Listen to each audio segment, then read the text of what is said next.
VOCs, volatile organic compounds, all the chemistries that are now airborne and being burned and converted to other things entering our lungs. That's really important, Lance, because the messages that were being delivered about the fire, the wildfire smoke in the air just recently focused on particles. It didn't focus on chemicals. It didn't focus on volatile organic compounds. We didn't see them being measured or reported in real time. Yes, we know the measurements were taken, but again, that information wasn't made available. And I think it would have been much more responsible, because we saw the smoke in the air. You took the photos of the smoke in the air. It turned the sun orange. It turned the sky dark gray. And I saw it here in Washington, D.C., where I live. A few measurements to say, yes, we've got particles, but do we have other chemicals? I didn't see that data available. We know from studies, there's a good 2022 review in the Journal of Climate Change and Health. And the problem with these studies in these journals, that a lot of the community, a lot of just the public can't access these journals, because you've got to be a subscriber, you've got to pay money.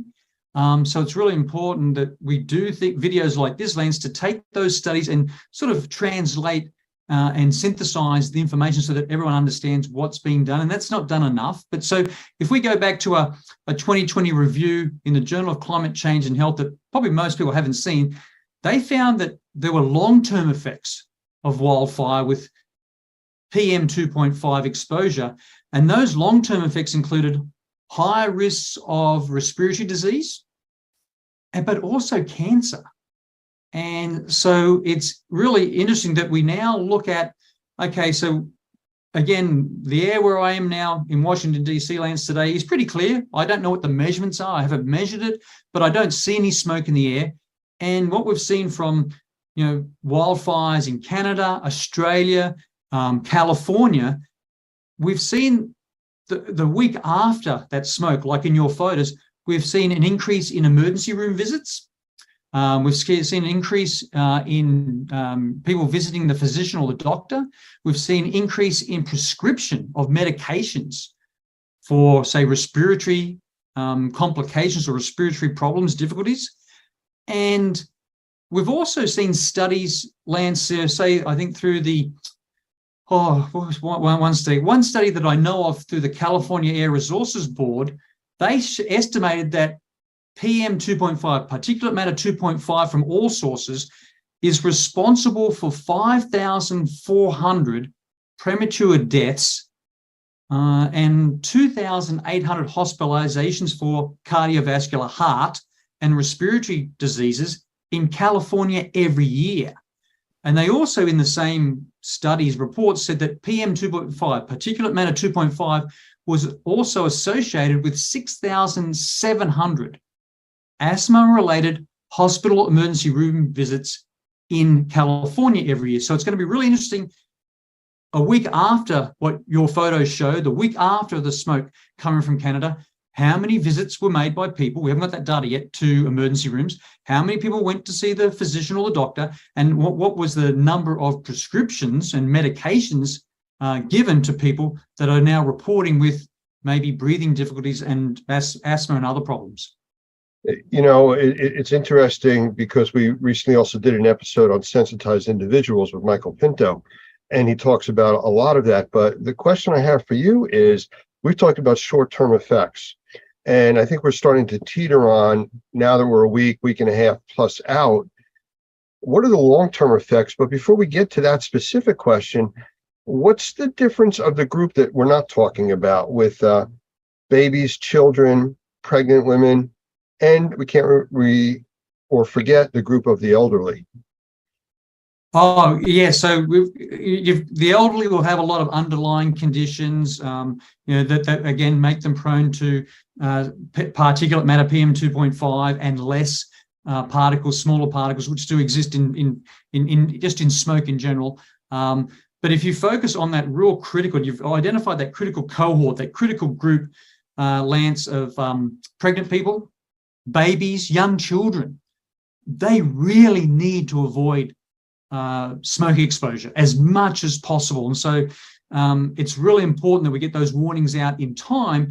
A lot of us will stay indoors, recirculate, or some of us don't, but we need to ensure that our air conditioning is recirculating and not bringing in that outdoor air, because a lot of the filters that we have will not pull out the particles in our home or even places where we work.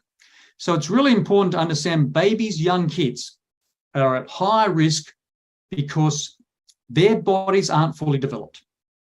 And if you look at pregnant people, their bodies have been fully developed, but when they're pregnant, you're in overdrive. This really has a big effect on your immune system. So there are studies that have shown us that wildfire smoke exposure can lead to preterm birth. So that's preterm birth, Lance, is birth before 37 weeks of gestation. It also leads to babies with low birth weight, leads to babies with impaired lung functions and other health risks. And there was a study, in 2022 in the Journal of Environmental Research. Again, many people probably haven't seen this one, but in this environmental research study, it looked at birth outcomes in California between 2006 and 2012. And what they found was each additional day of exposure to wildfire smoke during pregnancy, so people that are pregnant, increase the risk of preterm birth. That's preterm birth. That's less than what we say, 37 weeks. Now, the same study that I'm aware of estimates that as many as 7,000 additional preterm births occurred in California that were attributable to exposure to wildfire smoke during that period of study, 6 years. Sounds just like secondhand smoke exposure. Exactly. Smoke is, exactly. So, and those preterm babies that were born, before 37 weeks of gestation had greater risk of experiencing respiratory complications, developmental issues, and death.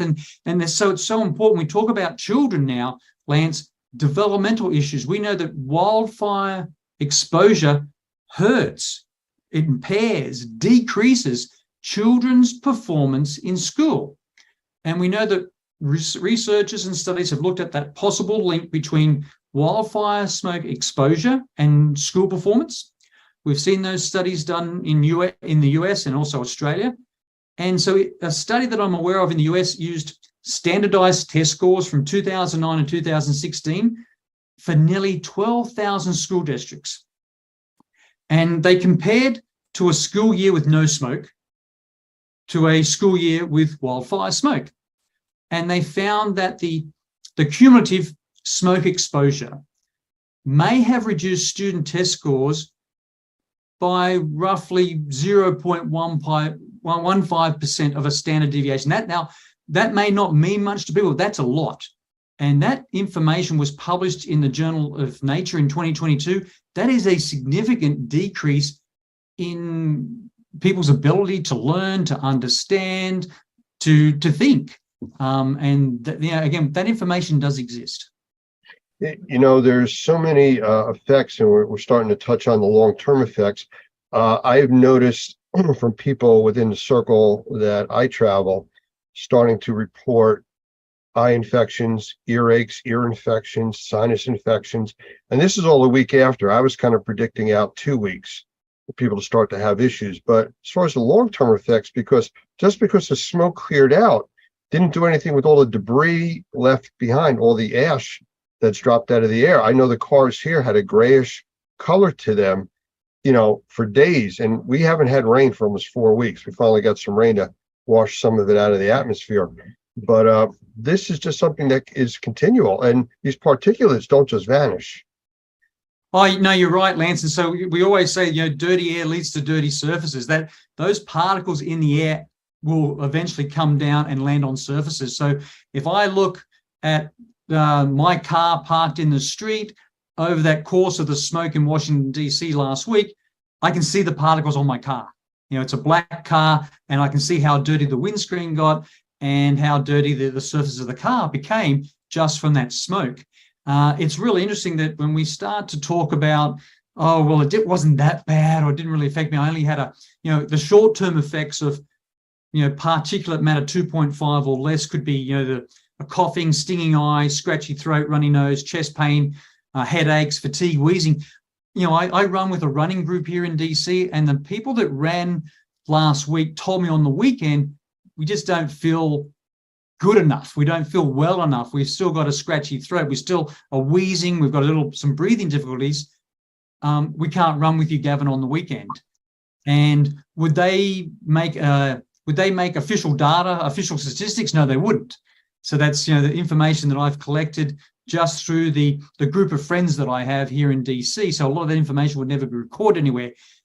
And it takes then a lot of effort, like we talked about the Harvard study, Harvard University study, and the California Air Resources Board studies, to then study the long-term effect. And a lot of people then will say, well, that happened years ago, and they don't relate or see the link between the time they were exposed, that week of being exposed to smoke, versus they might have respiratory disease, cancer, or cardiovascular inflammatory problems with heart attacks and strokes. Those correlations really aren't made because it's happened so much longer or over time since the actual acute event of being exposed to wildfire smoke.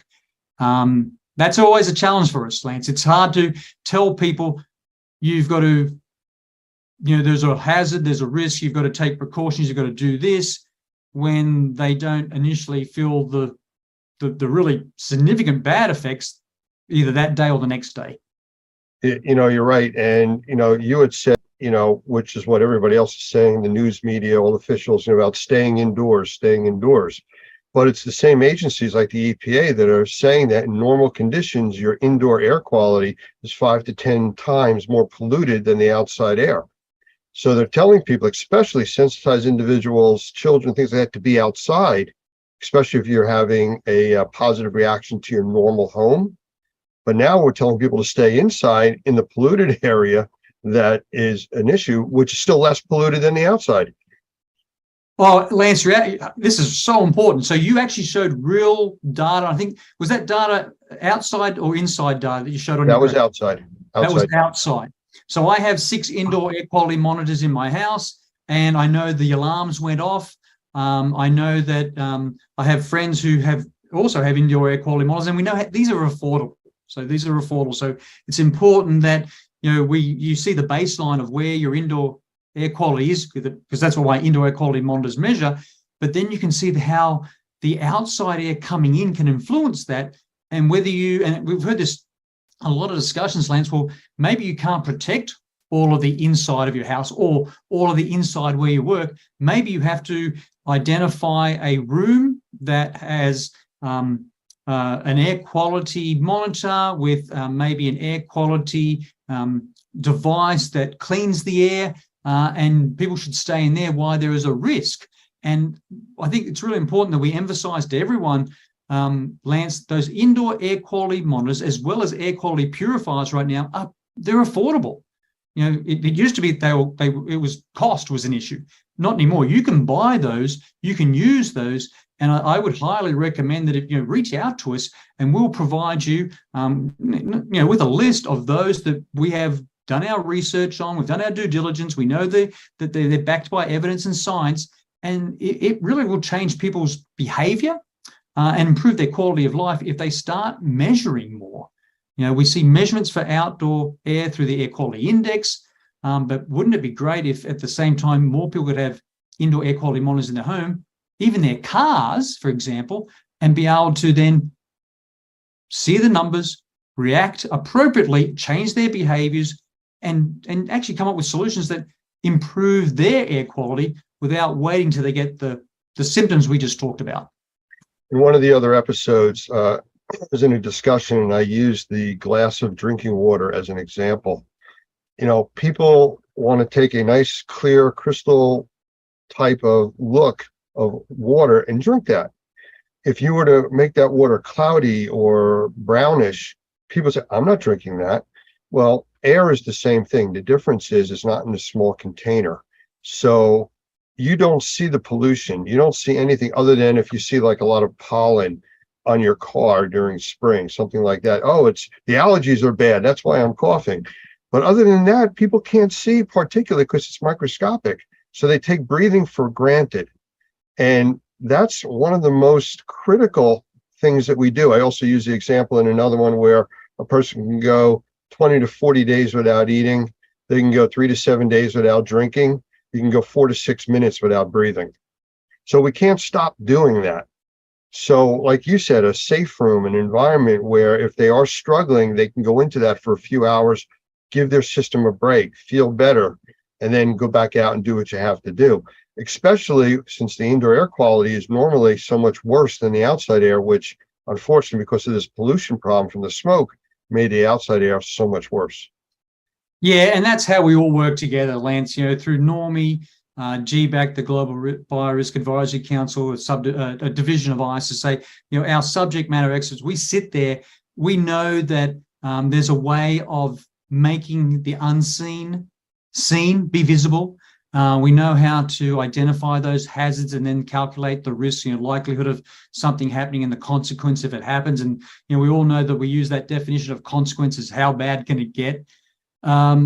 And so much of our air, as you correctly said, Lance, water is unseen. There can be contaminants, pollutants in the air, contaminants, pollutants in water, and it still appears, it looks, or even smells safe and healthy. But unless we measure more, we will never be able to improve. And that's why I think we all talk about that, it's so important. The tools are available, the equipment's there, the expertise is there, the science is there to start measuring more and then working with subject matter experts to interpret properly, appropriately what those measurements mean so that people can act, change their behavior, develop, implement solutions. And I think last week was a really good example with the smoke in the air, colors on a map, 6 different colors with the air quality index. And in my own personal opinion, maybe 6 colors is too much. Maybe it's confusing. Maybe people didn't understand what the colors. And then when we had the colors, we also got numbers. Here's 425 in New York City. Here's 350 in Philadelphia. Here's 308. All these different numbers came out for different locations. I don't think people realized what the number means. So if you give a color, if you give a number, then you must give an interpretation, a so what, and you must tell the public what to do. Well, there are other things that are also affected besides what we're talking about now. We've talked about, the young, the elderly. We've talked about pregnant individuals. We've talked about sensitized individuals. There's a few other things we need to talk about. Number one, and I know and I mentioned this in another episode, that it sounds a little bit on the dramatic side, but from this heavy smoke condition, we actually got a glimpse into what a nuclear winter would look like. The temperatures that are normally 80, 85 degrees in New Jersey this time of the year were barely able to get out of the 60s. It dropped the ambient temperature almost 20 degrees every day while there was smoke. Once the smoke cleared out, the temperature went back up to normal. Now that affects plant growth. It affects our food source. And speaking of food sources, it affects livestock with breathing. They're outside creatures. And we can't forget our pets, especially the ones that either have, like doggy doors that go in and out or outside pets. So how does it affect them? Yeah, really important, Lance. We knew in Washington, D.C., the National Zoo was closed to all people, closed to visitors because they had brought the animals indoors away from the smoke. Now, are all the enclosures at the National Zoo on air conditioning that recirculates? No, it's not, but at least that would decrease to some level, some degree, their exposure to the smoke that was outside. Again, in horses, equine asthma is real. And we know from fires in Australia, information and data from fires in California, horses can suffer inflammatory diseases. We see equine asthma increase after forest fires or wildfire fires. That data is available. That's known. That's been studied. Less so in companion animals like dogs and cats. But yes, we do know that, again, those animals are breathing the same air that we're seeing, that we would breathe. Really interesting, just a couple of anecdotal reports that I've received from colleagues and friends here in DC. They had to let their cat or their dog out to go to the bathroom, the toilet, or just get some exposure outside so they wouldn't go mad inside when they run around. opening and closing that door very briefly to let us say a dog out. And the people that had indoor air quality monitors saw that by just opening that door very briefly to let the pet out, changed their indoor air quality on their monitors significantly. And what I mean by that, if they were sitting at like a 95 to 98%, it dropped down in some of the photos that I received down to 70, 73% in that very brief period. So it's not like it takes a long time for the smoke to rush into the house. When you open the door, that smoke came in and that indoor air quality monitor then measured it, and you saw in real time, right there and then, a change in your indoor air quality by a number. The challenge we have, though, is how to interpret those numbers. So, yeah, again, Lance, many animals can't go indoors. They were exposed. And again, a lot of this data won't be measured, but we do know from studies that we do see inflammation problems as well as respiratory problems in animals exposed to wildfire smoke. One of the things, just like with very young children, animals can't really tell you what's bothering them. You might see the animal acting up or different or lethargic, but you won't know what's really going on, just like with children. So it's something you need to pay attention to. Don't forget about the pet that was outside all day during that smoke. They may start to have issues going forward. Yes, I'm a pet lover, can't help it. Oh, but very important, Lance, my dog Buddy did not want to go outside last week when we had all the smoke in the air.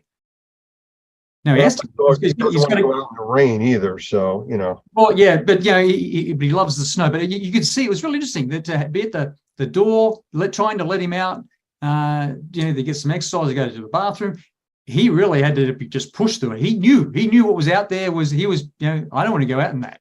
And I think, you look at animal behavior, animals will tell us lots of stories about the quality of outdoor air. Well, if I look for a positive for this whole thing coming out of Canada, I think it was an awareness that's brought to the public that this could happen at any time. The fires are still going on. The smoke could change direction with the wind. We could have another repeat of this. And it gives us a glimpse as to what could happen again. It could be longer lasting. And how do we deal with that going forward? I mean, it's just like the people in Florida and the Gulf Coast that live in a hurricane-prone area, but they don't go and buy plywood till 24 hours before the storm's going to hit. The storms are going to be there. Prepare ahead of time. Like you had said, you can get monitors to know what's going on in your home. You can get air purification. You can get better filters. I mean, the term we use is you either have a good filter or you are one. Yep. Really important, Lance. Again, I'm going to go back to my cell phone, my mobile phone. In times of tornadoes, hurricanes, I'll get messages on my phone, take cover now. So, a government agency has interpreted the risk of the tornado, the storm, the hurricane, and I need to take cover, seek shelter. What I found in the messages that were given out on my phone, it wasn't that clear. Yes, your photos show clearly there was lots of smoke, lots of particles, and maybe other substances in the air during when you took those photos. But the messages I got on my phone, in the media, on TV, social media, in the newspaper wasn't clear enough to say, and then it wasn't just some groups that were going to be affected. It was going to be everyone. And it wasn't really, I think, this is very, summer is just starting here in the US. On the East Coast, West Coast, in the Northern Hemisphere, it's just starting. We're very early in the wildfire season. And I think we've got the air quality index with numbers and colors. We've got messages that went out, warnings, but I think this is the time to be clear on what actions, what do you need to really, really do to protect the health of you, your family, your loved ones, and your pets and your animals. And I think this is a good opportunity. What happened last week, learn from that and say, right, how do we do better in giving very clear, actionable advice? Tell people what to do and how to do it using what everyone's carrying right now, Lance, one of these, the cell phone. Well, I think education is the important part, and the public education is really important, whether it's through PSAs, public service announcements, or just making it available for people to call, reach out to the ISSA group, to Normie or Normie.tv, we can help guide people, to where to get more information that's factual, not just somebody selling a widget and, here's the best thing. I mean, I saw people walking around with paper towel masks because they knew wearing a mask was going to help with particulate. The paper towel mask was useless, but, somebody said, well, use a paper towel, it'll help. Well, does it help? Yes. It's like emptying a swimming pool using a tablespoon. Yeah, you are emptying it, but your effect is really, really limited. And that's a good point, Lance, because we've gone through the 3 years or so of a COVID-19, pandemic. People have masks, or they know where to buy masks or have accessibility to masks. The challenge we have, Lance, is there's so many people in our neighborhoods, our community, in our cities, our towns where we work, that they have to work outdoors. We saw when the photos you took, the smoke in the air, we saw the schools cancel all outdoor activities. We saw professional sporting bodies like the Major League Baseball cancel games. But again, that's for the population that was going to go watch a game. That's for the kids at a school that wanted to play outside. What about the people that have to work outside? Where was the actionable solutions, the information there to say, you work outside, we need you to work outside, this is what you do. I really professionally and honestly believe, Lance, a lot of that information was missing, and a lot of people in our towns, in our communities, our neighborhoods have to work outside. They have no choice. I just read an article of the lawsuits that came out of 9/11. And Christy Whitman was one of the named individuals in that, I think director of EPA at the time, or one of those large organizations, where she came out and said that the air quality a week later was okay for people to go and work there and return to New York City. And 15 years later, she was found guilty of all this misleading information and stuff, because the data showed it was unhealthy. I mean, we're 20 plus years out. There's still debris from them in the walls, in drop ceilings, in buildings all around New York. So this isn't a short-term effect. Oh, it was there, it's gone, the air looks clear, it's nice out today. All of this affects us going forward. Oh, it's so important that everyone understands dirty air leads to dirty surfaces. Lance, I did 12 years in the military. When all the deployments I did around the world, we don't want to leave waste in a footprint in a foreign country, so we burn it. And so you can easily see, there's books written about, there's movies made, the exposure of soldiers and the military to smoke pits, the fire from fire pits, the smoke that comes from fire pits, and the increase in cancer in those military personnel. And again, look at the numbers that came out from 9/11 in 2001, when so many of our colleagues, Lance, went there with the best intentions to help, to do what they have been trained to do. And look at the number of friends and colleagues that we know of that have been diagnosed with cancer since that deployment back in 2001. And I know the number of again, friends I have in the military that were exposed to smoke pits over the years and have cancer. It's real. What it means, we have to do better when we go to respond to those important acute events, to try to mitigate them, respond to them, and then go into recovery. We've got to do better in our training as well as our equipment to protect what we know in the long term causes inflammatory disease, heart disease, lung disease, cancer. Absolutely. Well, Gavin, I want to thank you for spending time with us today. I mean, it's always informative listening to you. I think this was information that we needed to get out in this series, with the actual data, a lot of the study information, short and long-term effects, which is what we've covered. And just give people a place to go if they have questions or concerns, how to reach out and get help. The Normie organization at normie.org, ISSA organization, GBAC. There's a lot of credible sources out there that are out there doing this for the right reason and trying to educate the public. So I want to thank you for being part of that. I want to thank you for being part of this series that we're doing on fire and smoke. And we'll do this again. You're more than welcome, Lance. Again, we're even at Normie and ISSA and GBAC now, we are still working right now. How can we do better in translating the information we know, the research we know, into helping people understand this is what you need to do when you see that apocalyptic look in the sky. The sun is blocked out. It turns bright hot orange based on smoke or particles in the air, and it's something we're still working on, Lance, and hopefully we'll be able to do better and get better information out to everyone. You're absolutely right. And I think closing out, I just want to leave the images up there on the screen. Let's see if I can bring this up real quick. You have the sun up there now and the smoke. Yes, can see it, Lance. And as we know, we saw it, we lived through it, we breathed it, we kept doing the work we should do. But again, did we decrease the hazard, the risk? Did we wear the appropriate equipment to protect ourselves? No, we didn't do a good job at that. Well, I think this is a good start. I think we're getting the information out there. Hopefully this is helping people, answering some of their questions. So thank you again. I appreciate the time, and we'll do more series down the road. You're more than welcome, Lance.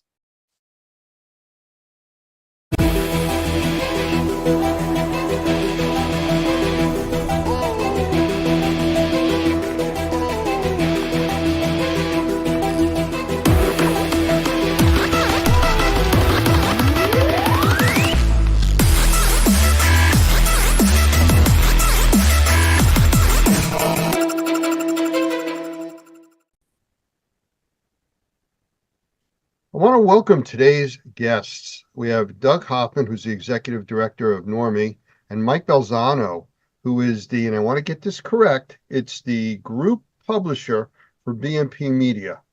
Is that correct? I'm a group publisher. All the other group publishers are already shaking their head at me. Well, who's he is? I'm one of many. Yes. Okay. Well, welcome, and thank you for being here. Thank Doug, you. As always, thank you for joining us here on this interview. I want to get right into it. I don't want to waste any time here because all of our time has been so tied up with everything that's going on right now, what you have coming up with the Experience show. And that's really what I want to start talking about. I remember from the last show that we were at in Las Vegas, there was a lot of super secret talk about this big event coming up at the spring show. And I'm going to say it if nobody else has. It's all about the special tour for the shore flooring. Yep. What's that all about? Larry Cooper, as everybody knows, was the owner of this event, founder forever, and did a wonderful job.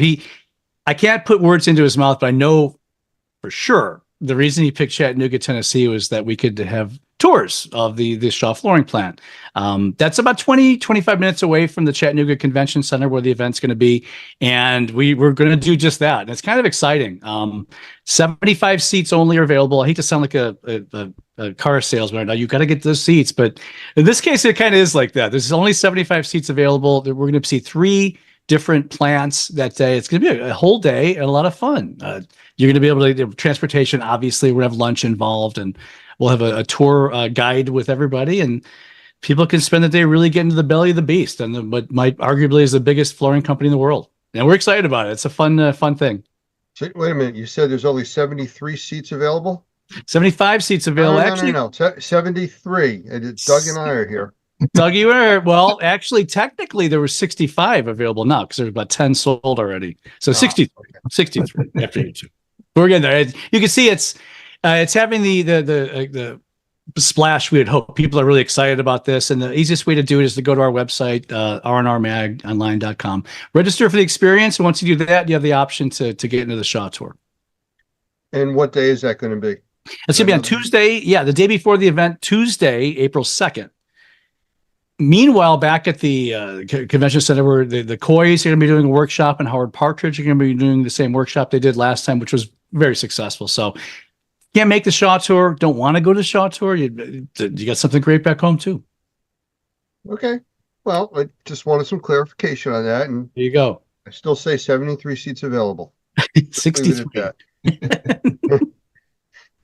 One of the other things that I've heard a lot of talk about recently was an advisory committee. And I only heard the term being put out. I really don't know anything about it. So can you enlighten us on that? That really organically happened, and mainly because I've never done a flood house. You know what? I'm the publisher of R&R. I've been in this industry for 2 years now, so I know a million times more than I did 2 years ago. But I'm learning. I'm not admitting to be any kind of an expert. So I said, you know what? let's get some experts. Let's get the people who know what they're doing to really do this. And we'll just handle the back end marketing. And we got a great group of people. Lisa Lavender and Barry Costa have hopped into, they're going to manage what's now called the Restoration Pavilion, no longer the Flood House. And that's going to be paired, of course, with the Cleaning Pavilion, as you can see the symmetry there. Sean Bissillon will be back, as well as Lisa Wagner and Mark Kennedy working on that. The Coys are in the committee, and me and Andre Hansen, who's the event manager. And all of us together are working on the different segments to do that. I would love to have the gentleman, two gentlemen I'm looking at from Normie on that team as well, and we will in the future. But you guys, as we're going to talk about a little bit, you have a pretty big role anyway at our event. So you have your hand. You're doing plenty for us than extra stuff. So we appreciate that. But the point is, BNP Media bought it. Not a lot of people knew who we were besides R&R. No one knew who I was. So instead of that goofy guy that keeps showing up on the podcast, let's get some actual people who know what they're doing to do this. And we've done that. And you can see the wheels going quicker now, and it's exciting. I tell you, I think that's just a great idea, Mike. I think having guys that are in the industry, they got their hands in the industry all the time. That's going to make it so much better. One of the things I've always said about the experience that I think it is just different from any other conference that we're a part of is that it really is an experience. You can go there and you can actually do and touch and feel the industry, which is really pretty cool. I've told our members for years, if there's only one show you go to, this is the show you go to, because it works. Thank you, Doug. And yeah, it was, I've said many times, it wasn't, I don't think he named this accidentally. There was a reason why he called it the experience. He wanted to be an all-encompassing experience for our industry and the people who come. And hands-on training is the big deal, even more so in these spring shows than in Las Vegas, our big show in the fall, which always is the big blowout every year. The spring show in fall, you have 3 days of straight agenda days. The spring show, the first day and the third day are agenda days, and the middle day is kind of a hands-on workshop agenda all day. In addition to the Restoration Pavilion, in addition to the Cleaning Pavilion, you just come in and learn how to do things. And I don't know if there's any other event that really, definitely not to this level, can provide that for everybody. Well, I know what we get involved with building our training facility, if you want to call it, when we break away and we're actually, the lumber is being delivered, so we're in there building stuff for a day or two prior to our training. So yeah, this is very different than the other shows that we go to. And we want to make sure this is, as I walked around Las Vegas and talked to the two of you gentlemen and all of our sponsors, and we don't want to make wholesale changes, but on the other hand, this is definitely a time for new ideas and new changes. And people were, as you know about our industry, they're not shy about, oh, good, here's my 7 ideas I wanted, which is fine. I asked for it. So I think we're going to try to kind of walk the fence a little bit. We're going to keep all the traditions to keep it hands-on and the experience, but hopefully some new tweaks, which will excite people as well. Well, I mean, you started talking about some of the stuff coming up. Why don't we just cover the agenda? If you can do that. I don't know if you want to do it from memory, if you want to bring up a website. Well, I mean, I don't have to bring up, the entire agenda is there on our website. I could do what I want to talk about is definitely from memory. And I just kind of did mention that there's a lot of people who've been coming to this event for 24 years. And they said, gosh, we're hearing the same kind of speakers a lot. Not that they're bad, they're wonderful. But is there any way we can get some new people? And there's other people that want to just keep it the same. And like I said, I understand both sides of that fence. So what we're doing is a little of both. It's led by our keynotes, 2 gentlemen who haven't been here in a long time. Chuck Violand from Violand Business Management and Jim Pemberton, who's a cleaning legend. I don't know if he's ever been spoke at the experience yet. Our friends Lisa Wagner and Mark Kennedy were beneficial in getting him in. I think it's great. And it's funny with R&R, we're much more cleaning based than we used to be, but we're R&R. It was named that way for a reason, like the experience. So I hear my wife Darlene talking to cleaning people in the other room, and she says, "Hey, Jim Pemberton's going to be a keynote," and they just all go bananas, like the Beatles are coming. So I can see how important this gentleman is. So we're really happy to have him. Eric Sprague from Super Tech and Katie Harris from Spot On Solutions, and a lot of other people. And we got the legends. I'm looking at 2 of them right now. Normie's got have a huge say in this event. I think you're doing with you and Mr. Pinto and the 2 of you at like 7 different sessions off and on. Right. And that's very important to us. Hart Partridge will be talking again. You see where we're going with that. I think the agenda is a little more diverse in the way of different speakers this time. Not is what I mean by diverse. And I think the people who come to the show are going to be surprised and excited about what they get. Well, I'll tell you something, Mike, about that's different from what we're bringing to the table. And we started this a few years ago with Larry. Is our industry and the mold industry is actually split into two professions: the assessment side and then the remediation side, which is the tradesmen who actually do the work. But the assessment side is something that I think we probably brought to the experience, because it is a part of the industry that oftentimes is overlooked. And in a lot of ways, kind of the most important part, we think, of the industry is how do you assess the environment? I always say prognosis without diagnosis is malpractice. If you don't know that you've got a problem, you don't have a solution. And so rather than going into a project and saying, oh, well, you got mold, let's tear everything out, we got to raise your house. How about finding out exactly what the issues are? Find out how extensive the problem is, what type of mold is there, what type of contamination is there, how extensive it is, what's the water source, all of those things that you need to find out before you actually write a protocol. So what we brought to the table, which I'm very excited about, is one full day of our training track is going to be on that assessment side, and not just basic assessment on how to assess the environment from an assessor's standpoint, but also putting it in the context of remediators who also need to be able to do baseline testing and interim testing and post-testing, a lot of things that they don't think about. But testing is one of the safest ways to actually approach a project, because it's totally objective. You're dealing with objective diagnostics. It's not about how you feel or smell or any of that kind of stuff. It's, this is the problem. Now I need a solution. So I think bringing that one day, especially that first day that we're going to do our training track on the assessment side with Michael Pinto, with Lance, with myself, talking about, and some of that's going to be hands-on testing products. I think that's a really exciting place to be. And so thank you for the opportunity to do that. I think it makes a big, big difference in the industry. That's such a great thing to say. Doug. I'm sorry, Lance. That's such a great thing to say, Doug. I again, with my industry knowledge and whatnot, I would imagine you're right. I mean, imagine these disasters happen, and your first natural instinct is, let's just go in there and take care of it immediately. And someone's got to have the cooler head and say, wait a second, let's assess what's going on. Let's do the assessment, start from there. I mean, I think that's absolutely right. And we're happy to give you that mouthpiece. Well, thank you. And I think the other thing, I'll slow down here in a second, Lance, so you can ask your question. But the other thing that I think is so exciting is with Michael Pinto there, he and I now are teaching a class on remediation for sensitized individuals. And I remember when we started with Normie in 2004, by the way, this is our 20th birthday. So when we started with Normie in 2004, there was only about 6 or 7% of the population that were considered environmentally sensitive. That is, that they could not take a standard type of remediation project. You'd be back there again if you did it that way. They needed special help. Now, the latest numbers, 20 to 25% of the population are considered environmentally sensitive. So one of the sessions that, of course, Michael's bringing to the table is a discussion about that and about mycotoxins and biotoxins and endotoxins and actinomyces and things that really have to be looked at, not just mold. So it's just interesting how the science has really broadened this whole discussion. Well, that was the point I was going to get to, where you had said about focus has changed slightly towards the cleaning industry of the experience.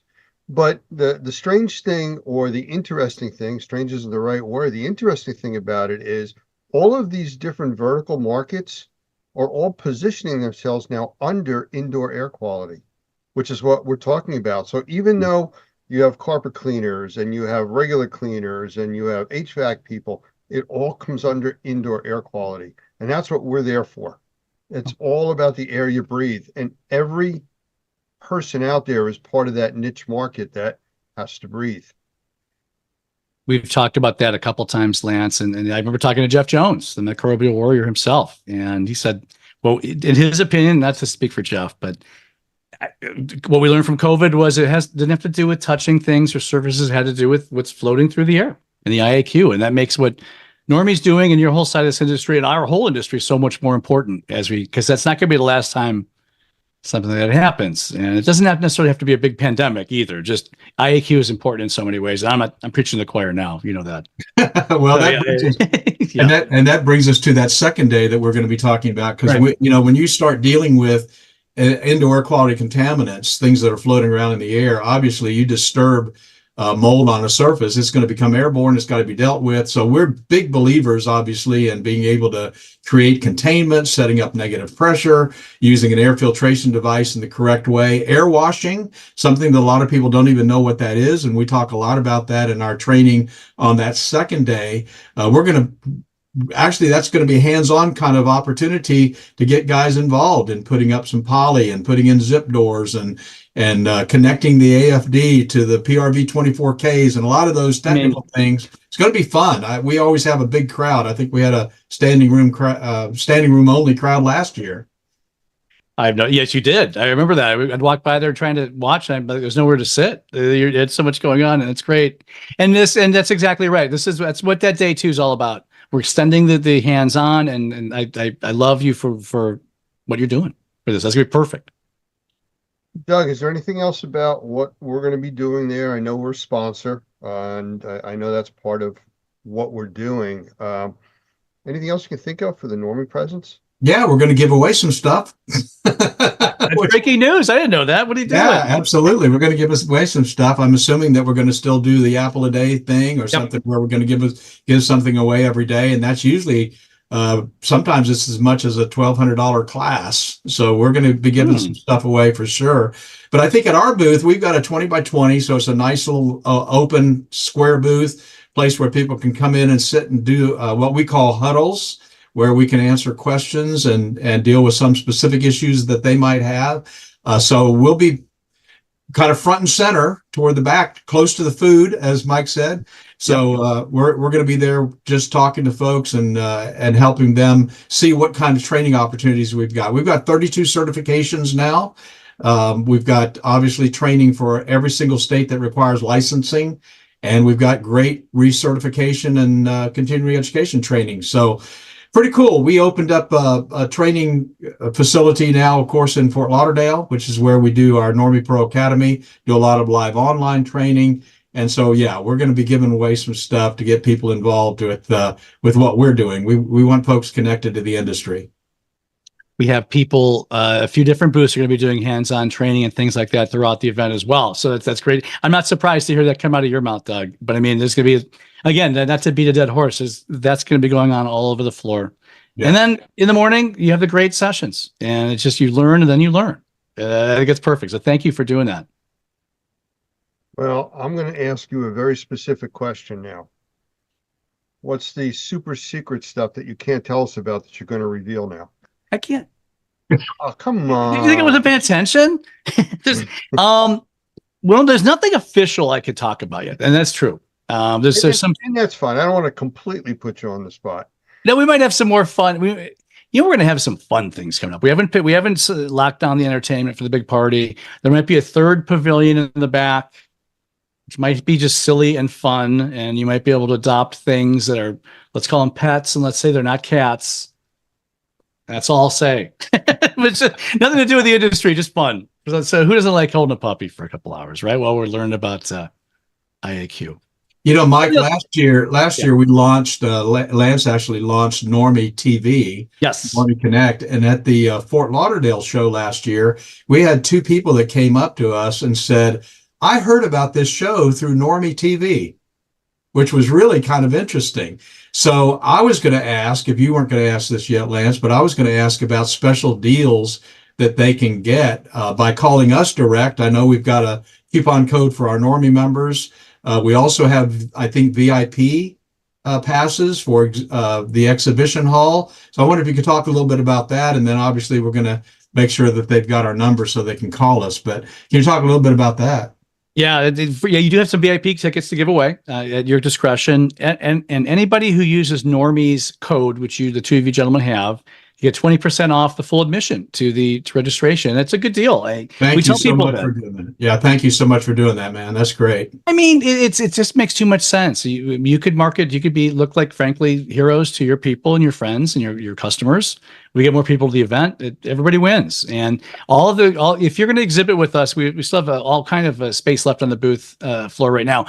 You get that same treatment, and you could really look good in front of your clients and bring your customers with us to this great show and learn. So I'm happy to do it for everybody, especially you. So what are the dates? Let's Dates talk about are that. April 3rd to the 5th in Chattanooga. And don't forget, the 2nd is when you get to the Shaw Tour. And what's the number, Lance? 63. We have 63 people allowed. Something like that. Yes. Smaller number. That's all. And Go ahead, Doug. I was just going to say, I have one more comment I just want to make, and then I hope it's okay and that you'll feel good about this. If not, we'll edit it out. But one of the things that I've learned about shows, and when I got into the indoor air quality industry in 1996, I did 32 home shows that first year. So I've been to a lot of shows, and here's what I've learned about the experience: is it's not always packed wall to wall people. But what we've learned is that the people that are there are serious about the business. And you've got such a high quality, I think, such a high quality of leads. We've said every time we've gone to a show, we've built relationships that we could have built no other way. And so for what that's worth, it's about going to a show that is going to work for you, even if there's not 100,000 people there. It's not about the people, it's about the quality of the people that are there. Yeah, no, unquestionably. And I think that's, as we mentioned a few minutes ago, we want to make sure we're not doing any wholesale crazy changes. That's the vibe we want to keep. We want to keep the people coming. And I think that ties again back to the hands-on training, Doug. I think that's what the people, if people want to come and get your Frisbee tchotchkes and stuff are fine. But these are the people that come to learn something are the That's ones right. you want to know. And that's right. That's right. They want to see the newest techniques, newest products, newest laws. Yeah. That's exactly right. Yeah. It only takes one good contact at a show like this to make your business. And that's to the point of, it doesn't have to be jammed. And the quality and level of the education that's there and the people that attend for those purposes are the people that you want to meet. And those are the contacts that you want to make. It's funny. We're talking about the size a lot, and it's no secret. The Las Vegas fall event is usually about double the size of our spring show. And I remember talking to our team, and I was like, tying into what you gentlemen just said. I mean, we have good people coming though. Let's embrace that. Let's embrace this. This is more of I'm not going to use the word boutique, but it's more of a targeted, smaller show. But you could talk to the exhibitors, you could talk to the speakers, you talk to the attendees, and we have all kind of great opportunities to do that. And this is an opportunity you may not have in any other event. And Vegas is going to be great. Everybody always goes to Vegas. It's fun. There's going to be twice as many people there too, which is on paper wonderful. But to your point, Doug, I mean, this show might have a lot more value. It may not, but it might. So get there and find out, right? Well, and it pulls people on the East Coast that can't go all the way to Vegas. I mean, that's what I think that's been a really smart thing about the experience, is having that show in the spring on the East Coast and then on the West Coast in the fall. It's brilliant. Whoever thought of that, kudos. Well, I'm sure there's Mr. Cooper. I think that one thing I can say, Lance and Doug, to next year, not official yet, but it's about as official as you can get. I've heard from everybody and their mother who ever attended this event, and they want to go to Florida. They want to go back to Florida again, and it's okay. Well, we can do that. Okay, I live in Florida now, so that's easy for me. And so the RFPs went out throughout the state last week. So we're going to be in the next month. We'll be able to announce where the next spring event is. And the state though is it'd have to be a miracle not to be down there. So people could bring their families down to the beach and have fun, and while they're doing that, come and learn. And I think that's a good recipe. I hope. All right. Well, did you give out the website? I don't remember hearing that. It is randrmagonline.com. And I mean, all these podcasts I'm on, I'm continue to say I really can't stand our URL, and I keep saying it over and over again. So my company will say, "Fine, Mike, stop bad mouthing our URL. It's a mouthful."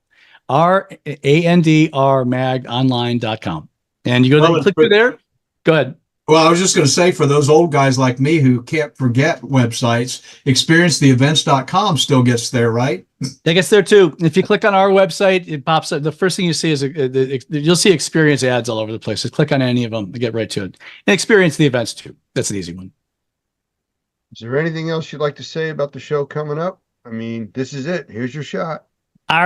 Yes, there's one thing I want to say. I'm going to ask you this question. I asked you, Lance, specifically about a month ago. Are your fans, the Normaniacs, going to come?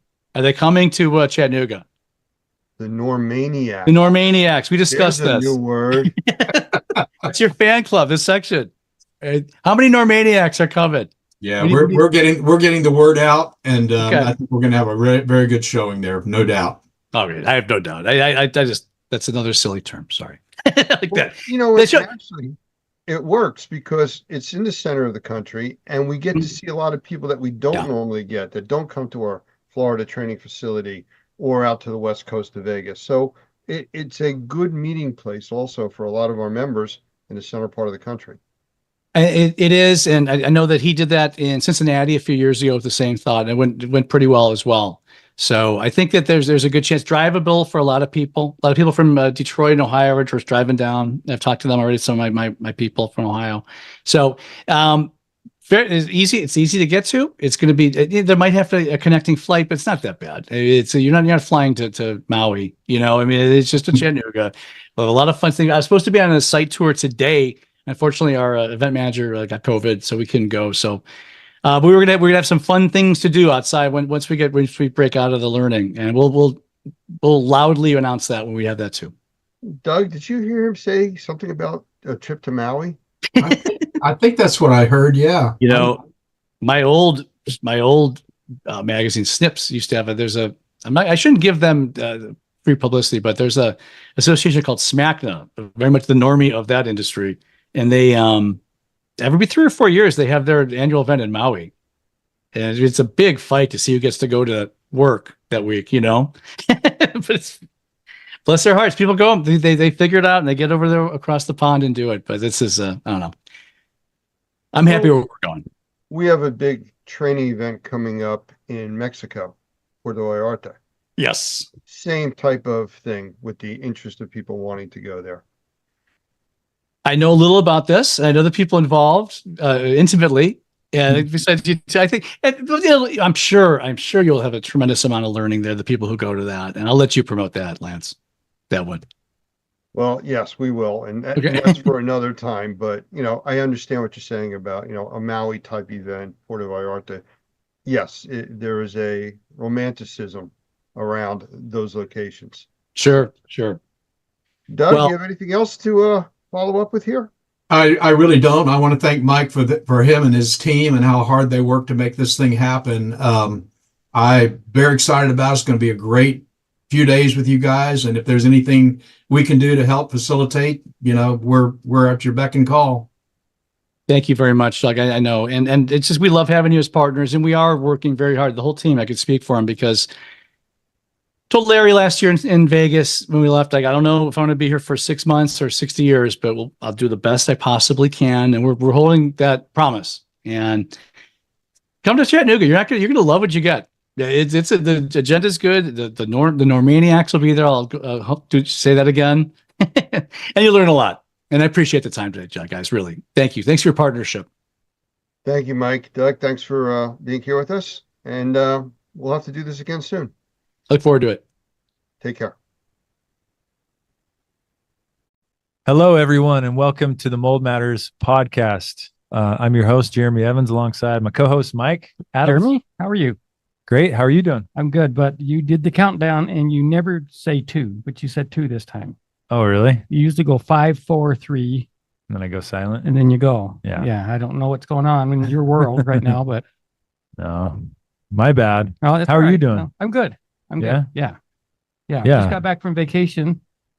Took the family to Disneyland with 6 grandkids, all under 7 years old. Oh, wow. How was that? Actually, no, all under 8. One's 8.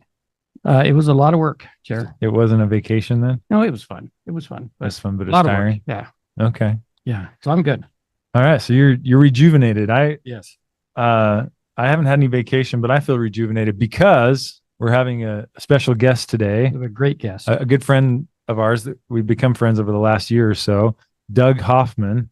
For those of you that are in the mold remediation or mold certification, or just in the mold industry in general, I've probably heard of Doug. He's been around the industry a while and kind of made a good name for himself, especially in the last several years as a quality instructor on how to mitigate mold, how to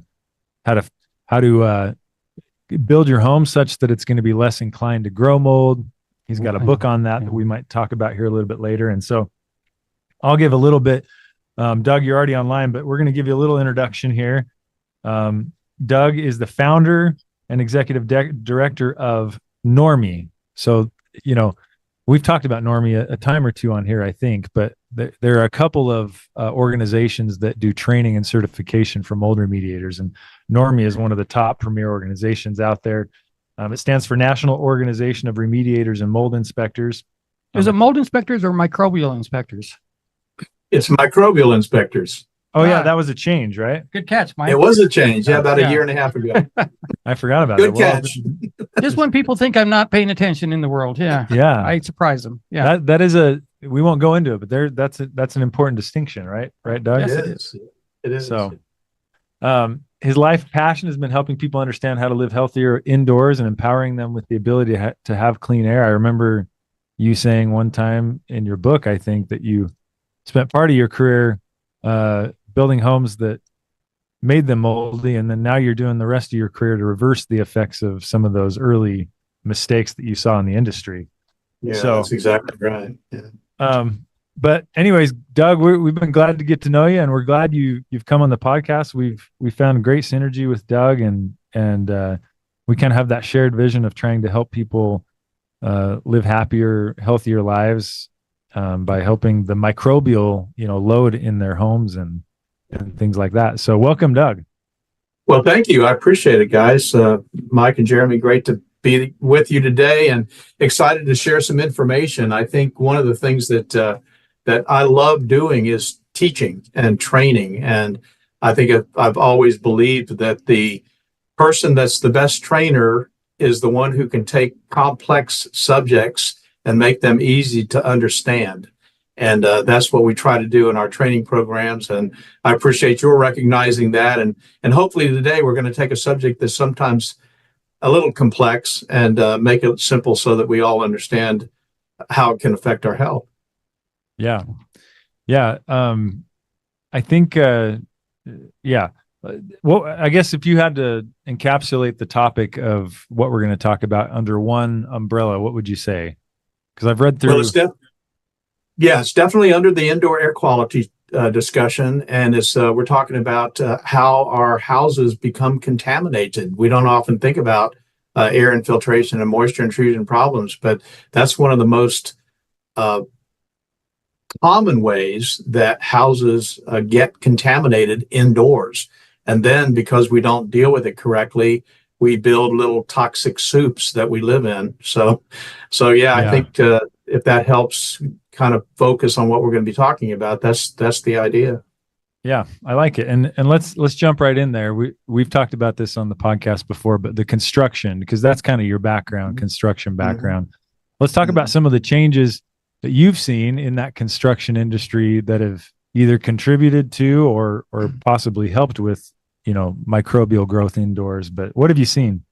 Yeah, that's a great question. So I'm going to go back really old because I'm an old guy. But I can go back into the 70s, 60s, 70s, and 80s. And I remember when I was growing up, I grew up in Florida, and I grew up in the construction industry. My dad was a plumbing contractor, as you know. And so I grew up in the construction industry, started working over the summers. This was back before they actually had child labor laws. So when I was 13, 14, 15 years old, my dad told me, he said, I'm going to teach you the plumbing trade, son, and you may never use it, but you'll never go hungry. And he was exactly right. So I learned the construction trade. And back then we were building block houses, essentially, concrete masonry unit houses. And believe it or not, they didn't even have any insulation on the inside walls.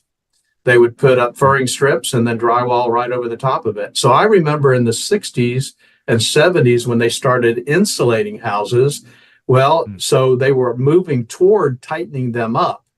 And as they began to tighten them up, and that's one of the big changes that's happened, they've gone from that now to houses like the one that I built for myself. As you know, that's a monolithic foam home, incredibly tight house. That difference has made a huge difference, not only in the way we live indoors, but the way we react to our indoor environments, because now we've really tightened them up. And that's why I addressed this subject so comprehensively, I guess, in my book, in Mold-Free Construction, because that's probably one of the biggest change. The other big change, of course, is the products that we're using. And it used to be we were using wood and concrete, and now we're using plastic. Almost everything is plastic and PVC and petroleum products and off-gassing stuff. And, so yeah, completely different kind of view of homes today than it was certainly when I was growing up. So with that tightening up word, we tighten up our homes. I've thought about that wording. I think it's kind of funny, but yeah, we do. We, like you said, the insulation is part of that tightening up, right? That's what right. You're saying.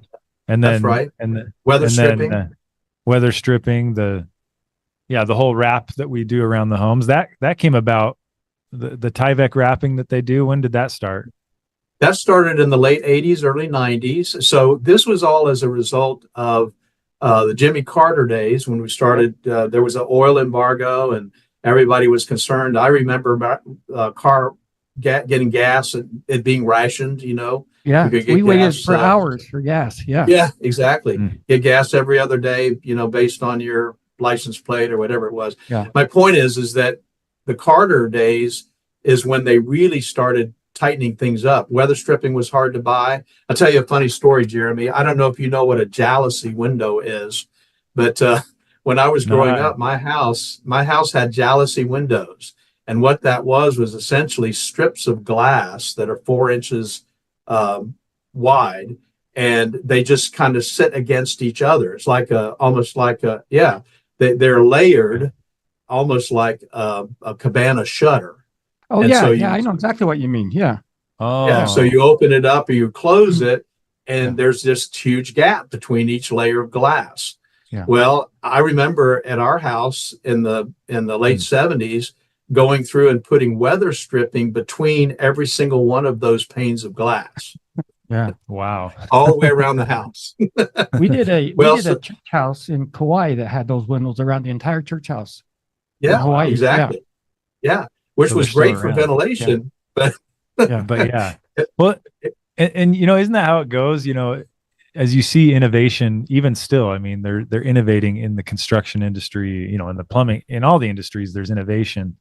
That's And you right. always have to wait to see. Well, the pendulum always swings too far. Yeah, You know? yeah, They want to fix a problem and it goes a little bit too far this time fixing that. yeah. yeah. But you don't see it for the, you don't see it immediately. It might be a few 5-10 years down the line before you start to see the effects of maybe that decision. I think that's right. And it's I put it in the category of giving the absolute benefit of the doubt that the motivations are right for the changes that we make.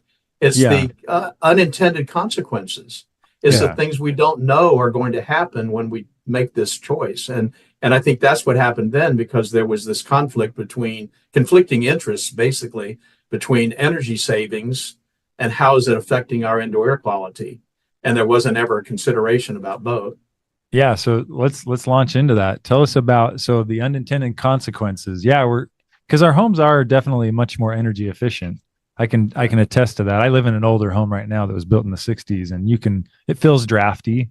Right now in the winter, we're in the 30s, getting down into the 30s Fahrenheit, and you can feel the draftiness in certain parts of the home. Mm-hmm. So I'm not quite as tight as the newer homes, but yeah, what are those unintended consequences? Let's talk about those. So I'll tell you one thing that's interesting, Jeremy, you may or not know, but there are some cities now, San Antonio is one of them, that requires that you do a blower door test when you build the house. After you finish the house, before they'll give you a certificate of occupancy to prove that you've constructed a very tight home. So, so it's becoming part of legislation across Yeah. the country to build these really, really tight homes. And so there's good to it. And as long as it's balanced, as long as you understand exactly what you're doing, I think there's some real benefits to having a house that's really tightened up where you don't have a lot of the air infiltration issues that are going to contaminate our indoor environments. Yeah. So, Well, I was going Yeah. to throw in just this is off the subject just a little bit, but along the same time that we started wrapping the houses tighter, like, late 70s, early 80s, we also, maybe it was in the 70s, that huge switch to sheetrock or drywall as opposed to lap and plaster walls. Yeah. And then also particle wood or particle board or, pressed wood came along. yeah. And I often think that stuff just led to all kinds of mold problems. You put a drop of water on a piece of lumber, a good piece of lumber, that water just sits on it, right? You put a drop of water on sheet or on pressed wood or particle board, it immediately soaks in. Yeah. And so we've done some dumb things as well With the building materials. with the building materials and the changes with what we've done. Yeah. Yeah. Yeah. Would you agree with that, Doug? No, absolutely. I think you're exactly right. I think we don't, obviously, you're not going to build a house out of stainless steel. But the bottom line is if you don't consider what kind of products that you're using and where you're using those products, absolutely, you're going to create some problems with them absorbing moisture where otherwise other products absolutely wouldn't. So, yeah, I think you're right. Yeah. And so, with air infiltration, that's kind of where we're going, air and moisture filtration, but with the tightening of the homes and minimizing the air infiltration from outside to the inside, because this is actually something I want to hear your thoughts on this. I want to hear the negative consequences of it, but because you do often hear, and I actually, in many cases out here in Utah where it's dry air, I've kind of, there are many cases when I think, yeah, we do need that fresh air to come in and it kind of helps. Fresh moving air, can often be a good remedy for some issues. So talk us through a little bit, because it sounds like you're saying air infiltration, generally we want to mitigate from coming inside. Talk about the consequences of that and what we need to do about it. Sure. Well, the air infiltration issues that we're talking about, I think, are a little bit different in the South than they are in the North. The different in dry climates versus high humidity climates where we are. But I guess what's common with all of that is that yes, fresh air is a really important addition to our having, I think, good air quality. You've got to dilute the contaminants. I know that's one of the things the EPA says the answer to indoor air quality pollution is dilution. And there's a lot of truth to that. I mean, if you take a glass of oil and you put it in the ocean, it's not going to have much of an effect. But you put a glass of oil in your sink, now you got a problem. So the idea of just the volume of air that you could bring in from the outside makes a big difference in terms of diluting the contaminants. But from an air infiltration issue, I think what we don't think about, Jeremy, are the things that you don't see that's coming in with that air on the airstream itself. And even if you're in the north and you're dealing with dry air, so you don't have a relative humidity problem, which we have in the south, when you're bringing air in from the outside, you're bringing in high relative humidity, much higher than you want indoors, 70, 80% in some cases. But besides that, what about the stuff that you can't see? The pollen, the mold spores, the microbes that are floating on whatever it is that's outside that's floating around in the air, those nanoparticles that you can't see. You see them in a shaft of light in the morning, when you're looking at your bedroom window. Well, all of that stuff is in the air outside as well. And so now what's happening is that, like a little magic carpet ride, it's riding on that stuff, and the microbes are riding with that stuff as it comes in through those cracks and crevices in the windows and the doors. And so that's what I think actually needs to be mitigated. And there are a couple of ways to do it. That doesn't necessarily mean that you have so tight a house that you have no air infiltration. That wouldn't be a smart idea. But the idea and the way we approach it, and I certainly did with my house when I built that, is to have a place where I am bringing fresh air in through a fresh air makeup. And now I'm controlling the air that comes into my house. So I'm still bringing air in from the outside, but in my case, and the way we train on this, and my thoughts are, yeah, I'm going to bring it in, but I'm such an indoor air quality geek that I'm going to make sure that it's cooled or heated and filtered and purified before it ever comes into the environment. And you can't do that if you're just allowing the cracks and crevices to bring that fresh air in. I see. Yeah. You know, years ago, I was a maintenance manager for a pretty good sized company, and we had a big fancy computer controlled HVAC system for our plant. I think our plant was maybe 80,000 square feet or something. It was a big plant, but I could control. I think they call them the economizers. I could control the economizers and decide how much fresh air I wanted versus how much do you want to try to save on your electricity bill. You know, Right. and I was always like, look, man, we all just seem way more productive if we get lots of fresh air in here. So Yeah. it wasn't my money. So I didn't worry about the electricity bill. I just turned that thing up and got as much fresh air in that building as I could. And it paid off. Especially a plant where you've got chemicals and Right, kinds yeah. of stuff like that. in there. Exactly. Yeah. Yeah. So it does Jeremy, if I kind of could sound. share- Oh, go ahead. I'm sorry. I was just going to share a concept with you. I'm talking about just kind of making it easier to understand. When your house is under negative pressure, if it's a vacuum and you're sucking air in through the cracks and crevices from the outside, one of the ways that you could mitigate that is by opening a window, right? Because all the air is then going to go through the path of least resistance. It's going to go through that window before it ever goes through a crack or crevice. Yeah. So that's the concept of fresh air makeup. If you can control fresh air coming into the HVAC system, like Mike just talked about, you're bringing air in from the outside, but you're controlling it. And because it's the path of least resistance, then it's going to lower the chance of it coming through those cracks and crevices. Yeah. You know, Jeff and I were just down in California helping a lady out, remediating her home. She hadn't been able to live in this home for a couple of years. And we treated it, and she said it's better, but it's still not quite right. And I didn't think it was. I left the day we treated it. I left and I thought, well, I don't think we got it, Jeff. I told Jeff, I don't think we've got it. Went back the next day, started to really look around because it was rainy the first day and kind of later on in the afternoon. So we really started looking around, and we had treated the crawl space, but I hadn't really looked at the crawl space that close. Mhm. But what I did the second day is she had two hatches that went into the crawl space from the inside of the house. One was in the master bedroom and one was by the front room.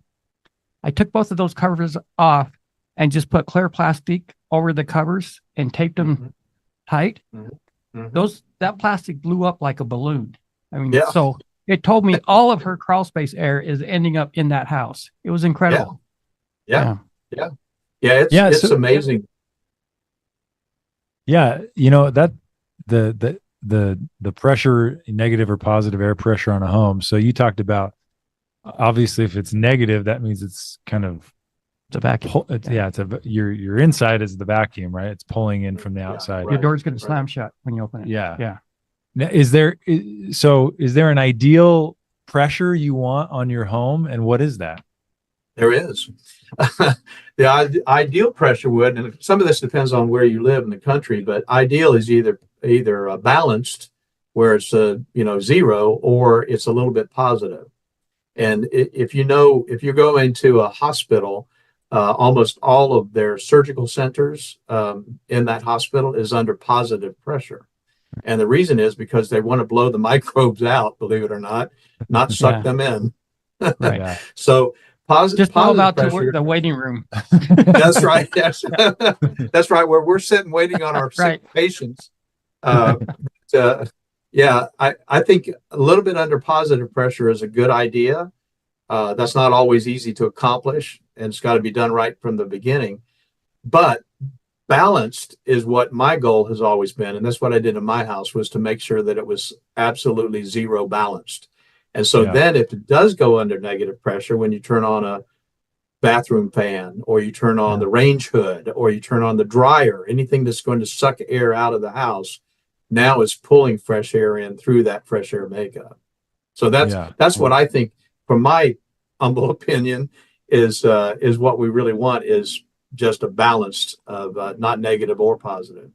So Doug, is it safe to give this advice to people who they don't want to spend a lot of money, but they want to know, is my house positive or negative pressure? If you turn off all of your appliances in your home, your HVAC, everything off, and just open your front door with everything else closed, that probably should not want to open farther, or probably should not want to close. Would that be accurate, you think?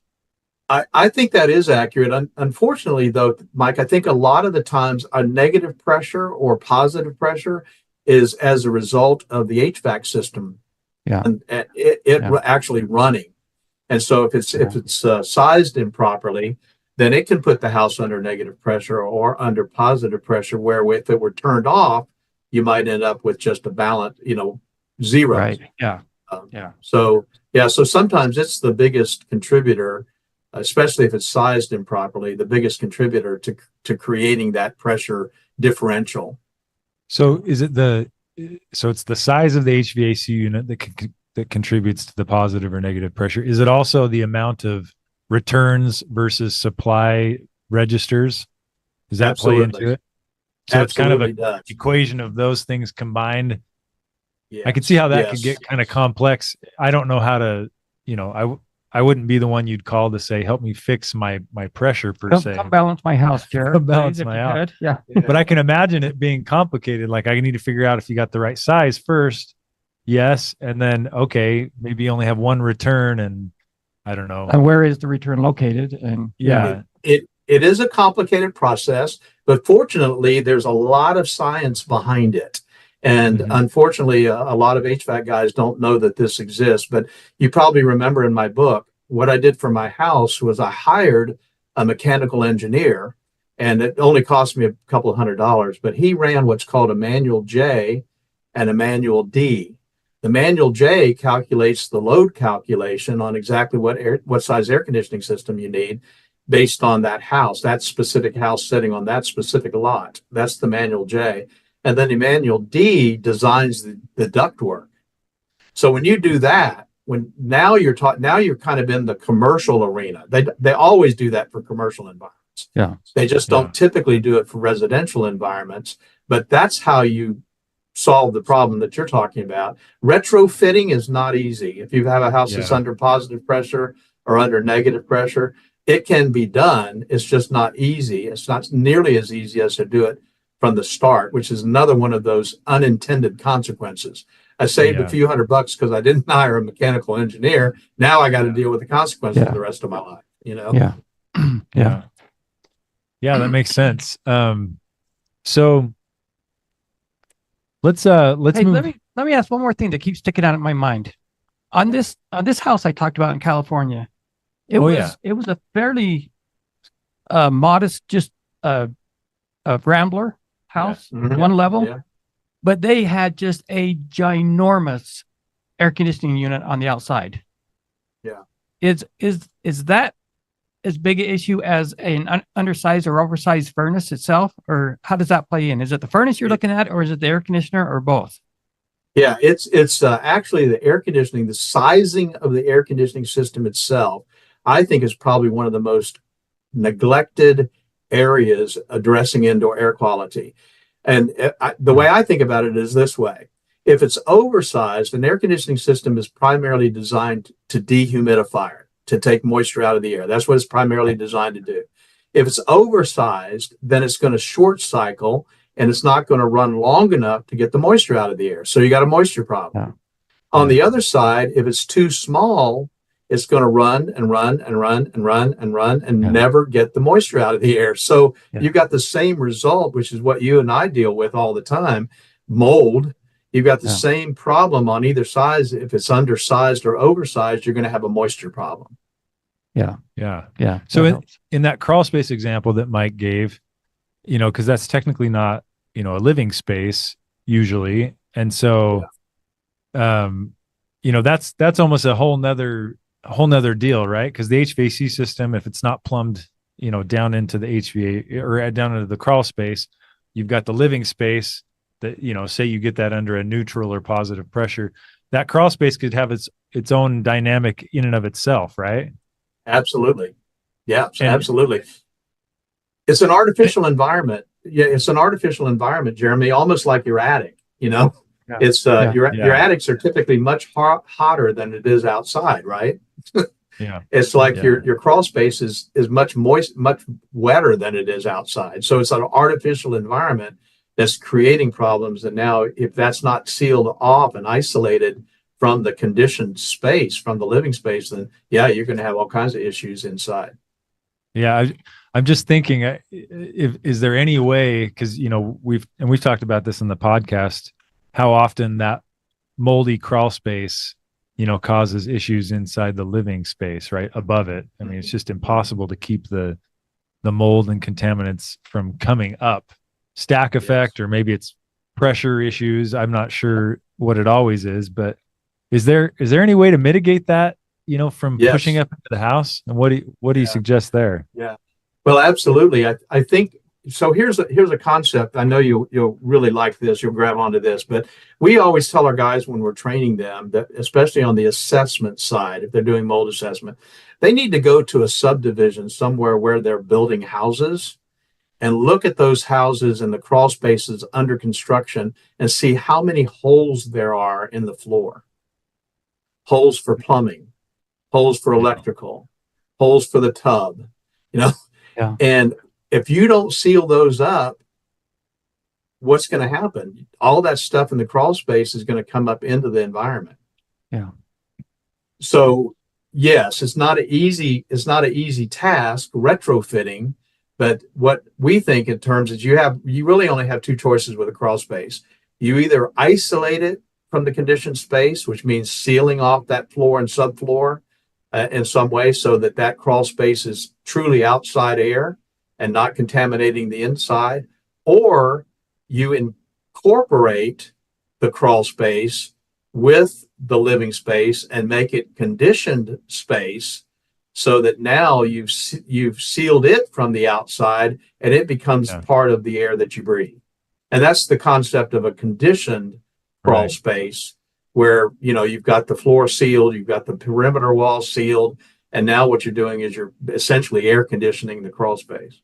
Right. Yeah. And the other thing I thought about was the vents in the crawl space. I think that's incredibly important. This house did not have vents that I'm talking about. We had them cut vents and then go back and treat the house one more time. And she's back in the house now. But that crawl space had no vents. Well, and that's Yeah.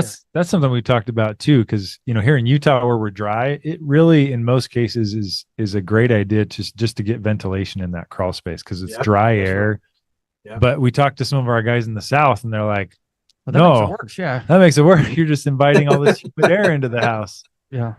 So I know some of that's regional, like you're saying, and probably That's right. situation specific to. So what do you recommend down in your area, Doug, down in Yeah. Louisiana? Do you recommend for crawl vents? space Yeah. vents or? Yeah, we highly recommend that it be completely a part of conditioned space, a part of the living environment, that you isolate it from the outside. I think the problem is, like you said, in the South, you're dealing with 80+% relative humidity outside. You can't get enough vents to get that air exchanged underneath the crawl space. Even if it's on pilings, it's really hard to get the air moving underneath that crawl space and getting rid of the moisture. So what we always recommend is, if you're going to have vents, which some people are not going to go the conditioned route, if you're going to have vents, then you need to figure out a way to isolate that floor, somehow seal it underneath so that you're not bringing those contaminants indoors. Yeah. I see. And sorry to go back to the sealing up the cracks and stuff in the subfloor and flooring between the crawl space and the living space, but is that not standard protocol for a construction, a contractor, or is that something you need to request if you're building a home? Or well, I'm sure that's probably a regional thing as well. I'm sure there are probably some municipalities where they require that, like I said, in San Antonio, where they're requiring blower door testing. That would be part of things that they would require as their local code. But that's one of the reasons why I wrote Mold-Free Construction, Jeremy, because I think a lot of things are different in different parts of the country. Some places they will allow things they wouldn't allow things in another part of the country. Short story, I built a house for a friend in Atlanta. I was I was actually living in Florida at the time, had a Florida license, had all my licenses in place. It was actually Rome, Georgia. It wasn't Atlanta. Went to Rome, Georgia, was going to build this 3,000 square foot house for this guy. I went up there in a suit and tie, took all of my licenses and all my credentials, sat down with the guy that was going to approve the drawings. And he said, "You ever built before?" I said, "Yeah." He said, "Oh, okay, well, you can build this one." I said, "Don't you want to see my licenses?" And he said, "No, son, if you don't build a good house, you'll never build another one here." And so, Interesting. Yeah. yeah. So, different parts of the country do different things in regards to minimum standards. Well, in different parts of the world also. I was just on a phone conversation with one of our licensees in Australia. And he said it's unbelievable in Australia what they get away with, Yeah. Yes. Yeah. Yeah. So I want to just talk about a couple more things, Doug, while we have you. I know your time's precious, but we're talking about air infiltration. We haven't talked about water infiltration too much, but the air coming into our homes can bring in contaminants. If you do it right and filter it, that fresh air makeup can be a good thing. Mike talked about commercial settings. It's pretty common practice, am I not mistaken, in commercial facilities to have some kind of fresh air makeup coming in? Yeah. Yeah, it's required by code. Yeah. It's required. Maybe let's talk about that for a second. Why is that? And then why is it different in residential, or why is there that difference there? Yeah, that's a great question. And I'll tell you what, it's like a question of the ages. It used to be back in, again, going back to the 70s and 80s, one of the big changes that they made in regards to these energy concerns was that they lowered the amount of fresh air that was required to be brought into a building. Prior to the 70s, they actually had a standard for commercial buildings, how much had to be made. And there were suggestions at that point that maybe they should actually do that with residences. And then because of the energy crisis and on the commercial buildings, they lowered the amount of air that was required to bring into the outside. Then the discussion from an international building code standpoint was, well, do we even really need to address it on residences?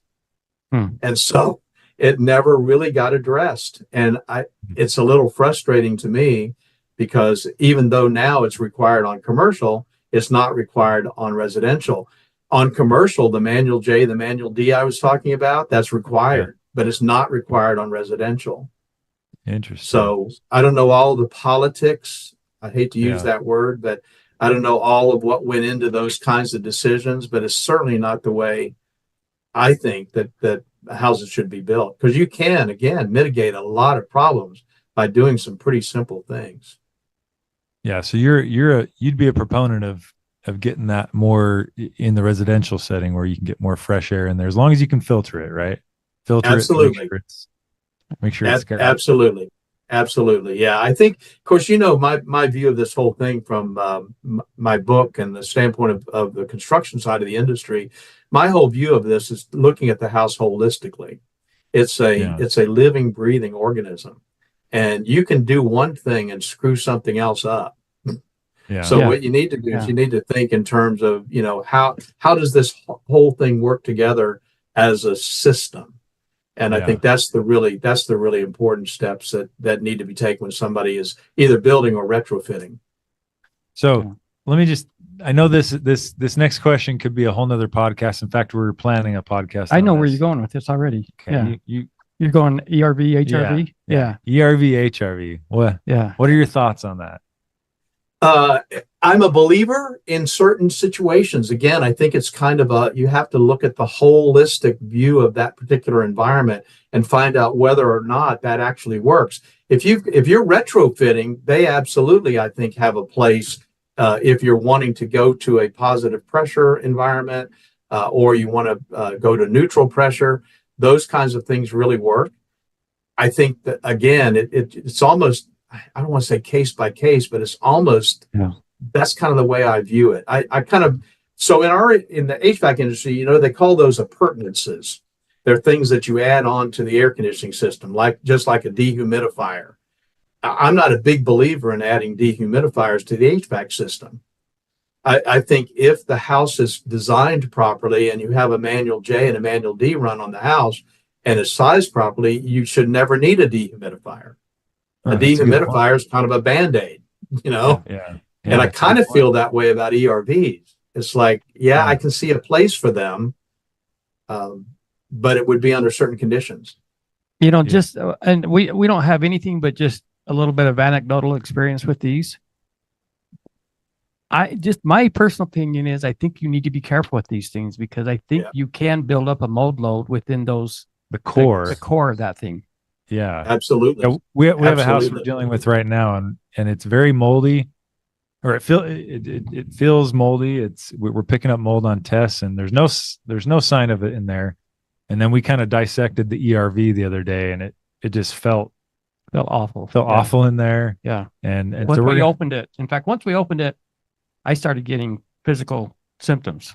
Like it was not. yeah. good. And so again, we're kind of on the beginning end of the journey. We've researched it quite a bit on the internet, but we haven't,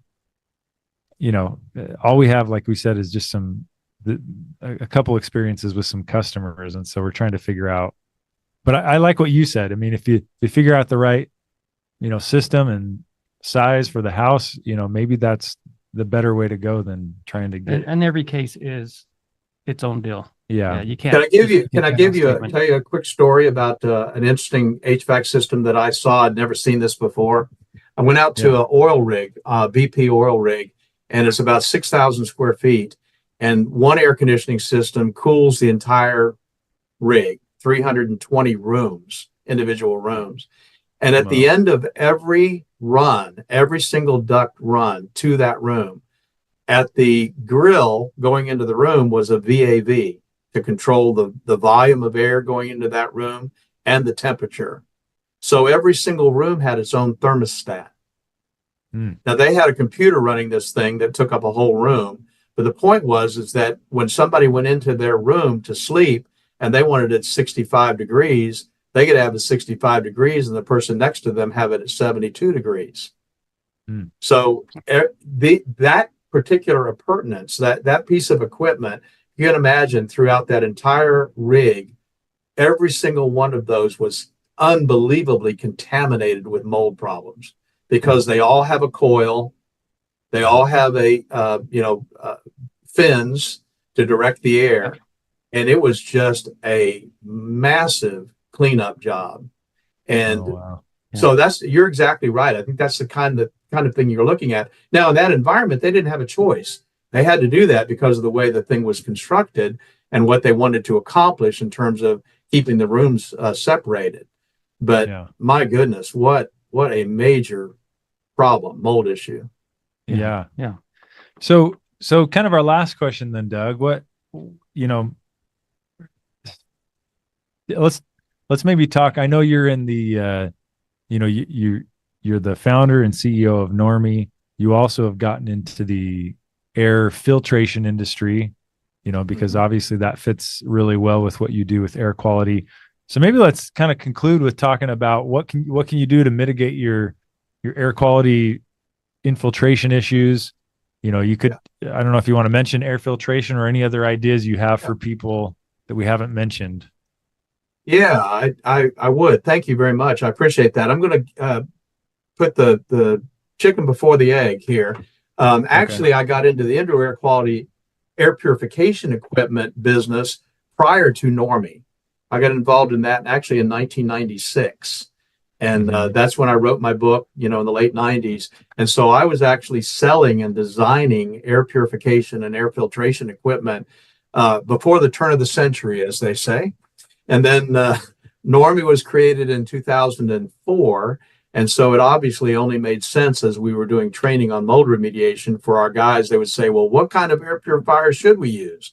And what kind of air filters should we use? Well, why is that important? And it was a really easy connection between Normie, which was the training and certifying agency, and Best Living Systems, which was our products company. And of course, full disclosure, I own both, but we do a lot of really cool stuff with air purification. We've got some really unique trademarked patented technologies that nobody else in the country has. And those, what's cool about that, Jeremy, and I think what's really important to this discussion is that we were talking about mitigating air infiltration and moisture intrusion problems. They can't be 100% mitigated. I mean, there's still, I have air purification technologies in my house, obviously, and air filters, good filters. So every time you open the door and walk in from the outside to the inside, we're like pig pen. We're bringing stuff in behind us. And so you're no matter what you do in terms of effectively dealing with air infiltration and moisture intrusion problems, you've still got the everyday contaminants that we're dealing with, the flecking off of our skin and odors that we get from cooking and all those sorts of things. So we're big believers in air purification and air filtration technologies, high-tech stuff, and that's what Best Living Systems is all about. And I appreciate your giving me an opportunity to talk about that, because it's some pretty cool stuff. We just won a honorable mention innovative award from ASHRAE on some of our air purification technology. So it's a big deal. And of course, our members have opportunities to make those available to their clients where it seems to fit. Yeah. Yeah. We've began using some of your Best Living Systems products, and I'm a big fan. I think it's a great addition to what we do in our work, especially with, one concept that we've always tried to share with our customers is, after we're done, we want to make this home very inhospitable to mold. And that's kind of the idea there. Just arm your home. Yeah. That mold does not like to hang around in there. Yeah. Well, Mike, that's why we get along so well, man. I know it. We're kindred spirits. We talked about that. Yeah. I know. I've been saying for years, when we tell our remediators and our assessors to go out and do mold projects, it's not just about fixing the problem. It's about fixing the problem and then making sure you're creating an environment in which that problem is not going to come back. Yeah. And that's way beyond just a hit and run kind of approach that a lot of these guys take. We had a guy come to one of our conferences, and he was speaking about how to get repeat customers. And we were like, no, we don't want repeat customers. We didn't do our job if we have a repeat customer, That's right. That's exactly right. We do it right. We don't have to have them come back to us. Yeah. Yeah, exactly. So we could do a whole nother podcast on some of the cool technologies. Let's do it in a while. Yeah. Maybe if you want to come back again, Doug, we could do one even on the PCO technology, because we've mentioned it here and there, and I think it's kind of an exciting thing. And I guess I will say, this is a caution I always have to make, because I do run into a lot of people who think that they have a legitimate mold issue in the home. And they mistakenly believe, if I put this device in my home, that's going to fix my mold issue. There's a couple step process. You got to really mitigate the mold, or do a really comprehensive sanitization protocol like we do. Mm-hmm. And then that second step of putting in some air filtration devices, or some of this PCO, photocatalytic oxidation technology. Yeah. And some of the ionizers that you guys have come up with, and probes and things. I think it's a very, anyways, it's just a great way to, like you guys have said, to make the home inhospitable. If you'll come back, we'll have you tell us all about it. But for now, Doug, every guest we have on the show, as a token of gratitude, we let you kind of advertise for yourself. Maybe mention some websites, or if anyone listening wants to know more about Normie or Best Living Systems, how do they get in contact?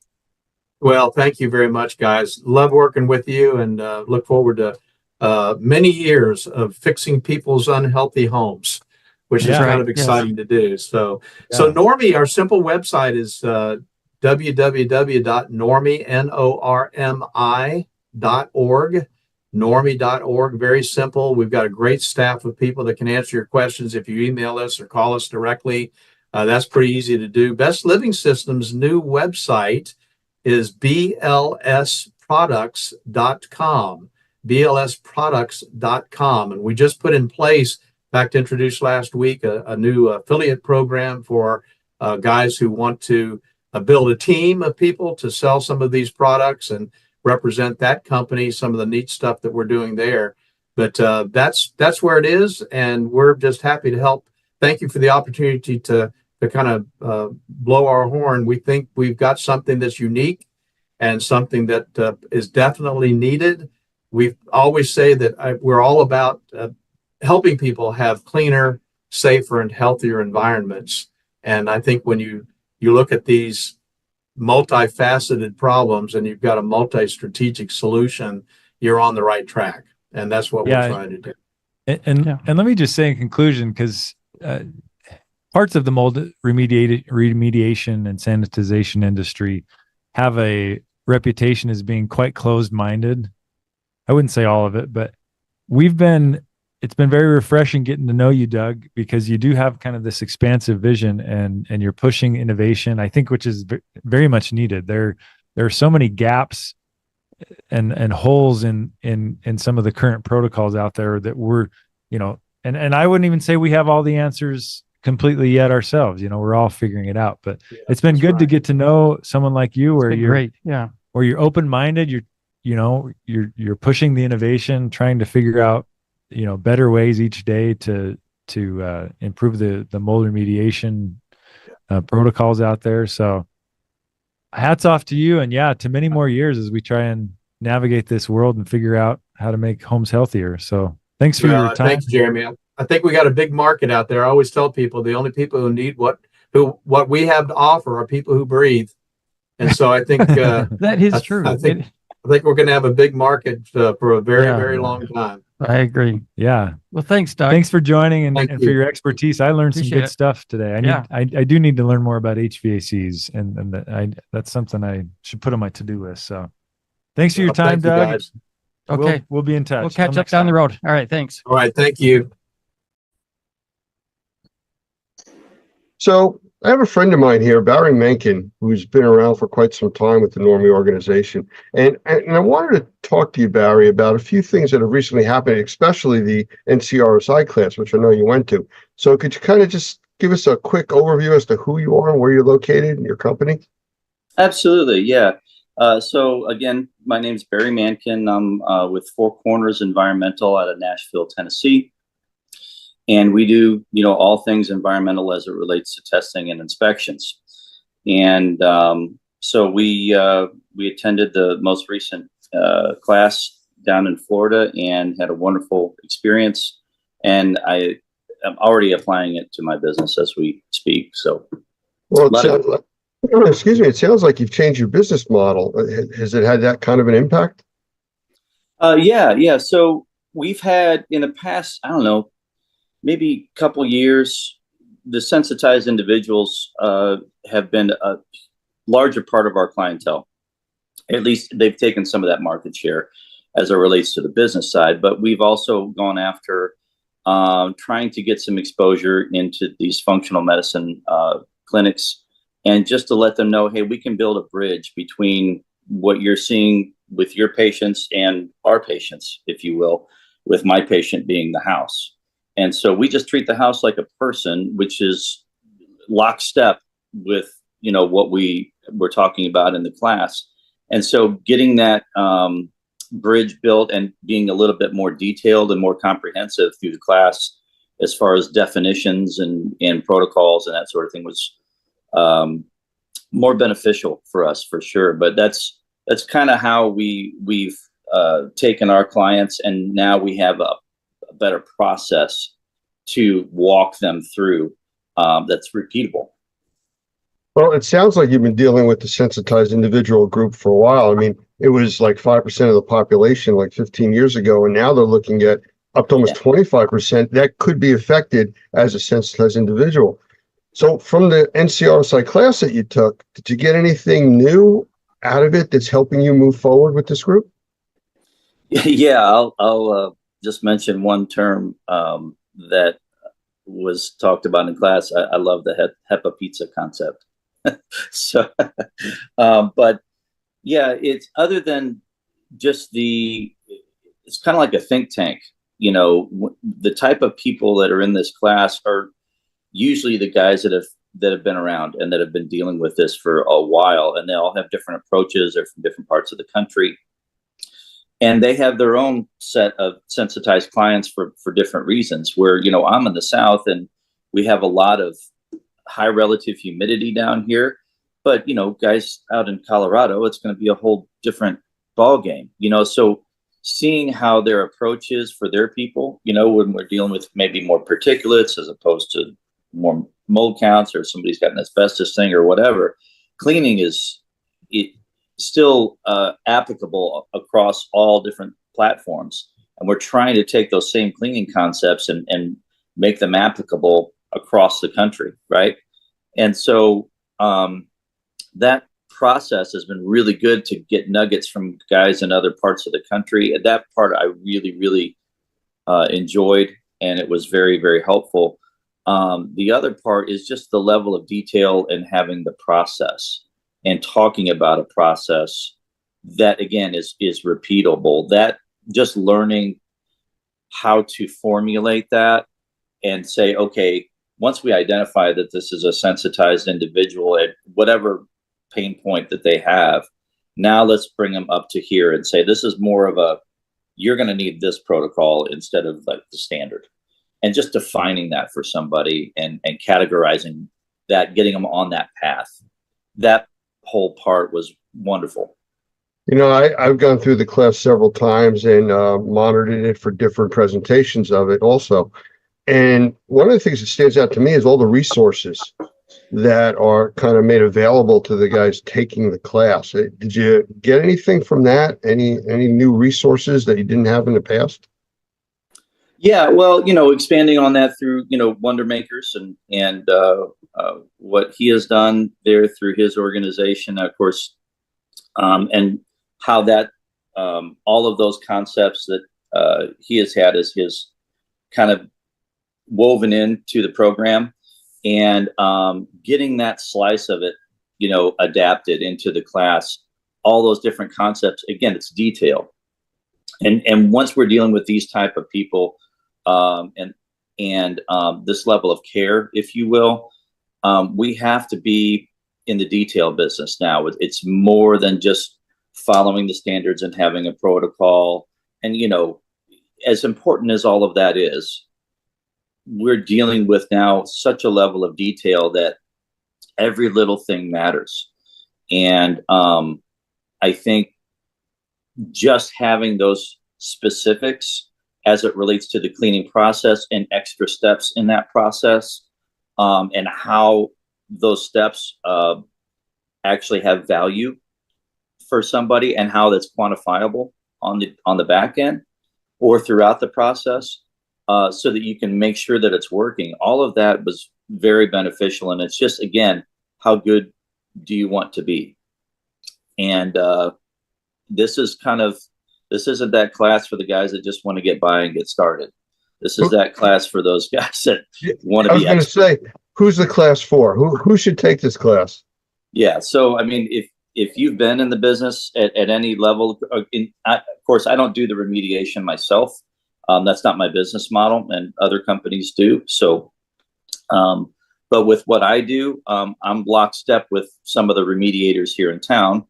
And we have those conversations and say, hey, here's the standard. You know, this is what we're going for these type of people. You're going to have to do X, Y, and Z. As the assessor, I'm going to come in there and lay that out, and then also make sure that process is being adopted and implemented properly, you know, to make sure that the outcome for these people is you know, successful. You know, after going through the class and with your background and experience, do you feel like now you're maybe ahead of the curve? Yeah. It's, you know, once you get this designation, it just not only builds your confidence, and of course, before you take this class, if you're not already confident in what you're doing, you shouldn't be taking this class. But if you are competent, know what you're doing, you want your game to be the top and be able to compete with anybody else in the country.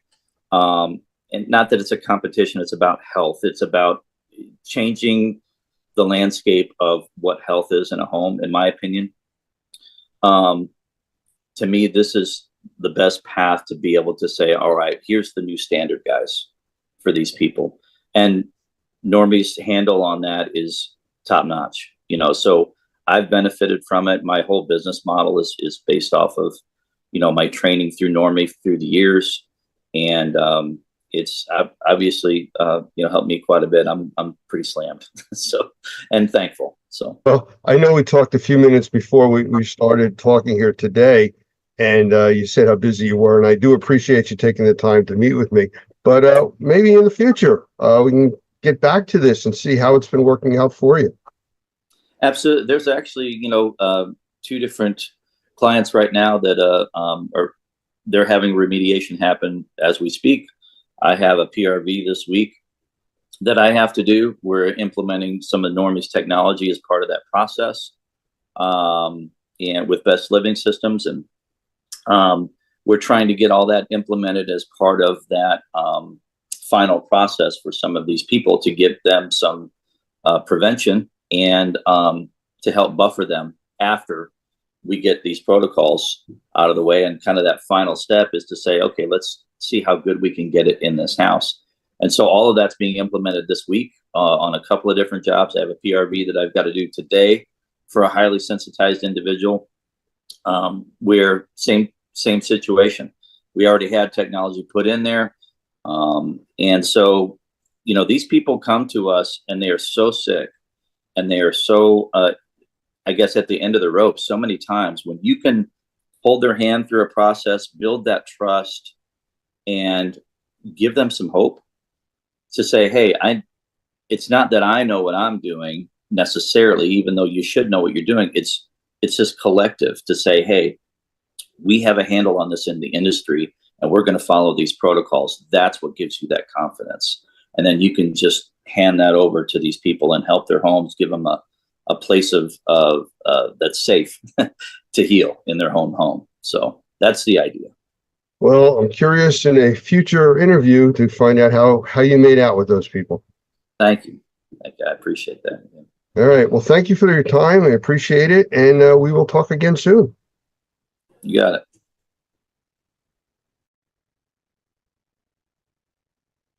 Okay, everybody, and we are back here at the Experience trade show in Chattanooga, Tennessee.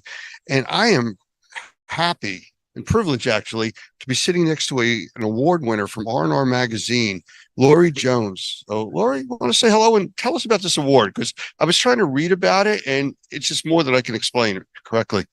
It's actually Women in Restoration, and you are nominated by colleagues, friends, family even, and they open it up for about a month. And there's usually a couple of hundred people that get nominated, and they go through a judging cycle and they read everything about everybody, and then they choose from there. And I won. Well, I was reading through the article, and let me just hold this up for everybody. Big article. That's her. That's her. You can see her. There's some pretty heady runner-ups that were in the group here. They're amazing women. I was reading about that, and so it's pretty impressive that you were chosen over them. I'm very honored to be chosen. I'm very surprised. I mean, really? Yes, because I don't think since I'm doing something that I love to do, I don't think it's outside of the norm. So to me, it's just every day. And then to be recognized for it, it was just like, really? Thank you. Oh, wow. And you just, whenever I was saying thank you last night, I got really emotional because it just hit me how important this award was, or is, I should say. Well, congratulations. Thank you. So tell us about the business that you're in and what you actually do, because again, I was trying to read through some of the titles, and there's a long list here of things that you're certified in, and the type of work you do, forensic restoration. Let's start with that. Tell people what that actually is. Forensic restoration. I'm actually a certified bioforensic restoration specialist. And what I can do is I clean up after crime and trauma scenes and hoarding, mass casualties, WMDs. And I'm also a trainer with my husband, Jeff. And so we teach people how to do these things too. And it's the microbial warrior. And that's basically what we do. We treat our business back home in Oklahoma as a business or as a ministry. because it's what it is to us. It's a ministry. And so we're going out to help people. So when they call us, they're not having a good day. I understand that, and I've come across a lot of that, from my past and everything. Yes. But it's funny because sitting here talking to you, it's kind of like the mild-mannered reporter that rips off the mask and is now the superhero in forensic cleanup, crime scene cleanup, meth lab, stuff like that. You also do, right? We're just now starting to dip our toes in the meth, but we were staying away from it because we wanted to specialize specifically on the forensic restoration right now, because we wanted to be able to get everything under our coats and be able to teach what we do and explain it the way it needs to be explained and train people so that they will be safe when they do it. Well, I know that you deal with a lot of high-end equipment too. And earlier I was over by your booth talking with you and Jeff, and somehow you guys got me to put on one of the helmets and breathing kits that you have. And this thing was pretty impressive. I mean, I've done a lot of work through the medical side and through the restoration side where you're wearing N95 masks, half face masks, all kinds of PPE, but this is like next level stuff. What is that thing I was wearing? It's a helmet and breathing apparatus all in one?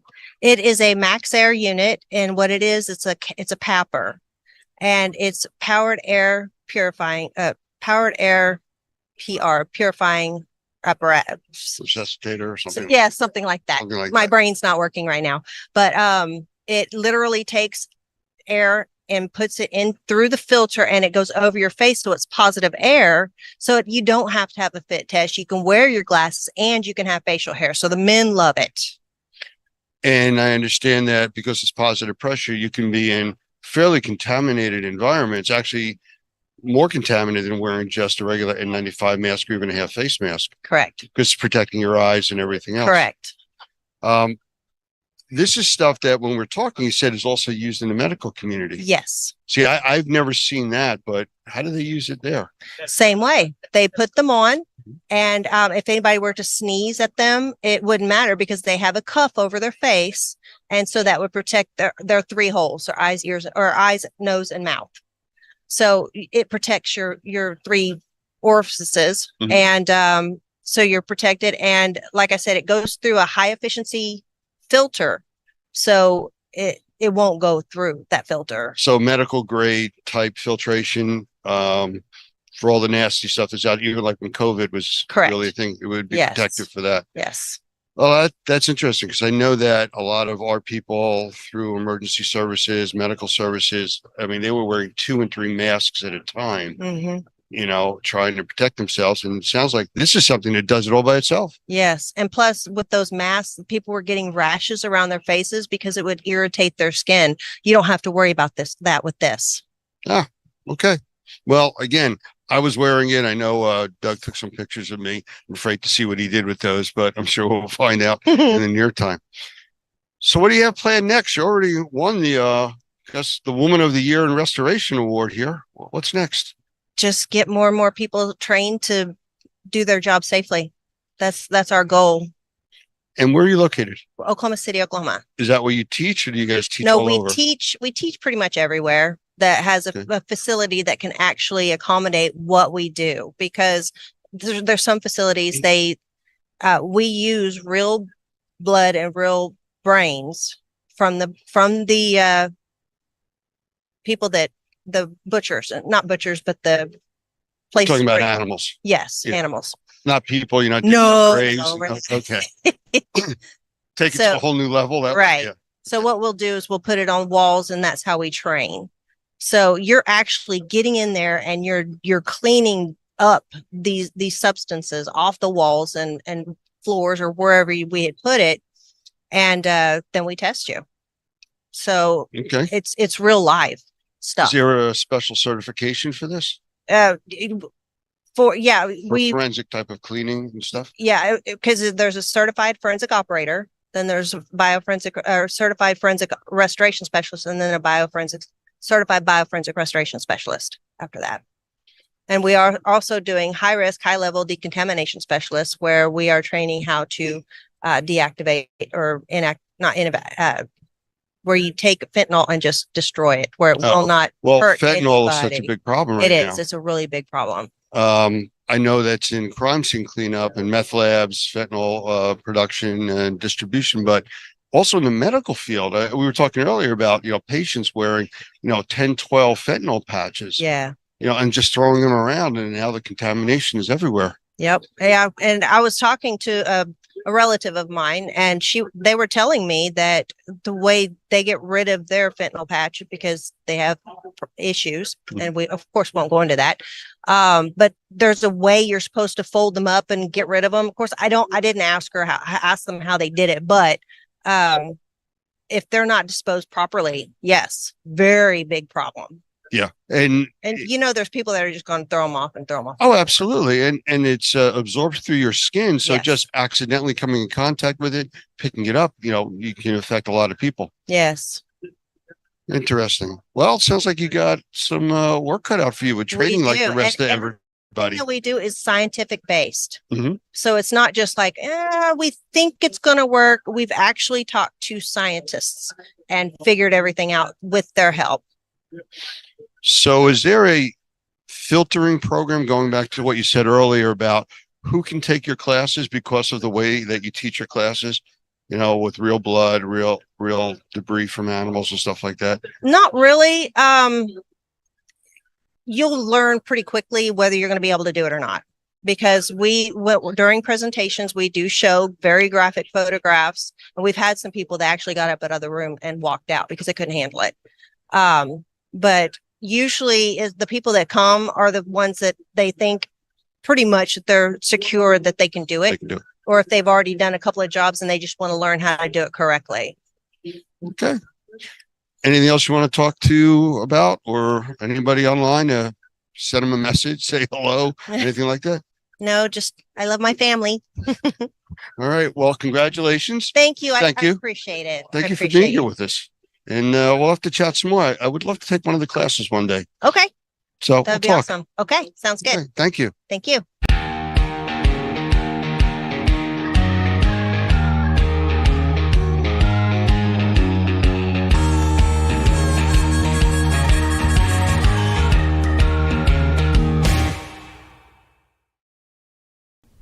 When you start on the pathway toward professional success, you have to know what the goal is and how to get there.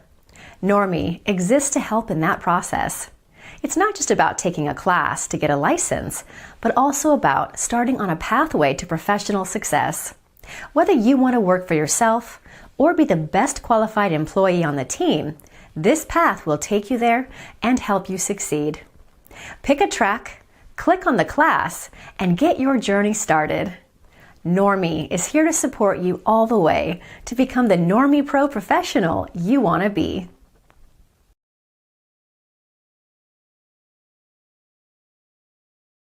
Come to the blind presentation after we're finished with the interview. So for 5 minutes, we're going to be doing the blind and window treatment. And if you would like a raffle ticket, find the train engineer. Hey, everybody. We are back live from the Experience Show in Chattanooga again. And I have Michael Pinto with us. And we've talked many times on these different TV platforms that we're broadcasting on now. But he was doing a presentation today, actually following the presentation I did. So I want to bring him in to say hello and talk a little bit about what he was talking about. How you doing, Mike? I'm blessed. Lance, thank you very much for having me in, and appreciate being here at the show. Of course, I got a Normie shirt on because I'm There you go. here as a volunteer instructor for Normie and just trying to help out. Well, I kind of felt like I was the warm-up act for you this morning because you went on right after I did. And, you had a big crowd there. You were talking about mycotoxins and such. That's good. I don't know if I've ever had a warm-up act There you before, go. so I'm impressed by that. I think I'm moving up in the world. Well, I actually, they had me sandwiched in between Doug starting his presentation. His ended, mine went, and then, you following what I did. So it was a good group that I had. And I think I saw yours was much bigger even. Well, and I think the rationale for what they did actually makes some sense, all kidding aside. So Doug started off this morning talking about assessment. You were then talking about how to market a mold business. And then I was talking about a more specific aspect of the mold remediation industry, which is the mycotoxin cleaning and even getting in a little bit into the sensitized individuals. And so if if somebody had been on the normie track, that actually made logical sense in terms of how to proceed in that area. You start with a general Right. assessment, then the general marketing of the business, and then if that's successful, and one of the things I was trying to explain to people is that you have to take another step to get good at the mycotoxin cleaning to help the sensitized individuals. Oh, absolutely you do. But this just clarifies that I was wrong about that it was a rock, paper, scissors thing, getting the order set up. It was actually a rationale to it. So what did I know? No, I thought it worked really well, but Yeah. the reality of the situation is that for somebody who really wants to take on mold remediation for the mycotoxins and for the sensitized individuals, they should be good at the general remediation first. It's a tough way to do it, to come into the industry brand new and say, okay, I'm going to focus on the sensitized individuals, or I'm going to focus on mycotoxin cleaning, because there's so much, background level stuff that they need to know to then add on to get there. Well, it kind of would be like somebody going to become a specialist in medicine before they became a doctor. Exactly right. Yeah. You You don't need the want- basic skills first. Yeah. You don't want somebody who doesn't know the pinky from the toe to, Exactly. be a specialist. You've got to work your way up through all that. So Yeah. good analogy. I'll be using that in one of my classes, I'm sure. That's okay. I'll send you an invoice. We're Yeah, good. that's fine. Like Yeah. that's ever going to get paid, but go ahead, send it to me. Okay. Yeah. Just as somebody that cares. I know how that works. Right. That's right. Love you too. Right. There you go.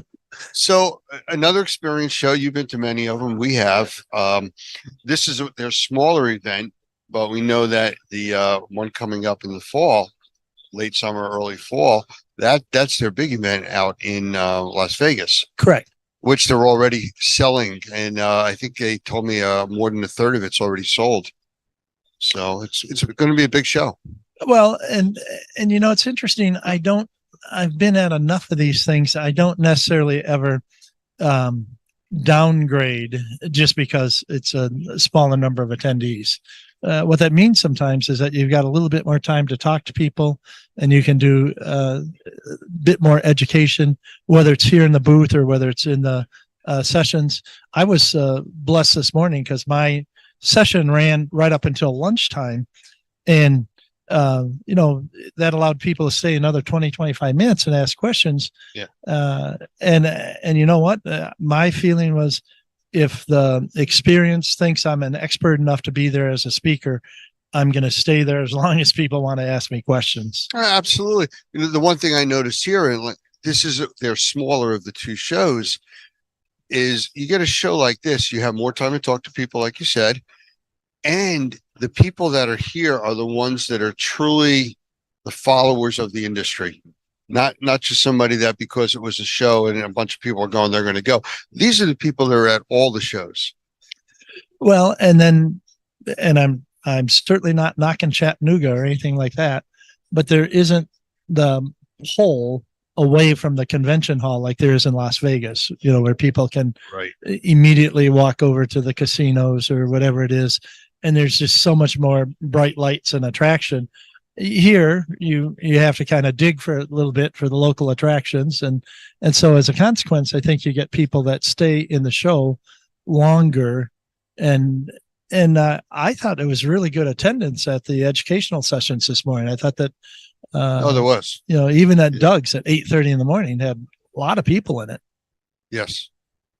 But in reality, to give it the feel of Las Vegas, we have David DeGraff here wearing his fluorescent orange suit, which hopefully we're going to get him to stand still long enough a little bit later on to be able to talk to him also, because he's part of this industry. He provides very valuable service.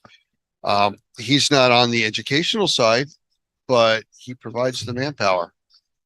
And also, doesn't he have something to do with the chemicals too, or no? No. He's more of a manpower provider. You have a major job or disaster. Okay. You need 200-300 people. That's what you call. Okay. He sends the crew in to help out with that. But, back to you and what you were doing, everything you talked about this morning, the people that come to these types of things are starving for. They want that information. They're hearing it from the customers about mycotoxins, endotoxins, all the types of problems like that. So, and I'm not trying to toot my own horn or anything, but one of the things that I really work hard at in these presentations is to make sure that it's not only good information and credible information, but it's digestible. So several times I noticed during the presentation today, I was talking about studies, as in medical or environmental studies that get published in peer-reviewed journals, that a lot of times the layperson just isn't going to A, take the time to get into that, or B, is going to get lost in it. And so being able to read those, extract the 2 or 3 core items from it, link it to core items that I've taken from other studies, and then make sense of it all. That's what the process was all about today. And it was, as a speaker and as an instructor, I think you're familiar with this as well. When you're up in front of people, whether it's in a classroom or in a presentation setting like that, you can look at their eyes and you can figure out most of the time whether they're getting it or not. Absolutely. And it was, to me, that was the most gratifying thing today, is I'm looking out at the people in the audience and they're getting it. And that, again, is not because I'm such a great instructor or anything, but because I'm working hard to give them factual information. And a couple of questions at the end, I had to tell them, I don't have an answer for you, and I'm not going to make one up just to sound like I'm an expert. But I will go back. I took some notes. I will go back. I'll do some research, and I'll be prepared for that question next time. Yeah. And you know what? Again, back to the point I made earlier, the people that are here because this is their industry. They want to be here and they want the information. They want to be in front of the customers, asking them questions that they can't answer. They want to have those answers. That's why they're here. That's why they come to listen to you talk. Well, and I think the other thing too is, particularly in mycotoxins, where it's kind of a cutting edge, newer subject matter in the industry and stuff. How do you separate the fluff from the reality? And I think that's, and hopefully they know that if it's me as a speaker or anybody from Normie, that's what they're going to get. They're not going to get the fluff. They're going to get the facts. And so I think that's one of the reasons that Normie has a whole track of sessions here. They don't just, people who are putting on the show don't just give Normie those sessions because they like you. They give them to Normie because they know that you're going to bring people into the show and into the educational sessions, and you're not going to lie to them. I started this morning when I was talking to the group with mine. One of the first things I said to them is, I am not going to tell you what you should be doing. I'm not going to tell you what you shouldn't be doing. And more importantly, I'm not here to try to sell you anything. And they all started laughing because they're so used to these power plays when they're in these types of events, people trying to sell them their wares. It was pure information. It was pure suggestions. And they appreciated that. Yeah. You're giving them information rather than an infomercial. Exactly. And unfortunately, because of, just the presence of YouTube and TV and everything else, a lot of the information is really wrapped into infomercials. So just as a counterpoint in some respects, I was telling my group that right off the bat, I don't take any finder's fees. I don't take any commissions. If I mention a product or a company or a name or piece of equipment, it's because I think it works and because I've seen it work, or it works in this particular venue. And you want to make sure that you're not pushing this stuff too far. But the fact of the matter is, when you aren't encumbered by that, I'm not a salesperson for any of these people. That gives you a lot of freedom when you're doing credibility. Well, thank you for that. Yeah, I think that's also the case. That's a very big part of it. And people like that. People are looking for the reality. They're so tired of being sold things, or, the snake oil salesman telling them that things will do things that they're not capable of. We weren't doing that. It's all about, here's information. We're not telling you you need to use this. This is for you to decide what you want to do. At least that was the approach I took. And they appreciated that, and then they got engaged in it and wanted to talk more about it because they had experiences like I was describing to them. Well, and then I think the other thing is that when they're going through some of that and you're trying to explain it to them, if they know that you're not financially tied to it, they can take it from a whole different perspective. They don't have to be quite so skeptical. In addition to that, when it's, the reason I'm sharing this with you is because I've seen it work, and I don't go much beyond that. I mean, unless there actually has been a study done that I've seen or something, kind of a higher level in terms of information. There is still some value to saying, well, here's an experienced person in the industry who has seen this and seen it work. Right. That's worth something. Well, that's why they line up, and that's why I was your warm-up act. That's all I can say. Mike, I appreciate the time, and Lance, joining it's us. always so good to chat with you. Thank you for making this available on so many different platforms. I wish I even had a fraction of the understanding of the media Magic. stuff. Yeah, it is. It's magic. magic. Yeah. So I'll just leave it at that. Yes, But thank pretty you. much. Thank All you right. again. Take care.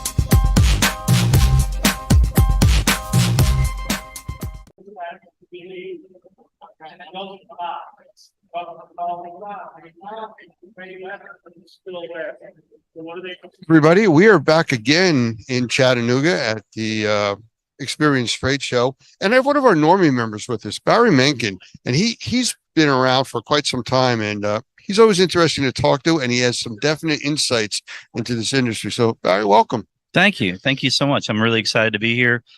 We try to get to these, a couple of times a year, and obviously other organizations as well, and just to stay connected to the industry so we can be on top of our game. Well, one of the things, and I do appreciate that, I want to mention is that you guys were late this morning and missed my presentation. and I was told to point that out. Yes. Well, my hope was that I would be able to get a copy of it later so that I could digest it properly and really get a deeper hold of it. This is a snooze you lose event, so sorry about that. So what brings you here? This is a ride for you guys, isn't it? A little bit of a ride, not too bad. We're actually out of Nashville, Tennessee. So, about 2.5 hours for us to come down. And basically, this event, I think, is really beneficial just because there's so many different players here that crosses different industries, but we're all trying to get things clean at the end of the day. So that whole joke in the industry is, what is clean? Well, there's several different people here trying to clean from different angles, from different, sects of that business or different industries. Yeah. And so to be connected to them, I think, and to understand their approaches and the products and processes, and it's really, I think, helpful for everybody to be able to play together, if you will. And it's funny because you mentioned about getting things clean, and we've started using different terminology that you can't really get something clean, because what is clean? Well, we can make it cleaner. We can show where you started. We can show at the end how much better it is, cleaner, healthier, safer. And yeah, and that seems to be a theme traveling through this whole thing. Absolutely. Yeah. And, today we can see things that we couldn't see before. We can see past 0.1 microns, right? So we have different things that we can say, you know what, we can do better. And, so much of the industry standards, I think, address the minimums. And, nobody should be bragging about getting a D-, like if you're just doing what code says. If you're in the building industry, it's like, well, it passes code. Well, that doesn't make a healthy house, and in our industry, it's like let's not do the minimum. Let's find out how good we can be. And the technology now can help us do that. Yeah, it's funny. We use more or less a joke when we talk about things with people doing testing and stuff. And to your point, you know, a doctor that graduates med school last in his class, lowest possible score, he's still called doctor. Right. You know, but being proud of that, yes, you're a doctor. Congratulations. I'm glad you did it. But then again, look at the people that really scored way up top. They're really engaged in the industry. They're there for the right reasons. Yeah. And that's what this kind of show is about. Yeah, I would say when I come to these shows, the people that come here, especially not necessarily even the vendors, but the people that are coming, they're hungry. And if you care, you're going to show up. And those are the people that want to be excellent at what they do and learn from you guys, right? Yeah. So prime example. And to me, I've grown exponentially through Normie and just being connected to all the different organizations the best way that I can and help take the right things out of each one and try to find out what works for my business model. And it's been very helpful. So very thankful. I'll give you a moment for a shameless plug. Who's the company? So my company's name is Four Corners Environmental, the number 4. And I've got 3 companies. So basically I have a home inspection business still. So what we try to do is our take on how we deal with the environmental side of the business. We come from a water end from the outside in. So I'm looking at the building science, not just from the inside out kind of thing.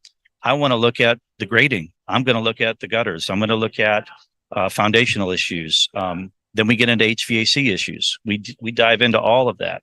And we see holistically, how's this house operating? What's the moisture? How's that reacting? And how are all these systems working together? And then we're just measuring food and water at the end of the day. You know, mold needs the same things that we do to grow. We're made out of the same stuff, you know, so we're just trying to help people manage the food and the water well, especially in a humid climate like we have, where we have high relative humidity all the time. So listening to you, how do I get you to raise your level of dedication to this industry? Because it sounds like you're in hook, line, and sinker. Yeah. I mean, I was a contractor for a long time. I've worked for different companies as I was younger, and I've worked with my hands my whole life, you know. So once I got into the inspection side after I sold that company, everything just kind of hurt. So I mean, I couldn't physically do it anymore. So, but I had all the knowledge base, and then I wanted to fill in the holes that I didn't know. And I've just been so hungry ever since then, because the more you know you can help. And the more viable you can be in your industry to have the answers for people that need healthy homes. And so Normie's been, again, a huge part of that process for me, and a practical approach for a lot of my clients. So, well, and that's the whole idea. It's to keep it practical, to keep it doable, not make it so complicated and difficult and expensive that people can't afford to have the help that they need. So exactly. And, you know, so many companies just come in and they just want to spout out how much they know and impress people, you know, by however many letters they have behind their name. And the letters are important. You have to know what you're talking about, but so much of this is how you communicate to your clients, not just the what, so that they can actually utilize the knowledge and start to apply those things to their home and have solutions. So how many of these experience shows have you been at? This is my 3rd or 4th one, I think. So, yeah, this particular show. Mm-hmm. Have you been to Las Vegas? Yeah, that's the one I was at last year. Or was it? Yeah, last year. Yeah. That is their bigger show of the year. This is kind of like their warm-up show they do in the spring. Right. And then in the fall, they do the big show in Vegas. So looking forward to that. Me too. Yeah. You know, it's usually a good time out there, and exciting, big, too much walking now. Yeah, it's good for us because we usually eat a little bit too much while we're out here. So that is true. All the rich foods and everything. So, but the walking's good.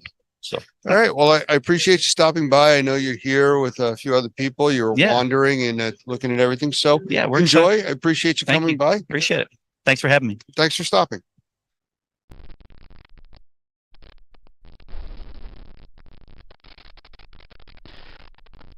August 2005. It'll be a memory etched into the minds of those of us who lived through and survived Hurricane Katrina and Rita.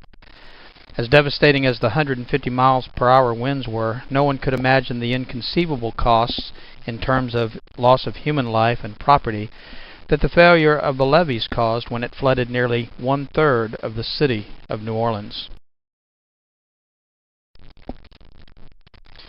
With over 275,000 homes lost on the Gulf Coast as a result of the hurricane, 10 times as many as any other natural disaster in U.S. history, the city of New Orleans continues to deal with the results of homes flooded to the rooftop, unparalleled mold infestation, and potential health issues for the residents who remained to salvage what they could. Information and misinformation has been mixed together, and vulnerable property owners have been faced with the daunting task of trying to sort out the truth. And so the lessons are clear. Prepare when you can for whatever flooding might occur, not only for the potential, but for the aftermath. And whether a natural disaster or the result of someone's mistake, anyone and everyone can suffer the devastating effects of flooding.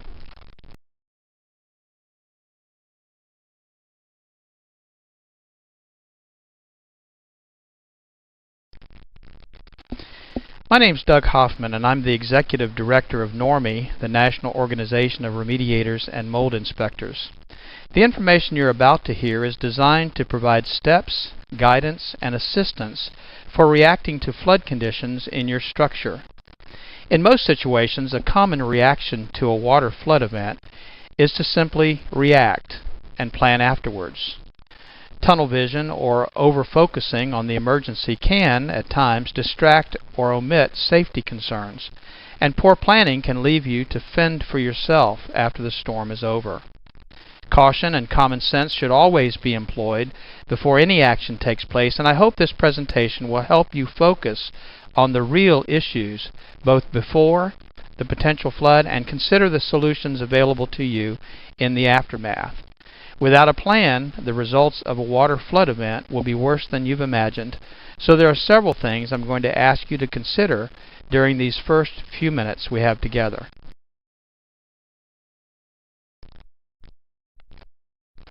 The integrity of the structural systems may have been compromised depending on the nature and degree of the event.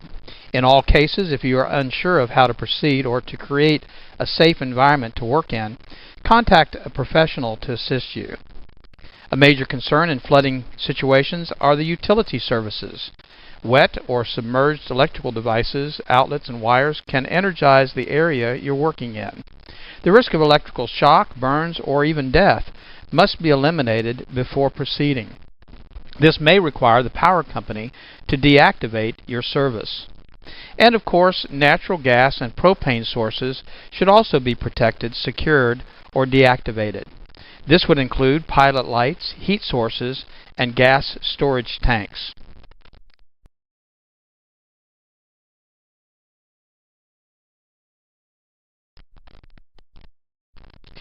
Depending on the severity of the water event, structural integrity should be considered in regards to the foundations.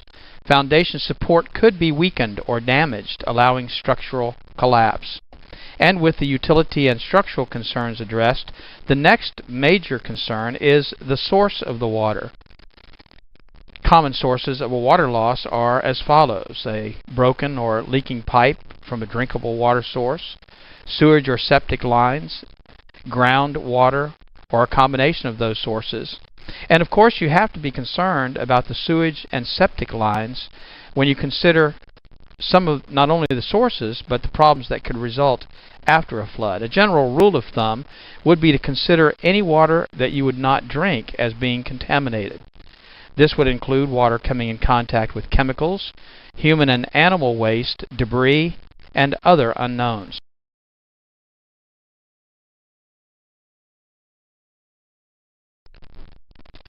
Protecting yourself is one of the important first steps post some water event.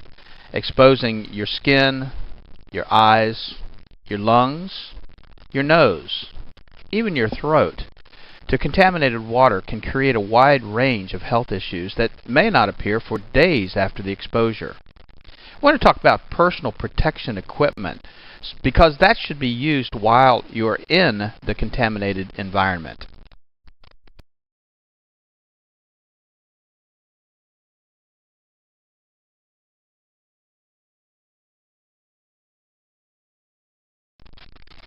Personal protection equipment can include a wide range of items, including boots, clothing, gloves, goggles, and even a mask.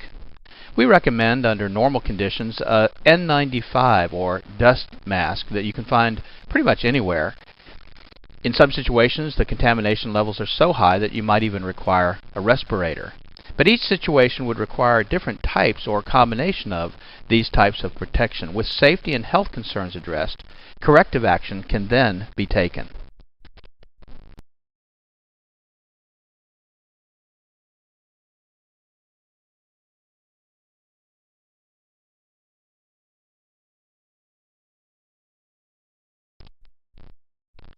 One of the most important things to consider with respect to corrective action is time.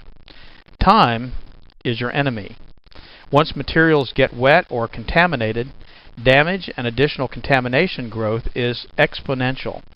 A clean water loss, if not corrected, can promote mold growth in as little as 24 to 48 hours.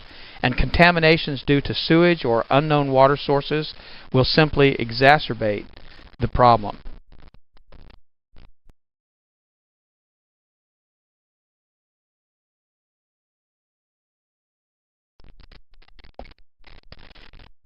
Drying materials and surfaces in the least amount of time should be of the utmost urgency, and oftentimes power is not available, and so having a generator available will be a great source of power for some of the tools that you'll need to dry out the areas that have been flooded. Unfortunately, this may require removal and discarding of flooring materials, wallboard, and furniture. Many material and items can be salvaged depending on the contamination source, the time of exposure, the cost, treatment available, and resources. But a flood affecting a widespread area could reduce the available resources for that area. Not only do you not have electrical service, but you may not have access to floor fans or heaters or dehumidifiers or even an ozone machine that might help eliminate some of the potential contamination that you'll be dealing with after a flood.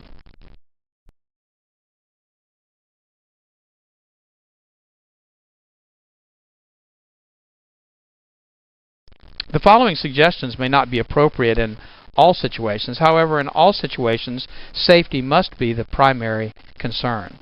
Prior to or during a developing flood condition, remove any movable items, at least as many as you can, to higher ground, and secure those locations if possible.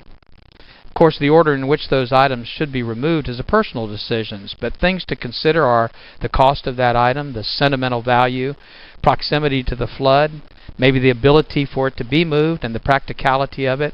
Removing items such as furniture and floor coverings prior to getting saturated will make the cleanup process, of course, much easier. Structural and decorative materials such as wallboard and carpeting are a major problem once they get wet.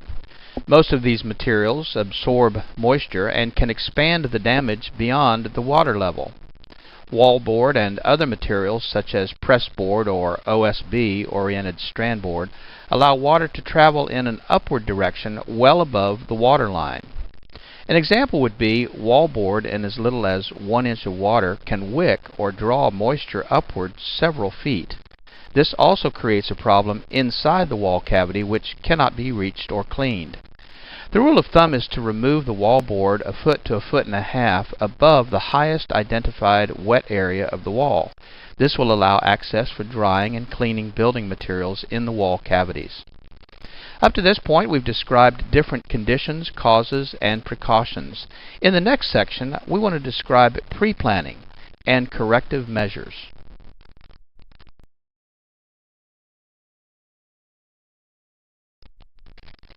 The preparation checklist. As mentioned earlier, safety is the most important issue to consider. You know, taking the important stuff with you is, of course, a great way to prepare for what may be coming. But what can you do to plan for the aftermath of the flooding? That must be considered too. Electrical and gas services must be secured before entering a flooded area. You know, as a side note, an improperly connected generator at a neighbor's home could energize service at your home even if the utility company has cut power in the area. This type of situation could cause an unknown and unexpected risk. With the utilities secured, standing and running water should also be avoided. The health effects from unknown contaminants against your skin is a concern in addition to the power of moving water. Did you know that just 6 inches of rushing water is capable of moving a parked vehicle? Losing your footing or being struck by debris, these are risks you need to consider. Assuming that the water is receding or the water source leak has been stopped, the next phase of the process can be started. Drying is one of the most important things you can do to reduce your loss. Contacting a remediation or drying company should be your first option. Pre-planning and contacting a restoration company before an imminent flood may place you on a response list if a wide area has been affected. Other options could include contacting the local fire department to have your basement or lower levels pumped out, renting pump equipment and generators prior to the flood while they're still available, and arranging for alternate lodging in the event your building becomes uninhabitable. Remember, the larger the area that's affected by the flood, the less resources will be available to you or your contractor.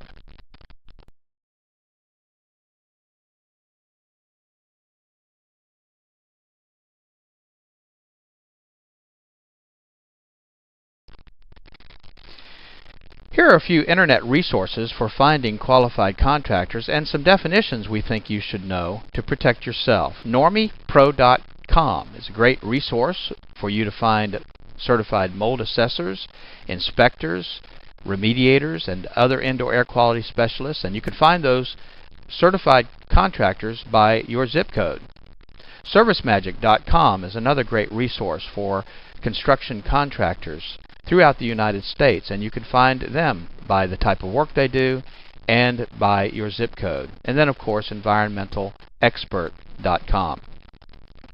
To avoid being taken advantage of by a contractor during a flood emergency, understanding the following construction terms will be helpful.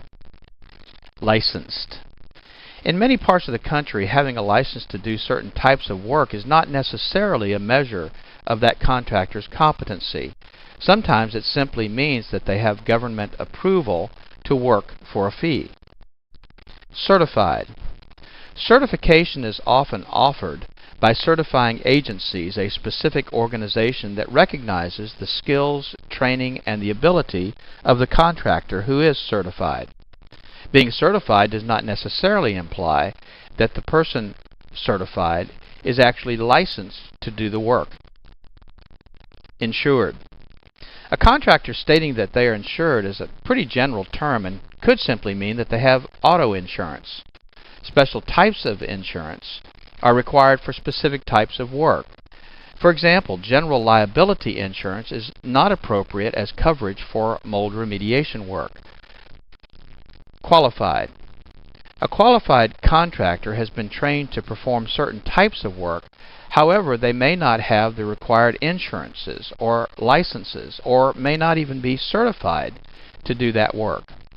The bottom line is that you need to understand the type of work that needs to be done, the capabilities of the contractor that you intend to hire, and then for your protection, have a written quote and description of the work to be performed.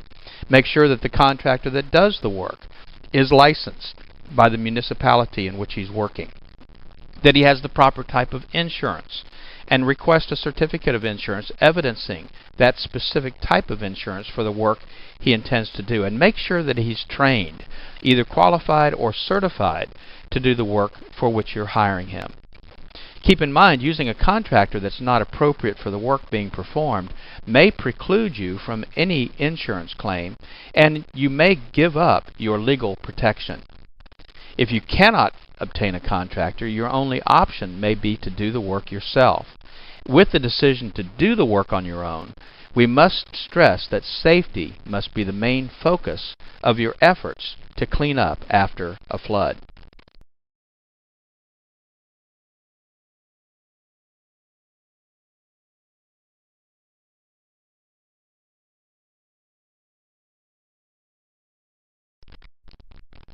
So let's talk about doing it yourself. While working in a safe environment, using the proper protective tools and equipment, water removal becomes the main priority. Pumps for pooling water and wet dry vacs provide a good start to remove the majority of water. Rugs and carpeting and padding, if saturated or contaminated by an unknown water source, should be removed to allow drying of the subflooring. Sheetrock or wallboard materials and insulation that have been submerged should be removed 12 to 18 inches above the highest wet area. As a hint, removing 4 feet of wallboard is easier to replace with a 4 foot by 8 foot sheet of material. It's easier to do that than to try to cut and fit in smaller pieces. Once the bulk of wet materials have been removed, air movement and turning on your air conditioner if the power is available should be provided. And this would include running the HVAC, heat or forced air systems, using dehumidifiers and fans to increase air movement, and applying sanitizers like ozone machines to help prevent mold and bacteria growth. Sanitizers are extremely important when dealing with sewage and water from unknown sources. Heat drying systems can also be used by trained professionals to dry the environment. However, improper use could result in fire or permanent damage to materials by drying them too quickly. Remember that the drying process may take several days to more than a week, depending on the extent of the exposure. Secondary or collateral damage may start to occur in that time. Mold and other microbial growth may start to appear on surfaces exposed to moisture or elevated humidity levels. And if you have a situation where you start to have large areas of microbial growth, the drying process in most cases was not done adequately or fast enough. There is available at enviroscreening.com, for instance, do-it-yourself testing kits to find out if the mold that's been growing in your environment is the type of mold that might need to be removed or dealt with differently than common molds. In this case, it's recommended that you seek the assistance of a professional mold inspector, a qualified sampling technician, or a remediator. Health concerns become additionally critical as the environment conditions deteriorate.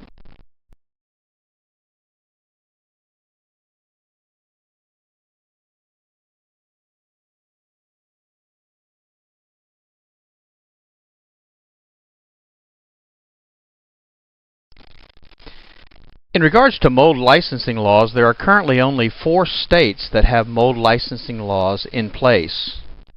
Texas and Louisiana, of course, have their mold licensing laws in place. Florida has their licensing law in place, but it doesn't go into effect until 2010. And then just this year, the state of Maryland put in place their mold licensing law. The important thing is that you check the qualification of the indoor air quality specialist or the mold inspector or the mold remediator or assessor in your state to make sure that they are licensed, certified, and insured before they begin any work.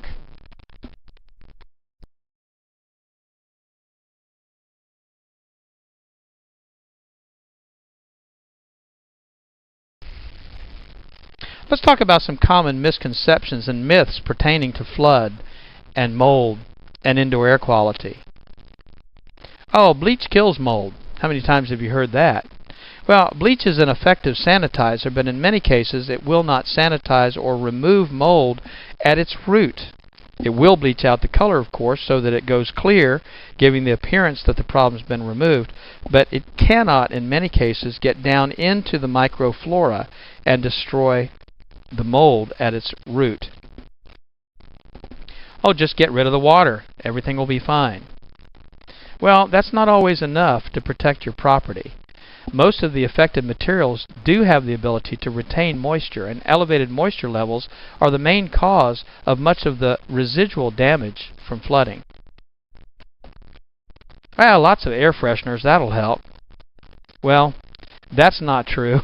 In actuality, most air fresheners only attempt to mask the odors.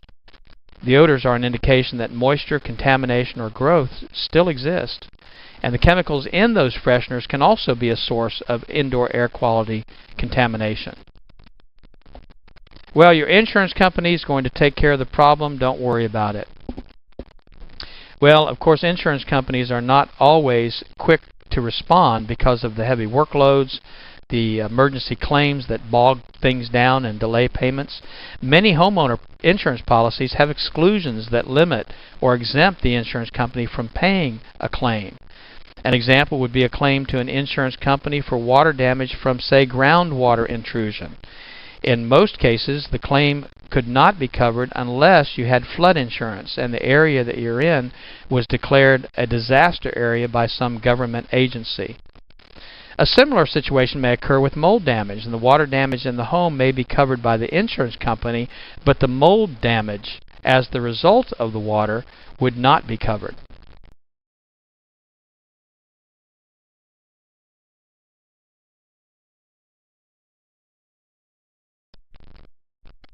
Here are several resources that may provide you with some additional assistance. Of course, the FEMA and the EPA government websites are good resources for more information about how to contact those agencies in an emergency. And also at the normie.org website, we've located a lot of resources for you, articles in regards to antimicrobials, information about mold screening kits, and other things that we feel will be helpful to you. We highly recommend that you seek professional assistance when dealing with a flood, mold, or indoor air quality issue. And please remember that the information that we have been providing to you is really for your information and not intended to replace professional training and assistance. I want to personally thank you for taking the time to listen to this overview. I am hoping that you will benefit from the resources we've made available to you, but also from the training that we offer industry professionals to help you through the process of getting things back to normal. It's my hope that you will never be faced with the issues we've discussed, but if you are, you will now be better prepared. Thank you.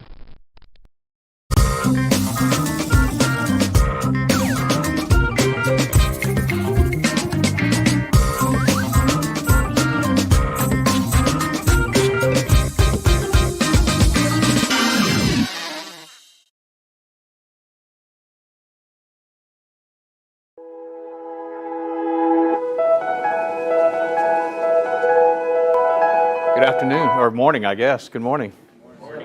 Yeah, so I'm sure that Mo told you when we created Normie in 2004, one of the interesting things was what we created it primarily for the Louisiana licensing law.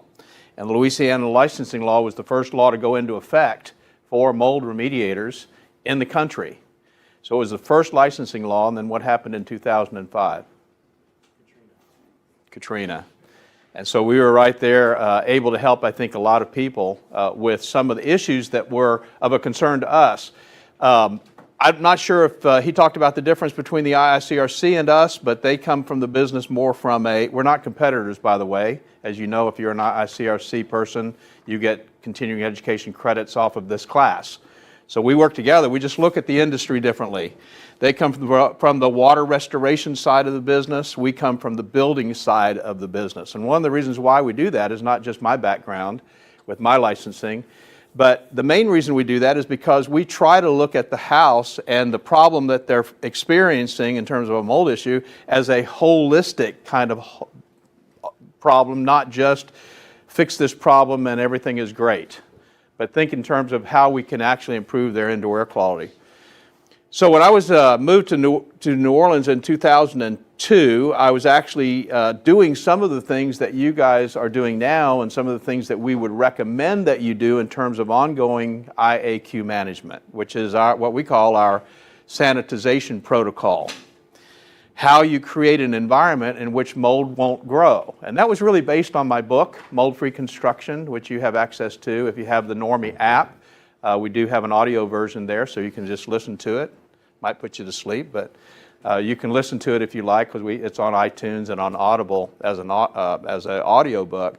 But the sanitization protocol really does improve people's indoor environments, so you have the ability to do that. And I just want to tell you about somebody that I met when I was in New Orleans.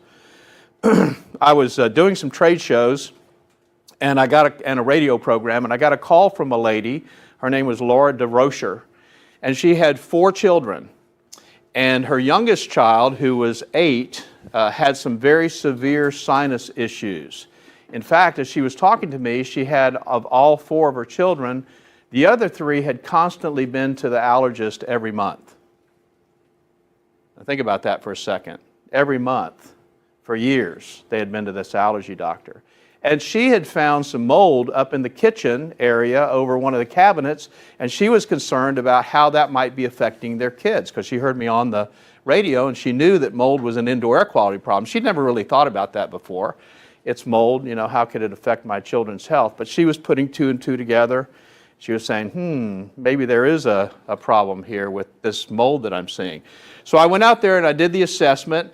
It took the sanitization protocol. It was not the amount of mold or the type of mold, or there wasn't a moisture problem that actually was causing the mold. It was actually a HVAC problem with the relative humidity. So we did the sanitization protocol, put it in place just like you see it today, exactly the same protocol. And she was really excited because in about a week she was feeling better. Her kids seemed to be feeling better. She wasn't sure. But the interesting thing that she told me when I was there visiting her was that her little child, the one that was just a few months old, they had scheduled that baby for surgery, sinus surgery. And she said, we've decided to kind of put it off because things seem to be going better. We'll see how this goes. Well, interesting story to kind of shorten everything up. About 1.5 years later, maybe 2 years later, I got a call from her and she said, I got to tell you an interesting story. She said, first of all, I got a phone call from my pediatric physician, the allergist. He was concerned that we had switched doctors because I haven't taken my kids to the allergist in almost a year. We decided not to do surgery for the baby, and the baby is doing great. Now, a couple of years old, doesn't seem to have any allergies to the environment and what's going on. She said, I think you really solved a bigger problem than you maybe think you solved. The reason I'm telling you that story is because we hear that story over and over and over and over again. Maybe not quite as dramatic, but we hear that story over and over and over again. You are in a very, very important industry. You may not realize it, but one of the reasons why it's regulated is because you're dealing with people's health. The health of your employees, the health of your clients. That's what you're dealing with. And rather than thinking about just being a mold assessor or just being a mold remediator, as Mo's probably told you, we want you to think in terms of being an indoor air quality professional, because that's really what you're doing. I'm sure Mo told you already that when you start cleaning up mold problems in an environment, it's almost like a surrogate of other things that are going on in the environment. If you're reducing the mold, you're also reducing some of the other contaminants, the bacteria, the viruses, the particulates, some of the other stuff that's going on in the environment. So you can make a gigantic change to the environment. So our goal is for you to really think in terms of becoming an indoor air quality professional. And this is really the first step. If you haven't thought about that before, this is really the first step in that direction.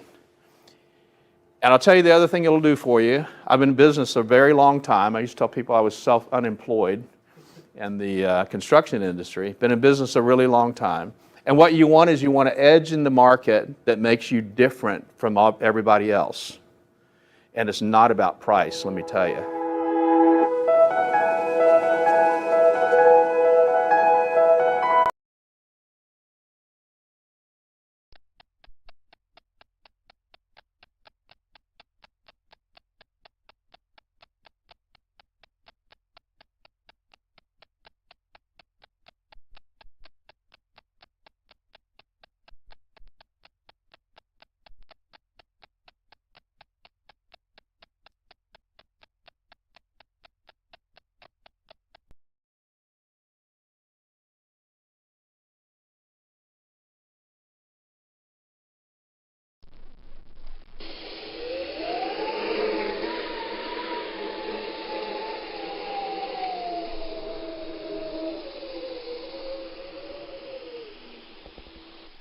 Hurricanes. If you didn't know any differently, they'd seem at the beginning like any other storm. And that's the deceptive part, the devastation, the flooding, the loss of life, the imprint of the loss of heartfelt memories, all occur after the storm has passed. The latest technology gives us the opportunity to be prepared way in advance of impending danger, and yet we wait. Or worse yet, we decide to stay. We risk so much when the effects of these devastating events could be so easily diminished if we had only listened. As the storm approaches, it very quickly becomes too late to gather the important possessions and memories, too late to batten down the hatches, too late to protect our property or sometimes our very lives. With the aftermath of Katrina, I can assure you I have changed my game plan for the next Katrina, and I hope you have or will change yours. My name is Doug Hoffman, the Executive Director of NORMI, the National Organization of Remediators and Mold Inspectors. We train mold professionals to assess, evaluate, and solve the problems associated with water events, both major and minor, as those events result in mold damage to property, and in conjunction with the NORMI Pro Environmental Task Force are ready to help when disaster hits. Check our resources at normi.org and normiproetf.org for current ways you can help yourself and others when disaster hits. Sometimes an event is so horrific that it results in massive flooding and wind damage. We lived through Hurricane Katrina right here in Louisiana and have been privileged to help hundreds, maybe thousands of Katrina victims rebuild their lives after one of the most devastating natural events ever to hit the Gulf coasts of Texas, Louisiana, Mississippi, Alabama, and Florida.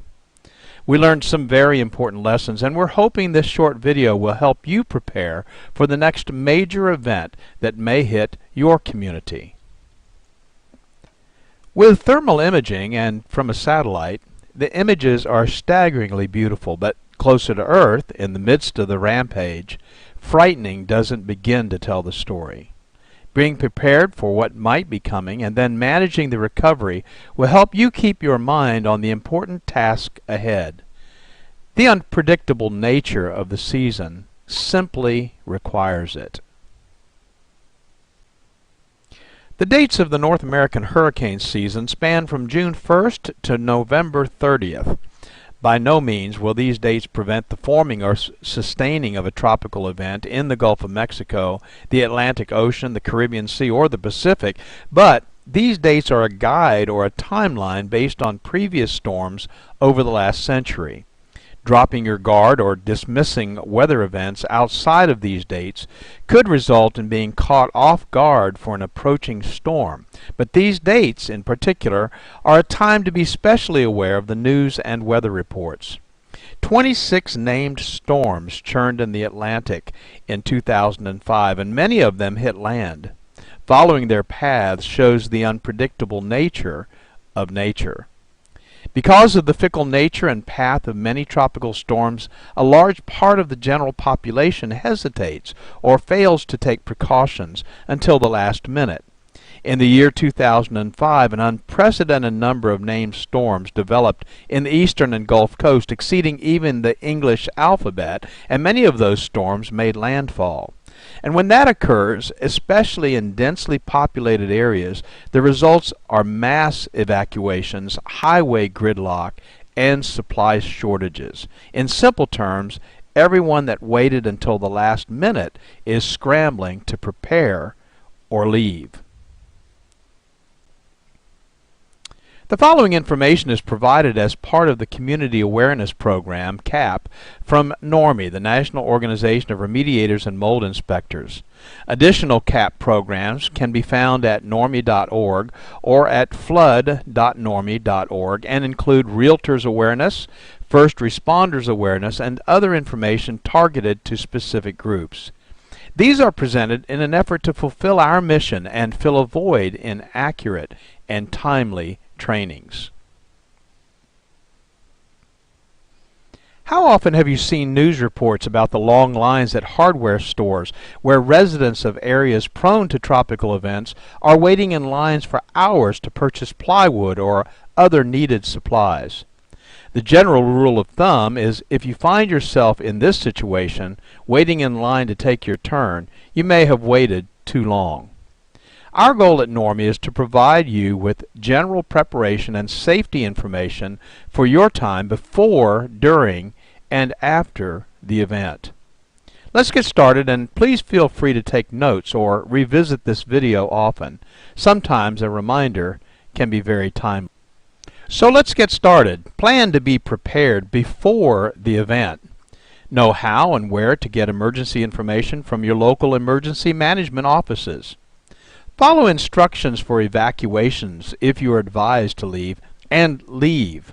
Understand that if you do not evacuate or find yourself in a situation where you need emergency assistance during the event, you may be on your own until the event has passed. Emergency services will also be stretched beyond normal capacity, and assistance may be days or weeks away. Remember that people that choose not to evacuate when instructed to do so are either victims or survivors. Neither title is as a result of good planning. When you do evacuate, if you have carefully planned your evacuation route well in advance of the evacuation and you know where you will be staying, life will be much easier while you are displaced. So if you are not prepared to fend for yourself for an extended period of time, consider relocating prior to the event. If you have the time, tidy up the house, wash and put away the dishes, clean the coffee pot. When you return, you'll feel better about this kind of detailed planning in advance and appreciate the preparation you've made for your return. And of course, traveling during the event is not advisable in most cases. Some of the following information are recommendations from FEMA, the Federal Emergency Management Agency. And they suggest, before the storm, make plans to secure your property. Permanent storm shutters offer the best protection for windows. A second option is to board up those windows with 5/8 marine plywood, cut to fit and ready to install. Tape does not prevent windows from breaking. Install straps or additional clips to securely fasten your roof to the frame structure. This will reduce roof damage. Be sure trees and shrubs around your home are well trimmed. Charge your cellular phone and refill your meds. Clear the gutters and downspouts of any extra debris that could become airborne. Secure your boat. Consider a safe room, a place where you will not be hurt by broken glass or structural damage. Take your outdoor furniture and put it indoors. Get evacuation information, which is readily available, and get a local shelters list. Where can you go if you need to? If you can't get out quickly enough or you get stranded because of traffic, where can you go? In regards to evacuation guidelines, there are really just two categories: what you should always do and what you could do if time permits. As my dad used to say, if you prepare for time to permit, it will. This list gives you these two priorities to consider. Always keep a full tank of gas in your car if an evacuation seems likely. Gas stations may be closed during emergencies and unable to pump gas during power outages. Plan to take one car per family to reduce congestion and delay. If time permits, gather disaster supplies and put them in a kit stored in your home. Always make transportation arrangements with friends or local government if you do not own a car. If time permits, make sure you've got sturdy shoes and clothing that provide some protection, such as long pants, long-sleeved shirts, and a cap. Always listen to battery-operated radio and follow local evacuation instructions. And if time permits, let others know where you're going. Always gather your family and go if you are instructed to evacuate immediately.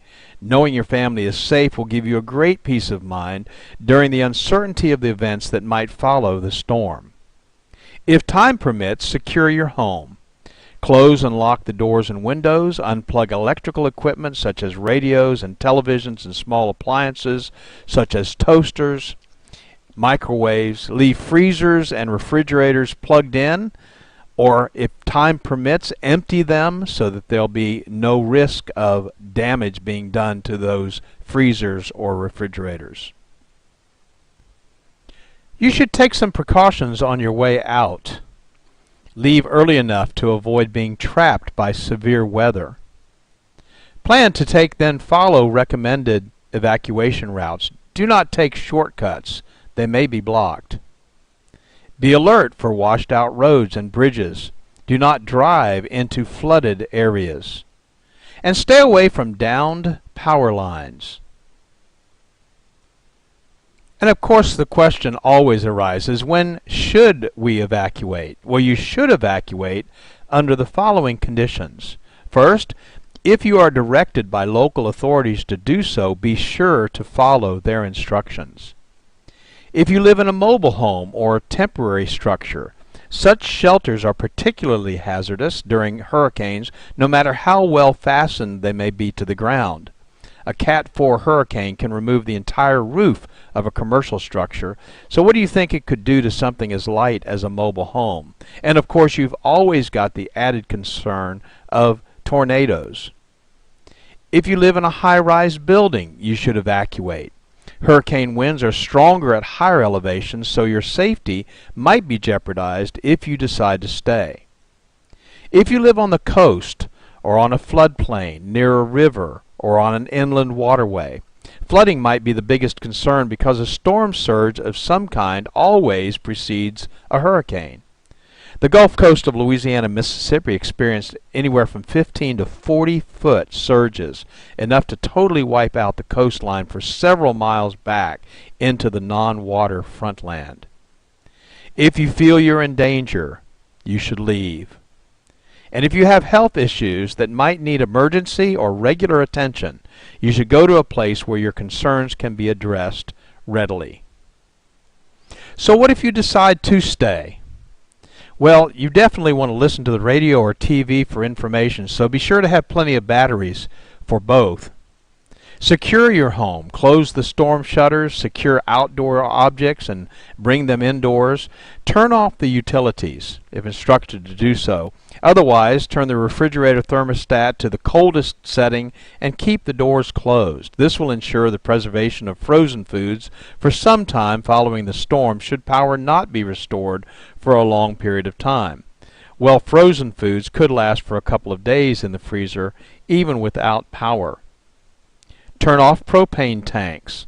Avoid using the phone except for serious emergencies. Moor your boat if time permits. And store a supply of water for sanitary purposes such as cleaning and flushing toilets. Did you know that a toilet will flush simply by filling it with a gallon of water? After thoroughly cleaning it out, fill the bathtub and other large containers with water. If you're unable to evacuate, have you considered the possibility of creating a safe room? If you don't have one, follow these simple guidelines. Make sure that you stay indoors during the hurricane and away from windows and glass doors. Close all the interior doors besides securing and bracing exterior doors. Keep curtains and blinds closed. Don't be fooled if there is a lull. It could be the eye of the storm, and the high winds could pick up again. If necessary for your own safety or that of your family, take refuge in a small interior room, closet, or hallway on the lowest level, but where flooding won't be a concern.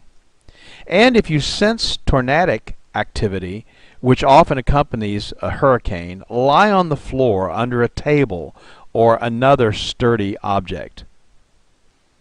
We have incredible technologies that give us advanced warning, tell us the intensity of what we might be facing, and track the storm from its inception to its end. What makes us think we can weather the storm? But we often try. The following are the basic emergency kits and supplies recommended by FEMA. Basic disaster supplies should be stocked in preparation for what may occur during and after a flood, hurricane, or other water event. Let's take a moment to simply list the 6 basic items, and then we'll talk about each one of them in a little bit of detail. This checklist will serve as a great starting place to be sure you are prepared. There are 6 basics you should stock in your home: water, food, first aid supplies, clothing, bedding, and sanitation supplies, tools, and specialty items. And keep the items that you would most likely need during an evacuation in an easy-to-carry container. Possible containers could include a large covered trash container, or a camping backpack, or even a duffel bag. First, water. How much water do I need? You should have at least a 3-day supply of water, and you should store at least 1 gallon of water per person per day. A normally active person needs at least 1/2 gallon of water daily just for drinking.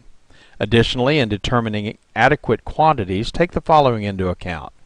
Individual needs vary depending on age, physical condition, activity, diet, and climate.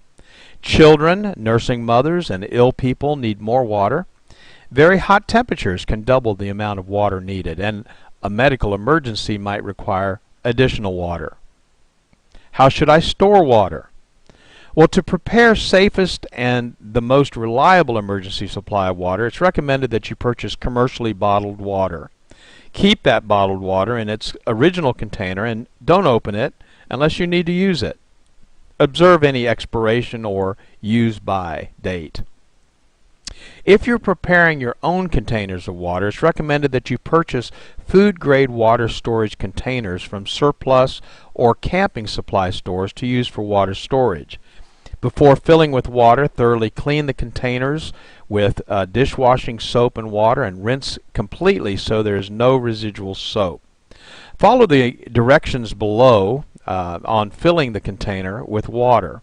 If you choose to use your storage containers, choose 2-liter plastic soft drink bottles. Not plastic jugs or cardboard containers that have had milk or fruit juice in them. Milk protein and fruit sugars cannot be adequately removed from these containers and provide an environment for bacterial growth when water is stored in them. Cardboard containers also leak easily and are not designed for long-term storage of liquids. Also, don't use glass containers because they can break and they're heavy. If you're storing water in plastic soda bottles, follow these steps. Thoroughly clean the bottles with dishwashing soap and water. Rinse completely so there's no residual soap. Then sanitize those bottles by adding a solution of 1 teaspoon of non-scented liquid household chlorine bleach to a quart of water. Swish the sanitizing solution in the bottle so that it touches all surfaces, and then after sanitizing the bottle, thoroughly rinse out the sanitizing solution with clean water. Then you're ready to fill the bottles with water and seal them. Food. However you do it, you need a checklist. Put it in a magnetic clipboard attached to the side of your refrigerator, a post-it note on the inside of a kitchen cabinet, on your PDA or your phone app, but make a list now while you're calm and in your right mind. And remember these important points. Store at least a 3-day supply of non-perishable food. Select foods that require no refrigeration, preparation, or cooking, and little or no water. If you must heat food, pack a can of Sterno and matches. Select food items that are compact and lightweight. Avoid foods that will make you thirsty. Choose salt-free crackers, whole grain cereals, and canned foods with high liquid content. Be sure to include a manual can opener. That might come in very handy. And include a selection of the following foods in your disaster supply kit and put them in a waterproof container. Foods like ready-to-eat meats, fruits, and vegetables, canned fruits, juices, milk, soup, staples like sugar, salt, and pepper, high-energy foods like peanut butter, jelly, crackers, granola bars, trail mix, vitamins and minerals, foods for infants, the elderly, or special dietary needs. And don't forget comfort stress foods like cookies, hard candy, sweetened cereals, instant tea, or coffee. First aid supplies. First aid kits can be purchased but some people prefer to make their own. So we've listed here 18 things that should be included so you could supplement a pre-packaged kit or develop your own. You'll need to decide which items you would want to include or exclude based on budget restraints, but even the seemingly least needed item could become extremely important in a life or death situation. Take the time to study this list, and we've provided a printable copy of this list as a resource at hurricane.normie.org website for your review. And a medical kit, again stored for safekeeping, could include the following items: aspirin or non-aspirin pain relievers, anti-diarrhea medication, an antacid for upset stomach, syrup of ipecac to induce vomiting if advised by the Poison Control Center, possibly a laxative, and maybe an activated charcoal, again for use if advised by the Poison Control Center. Emergency and safety items might also include these items, which would be safely stored but probably not in the same box with the first aid kit. Gas cans, ice chest or two, disposable cups, plates, eating utensils, and paper towels, black trash bags, vinyl gloves, maybe moistened cleaning towelettes. Again, having these items far in advance of an impending storm is simply the best way to avoid having to find them in an emergency and when you might be in panic mode. And by all means, take the time to contact your local American Red Cross chapter to obtain a free basic first aid manual. Clothing, bedding, and sanitation supplies are extremely important, and especially if you live in a cold climate, you've got to think about warmth because it's possible that you would not have heat. So include at least one complete change of clothing and footwear per person. A light jacket or coat, long pants, a long sleeve shirt, sturdy shoes or work boots, and of course waterproof would be preferred. Hat, gloves, and scarf, rain gear, thermal underwear, blankets or sleeping bags, and sunglasses. And on the sanitation side, don't forget the toilet paper, soap, liquid detergent, feminine supplies, personal hygiene items, plastic garbage bags with ties for personal sanitization use, plastic bucket with a tight lid, and disinfectant. Maybe even a little bit of household bleach for sanitization. Next on our list is tools, and there are a lot of tools that people don't think about needing until they need them. Mess kits or paper cups, plates, and plastic utensils. An emergency preparedness manual, there's some good ones out there. Portable battery-operated radio or television and extra batteries. Flashlights and extra batteries. Cash or traveler's checks and some change. Non-electric can opener, a utility knife. Fire extinguisher, small canister, ABC type, a tube tent, pliers, tape, compass, matches in a waterproof container, aluminum foil, plastic storage containers, rabbit ears for your TV, signal flare, paper, pencil, needles, thread, a medicine dropper, a shut-off wrench to turn off household gas and water, a whistle, an axe, plastic sheeting, and a map of the area for locating shelters. And finally, specialty items. Remember family members with special needs such as infants and elderly or disabled persons. For baby, formula, diapers and wipes, baby food, bottles, powdered milk, pacifiers, and maybe medications. And don't forget the adults. Heart and high blood pressure medication, insulin, prescription drugs, denture needs, contact lenses and supplies, extra eyeglasses, hearing aid batteries. That's a lot of stuff to remember. And you can make this a special project, taking the important family documents and putting them together in a place where they're safe, photocopies of credit and identification cards, maybe in a Ziploc bag, plastic container. But you want to keep these records in a waterproof, portable container. Your will and insurance policies, contracts, deeds, stocks, and bonds. Photo IDs, passports, social security cards, immunization records, bank account numbers, credit card account numbers and companies, inventory of valuable household goods or important telephone numbers, family records like birth and marriage and death certificates, your checkbook, cash and coins, and then of course some entertainment, games, and books that you might need while you're away. So, what's the target? The goal? The goal during a tropical event is to not need the items and procedures that we discussed in this presentation. However, being prepared is a good alternative and may make the difference between being a victim and being a survivor. On a personal note, from those who have been there, during the aftermath of Katrina, many suffered intense wind damage with trees through their roof and rain pouring through.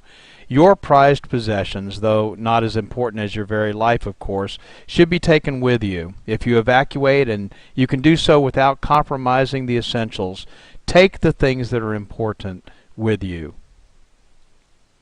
I want to personally thank you for taking the time to watch this video. It's our hope that you will never be in a situation where you will have to consider all the things we've discussed.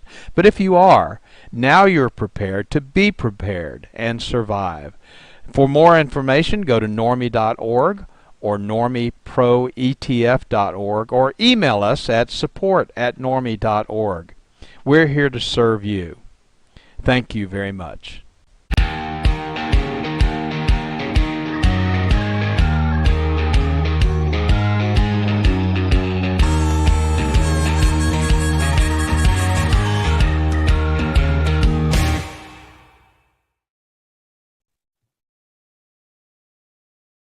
I want to welcome today's guests from Robert Pettyjohn Cleaning, Mr. Robert Pettyjohn and Katie Ruther.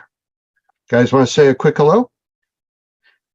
Hello there, Lance. It's a joy to join you and the millions watching on their computer. Thank you, Robert. Hi, Katie. How you doing? Thank you. I'm good, Lance. How are you? Good, good. Well, let's get started here. And for those that don't know, Robert is one of our senior trainers. He's involved with our certified mold assessor, mold remediation training, and he does quite a few other things for us. So could you tell us a little bit about your background and how you got involved with this indoor air quality industry? Well, Lance just started by cleaning carpets.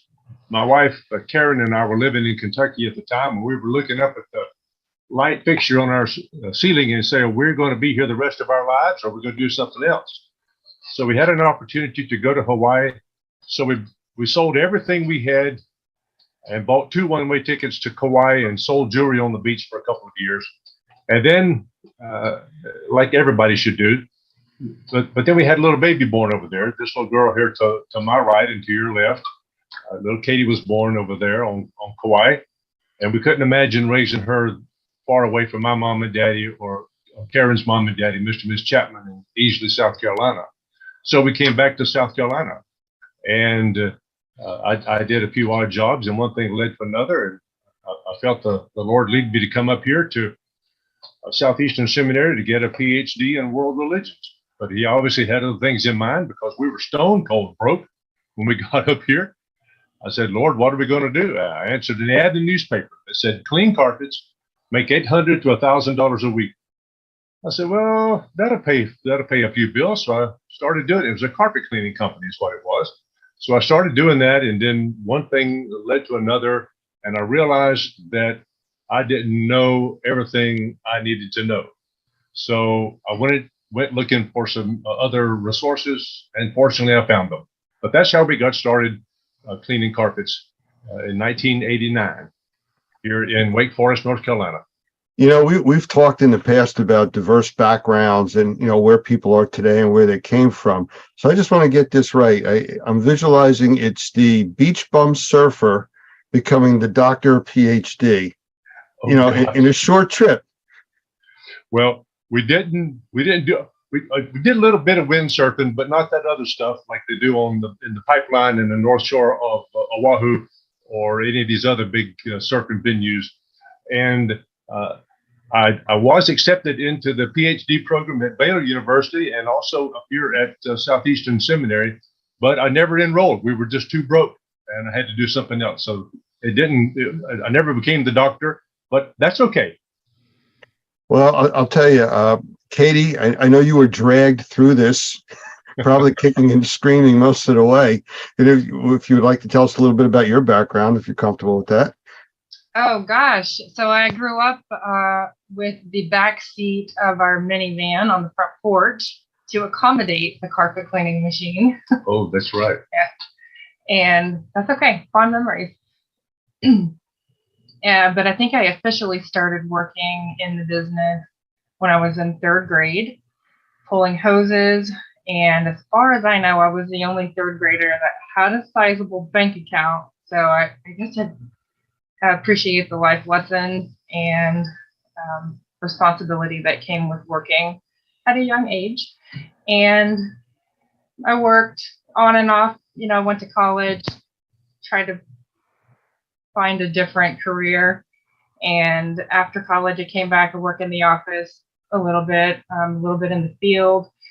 And I got married. We ran away for about 4.5 years to California and decided this is probably where we really need to be. So we came back and have been ears deep in textiles for the last, I keep saying 6 years, but time keeps ticking. So it might be closer to 8 years by now. Wow. Amazing. So here we are. Not at all what you plan for your life, but somehow you're doing what you're supposed to be doing. All right. Very cool. Well, I like to know a little bit more about the backgrounds, and a lot of our viewers, want to know who the people are that we're talking to. So thank you both for that. So let's get down to it. I know what you do is fairly technical as far as the technology that's used, the methodology for cleaning. It's not just spraying a chemical on something and cleaning it. So how did you figure out how to do this? Did you take training, or did you just reinvent the wheel, or how'd you wind up doing what you're doing? Well, we got started in our training because I had done some work. The guys at the shop figured I was the smartest one, so they sent me the worst, most difficult cases. And at this time, I went and bleached the guy's carpet and made a big mess. And that was $650 that Petty John's did not have. But we had to max out our credit cards in order for that to happen. So we did it. So I figured I better get some training. And as a result, I asked around a couple of places and found out that there was a class at Sunbelt Cleaning Supply House here in Raleigh. And the great Lee Pemberton from McKeesport, Pennsylvania, was the one who was teaching the class. And thankfully, I got the right teacher at the right time. And he told me everything I needed to do and to know in order to get started properly. And I could not be any more thankful for that. So absolutely, training and education, there is no substitute whatsoever for that unless you have a bottomless bank account that can handle all your screw ups.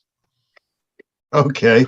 Well, with that, in the world of indoor air quality, which is where we all work under, I know there's a lot of trade organizations and support groups and things like that. Did you ever try, or are you still working with those types of groups, trade associations, organizations that helped you through this? To back up to education for just a moment, one of the fun full circle parts of being in a family business is, while my dad took classes from Lee Pemberton, I think I was able to fully explore my love of upholstery cleaning from Lee's son, Jim, a few years ago. Many years later. So I think that their family business becoming full circle as our family business has become second generation is one of the beautiful little components that you don't just see everywhere. So That's very well put. yes, it is. But does that really mean that when you were in 3rd and 4th grade, you were helping him with his homework? Oh, You're exposing all our family secrets now. I just wanted to make it clear for everybody where we were. Well, that one of the benefits of being at a class like that is that you usually are associated with people that are where you want to be. And one of those people was a fellow named Chubb Safrit, Safrit. He lived in Concord, North Carolina, right outside of Charlotte. And Chubb at that meeting told me, he said, Robert, if you want to do this business, you do this and this and this and this. And I did that and that and that and that. And then one thing led to another. And now here, what is today's date? 24th. The 24th of what? March. March 24th in 2023.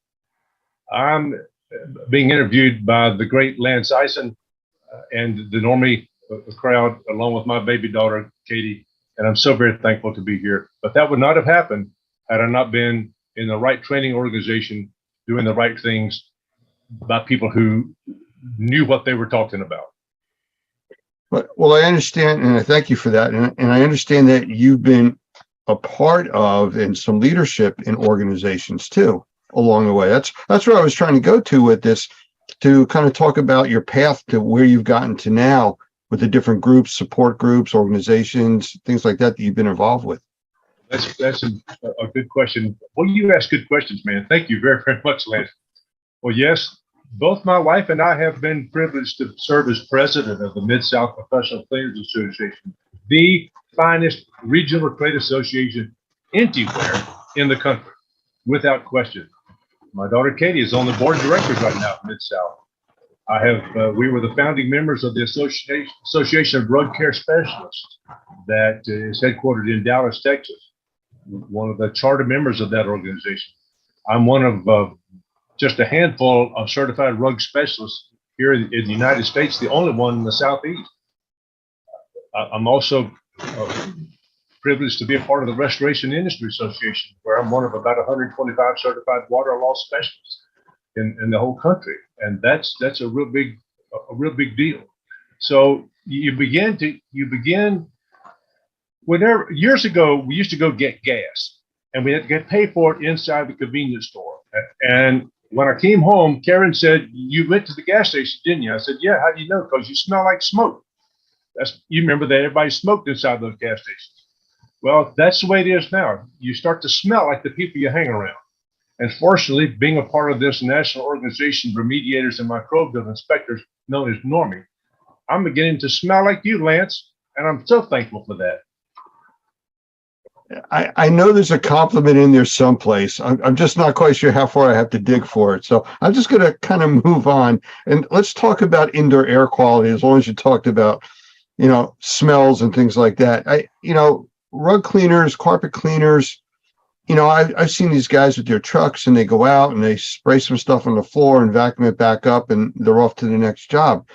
But why wouldn't they be more focused on how it's affecting the rest of the environment with indoor air quality? So, I mean, how do you view that component of what you do? Well, one of the benefits of being involved in an organization like Mid-South is that back in 1989, when we first started, we ran into a fellow. His name is Dr. Michael Berry. He was in charge of the Research Triangle Institute, and at the time was a very, very close friend of the Mid-South Professional Cleaners Association. As a matter of fact, one of his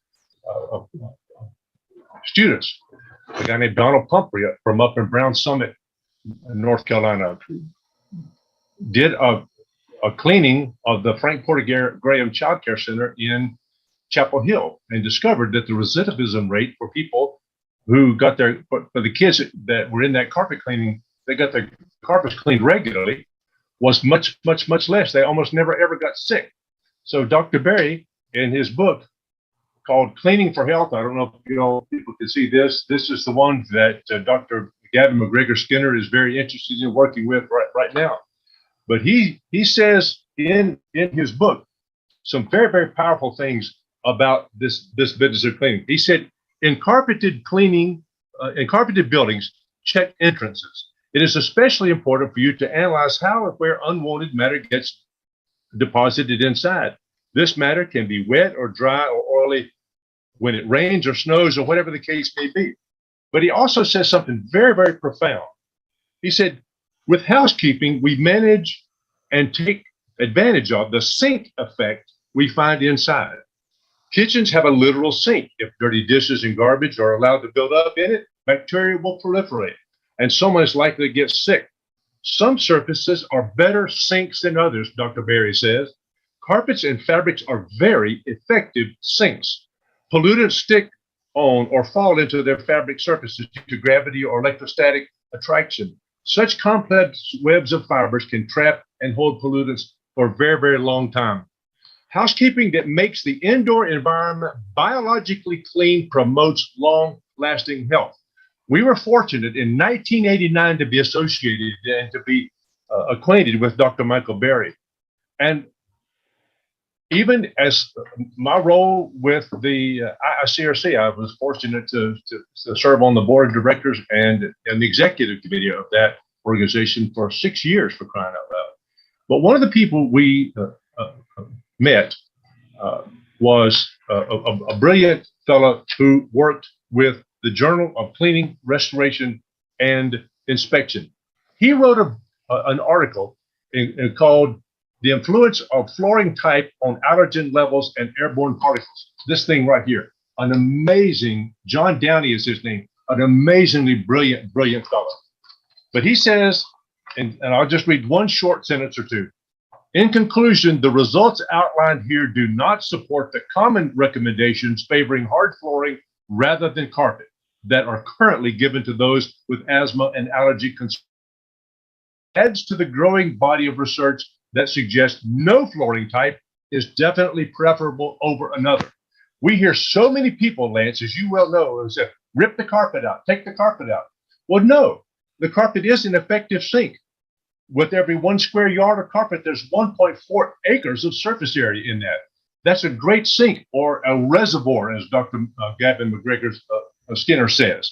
But that reservoir, that sink, needs to be emptied on a regular basis. Hence, what we're here for today is we are impacting people's indoor air quality in ways they will never have any indication. So, well, industry that does this, that allows us to do this, sir. Let me toss up a softball to you guys for you guys to take a swing at using a baseball metaphor here. Here comes the pitch. In most structures, what is the largest filter in that facility or home? Katie? The carpet. There you go. Pretty much what you just said. I mean, it's a massive filtering system, and it's so important to address it the right way. It's crazy when the largest filter has been ripped out and replaced with a filter that can't hold on to anything, like a hard floor. It changes the whole maintenance protocol for the house, the whole level of expectation for the homeowner, for the inhabitants and their respiratory existence, in my opinion. But your opinion is right. And the fact is that big sink that filter has got to be cleaned and emptied on a regular basis. I'm sorry, nobody put a gun to your head, made you buy that carpet or buy that Oriental rug, but still you got to maintain it. Nobody made you have babies. Nobody made you buy that house, but still you got to maintain it properly. Absolutely. And that was the whole purpose for asking that question like that. When you do take out the carpeting, it does change everything. The whole indoor air quality structure changes. So let's get a little bit more into the technology side of it. Could you give us some examples or demonstrations? I know you have some videos that you were talking about in a previous conversation we had about carpeting and cleaning and things like that. That's a very good question, Lance, because cleaning carpets really does impact the 7 elements of indoor air quality. And those 7 elements, of course, are particles, odors, gases, biopollutants, temperature, relative humidity, and comfort. That's how you got to measure something somehow. So let's measure it with these standards, these criteria that Mr. Hoffman and Normie have established as extreme, and research over the decades as established as necessary elements of healthy indoor air quality. How does what we do impact healthy indoor air quality? Katie, how does all that happen? How would you show that? I would like to start with reel it back a little bit and talk about why before how. I think one of the questions that is often overlooked when it comes to how are you going to clean my rug? Can you clean my rug? What are you doing? Why should I choose you over someone else? Is come back to why are we even doing this in the first place? And the Sunday school answer is indoor air quality. But there are other answers to those questions. And those are going to be very simple. Why do you do what you do? Because it's important to your precious customers for one, but you've got to also understand what you're doing. Where does this rug come from? Where do these textiles come from? How did they come about even in the first place? And I think you may have a couple. We're going to show you a couple of videos, Lance, and your audience too. They're short videos. They're not going to last forever, but sometimes a picture says more, 1,000 words, 10,000, or whatever it is. Short videos, like an active picture, so you can just catch a little glimpse of interaction and not necessarily watch the whole movie. And you got some of those videos? I think I've got a few. Oh, that's great. Let's do it. Okay, we'll go for it. Good. All right. So let's do a share screen. Eeny, meeny, miny, moe. So why do we clean rugs? Oh. One of the first whys is this right here.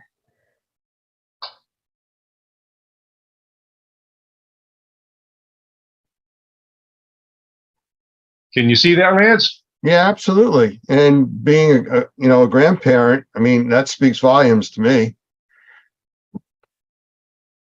All right, that little bugger is my nephew.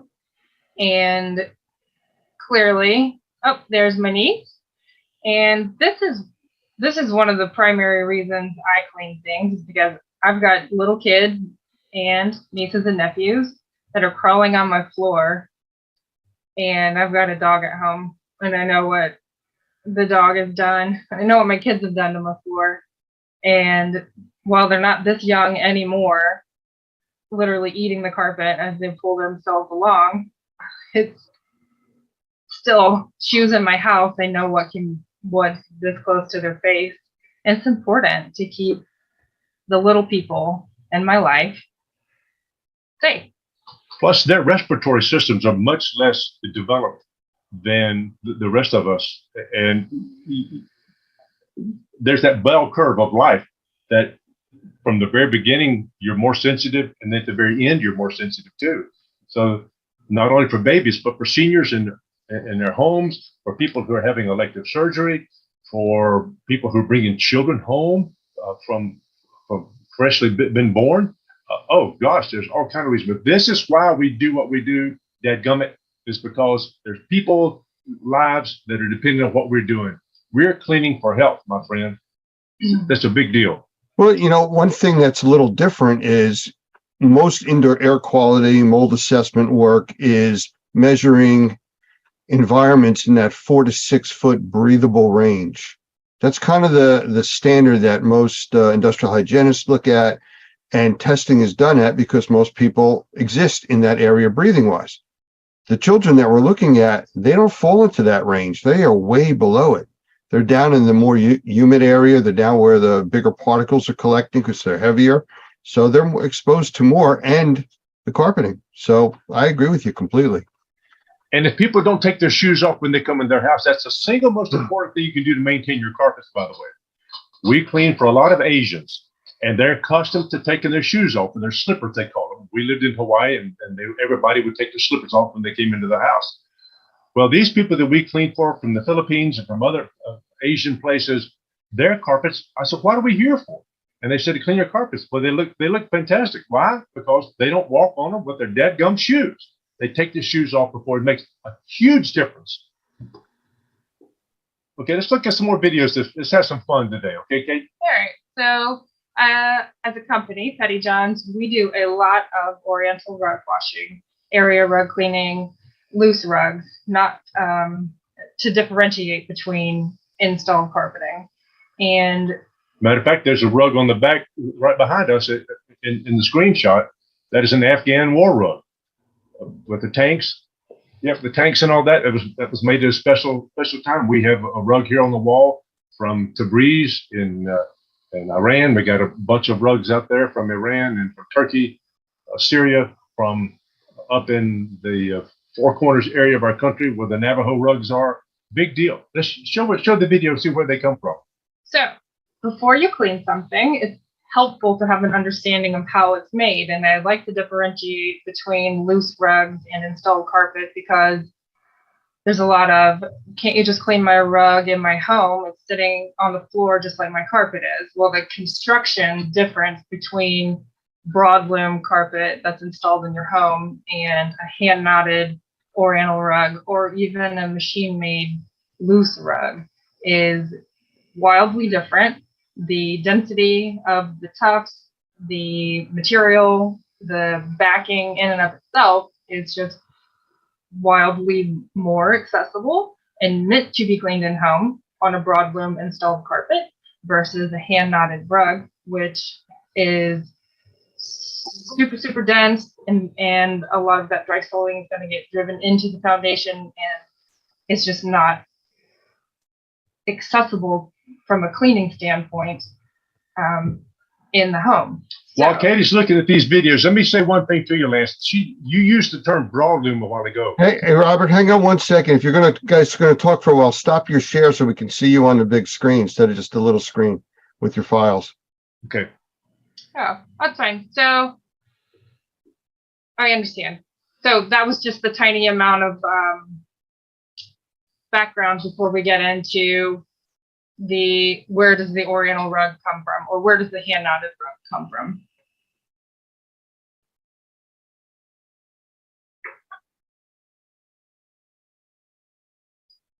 Oh my! This is taken in the Luri area of Iran. There are two major nomadic tribes there, the Luris and the Qashqai's. And you can see that this is a big deal in their lives. I mean, this was only taken just a few years ago when I had the privilege to go to Iran and see these sites firsthand. This is a something that you just don't see very much at all in our society, particularly in America, but gosh, almost anywhere. And then look who's bringing up the rear, being sure that the job's done right. Two women, by George. Isn't that fascinating? Wow. So we start the journey with the sheep walking on the dusty road, and we are going to go to the sheep have got to be shorn and the wool's cut off. It's got a very high lanolin content in it, so it's got to be washed first. Once it's washed, it can be put into a dye vat and dyed almost any color imaginable. And these guys that do this, these dye masters, using all kind of natural vegetal dyes, are some of the most incredibly brilliant people on earth. They are the most highly respected anywhere along this rug chain. It's those people who know how to match colors and to get them exactly what the customer's looking for. Those are really huge. And I've had the privilege of getting to know some of these folks and to watch how hard they work. Man, you just never see them taking breaks. So one of the questions we pose to ourselves before we clean a rug or anything in reality, what's it made of, what's happened to it, and what's the value. We're going to dig into the what's it made of portion right now as we've been. And so people may find this awful pedantic or something kind of, why you show me all these things like this? Well, there's got to be an entertainment value to what we're seeing. You're seeing some stuff that you've probably never ever seen before. We're lifting up the sheets, and now you can see what's going on in between. And it's a beautiful story of what all has been happening over the years, and to see that this. By the way, the oldest Oriental rug discovered was in the Pizric Mountains of Russia. It dates back to 5000 BC. It is constructed exactly the way that Persian or Iranian rugs are constructed today. Amazing, amazing. This here, you're seeing a lady in the Luri tribe. She is spinning the wool that's been cut off of the sheep, and it's all been cleaned up, and now they get big old skeins of this stuff, and it's got to be spun now into a yarn that can be used in a rug. But just look at all the times that this is being held by the human hand. Look, all the oils, look at the soil that's on the ground. I mean, these things, you'll see how this is taken care of down the road. This is just a beautiful process. And whether you're washing upholstery, whether you're cleaning dishes, whether you're cleaning up a television set or whatever, you got to know how things are constructed. And look at these incredible ladies there in the Kashka'i tribe that are actually weaving a rug on the ground. These are nomadic tribes, much like you read about in the Old Testament.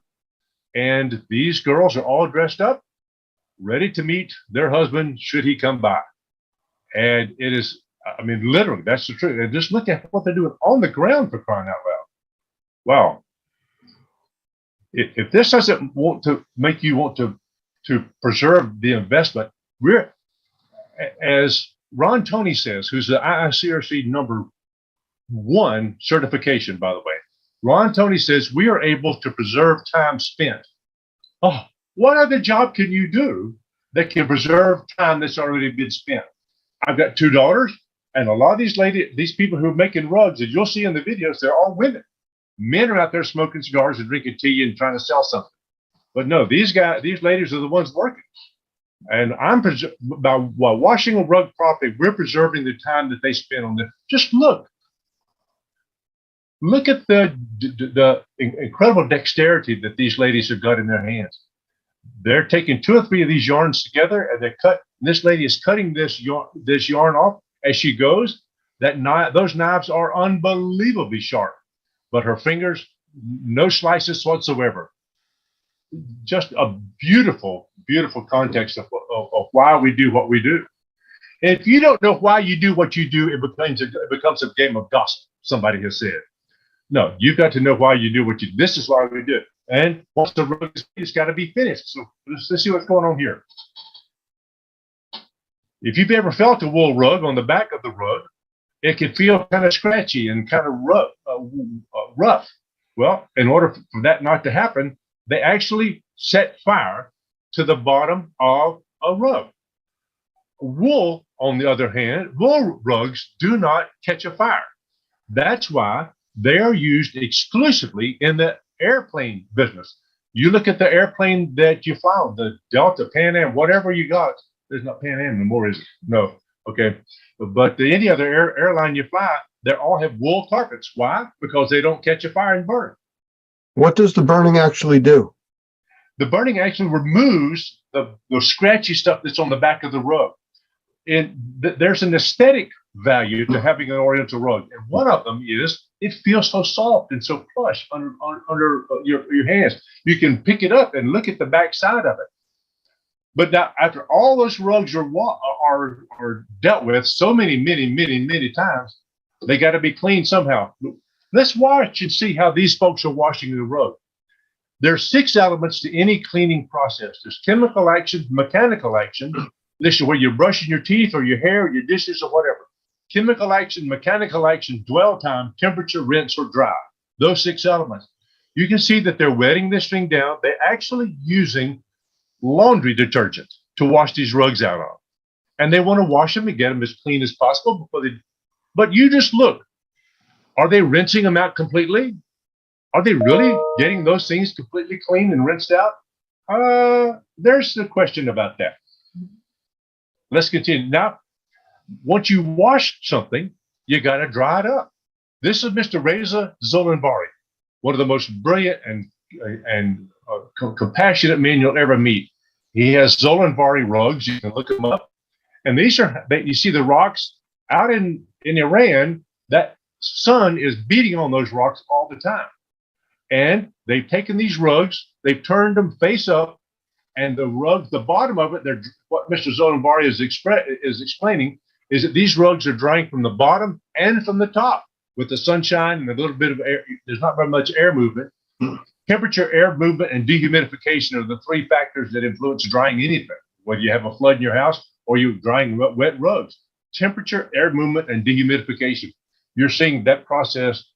Plus, they're being exposed to the UV light, which is helping to deepen the colors in these yarns. They thought of everything over the thousands and thousands of years that they've been doing this. It's in the book of Judges. You can read it. But when you make a rug, you got to sell it. So here they are, flipping rugs. It's called flipping rugs to the public. Here's what that looks like.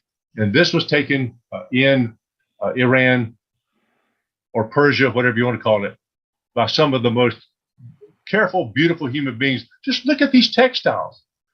Look at how beautiful they are. Oh, my stars.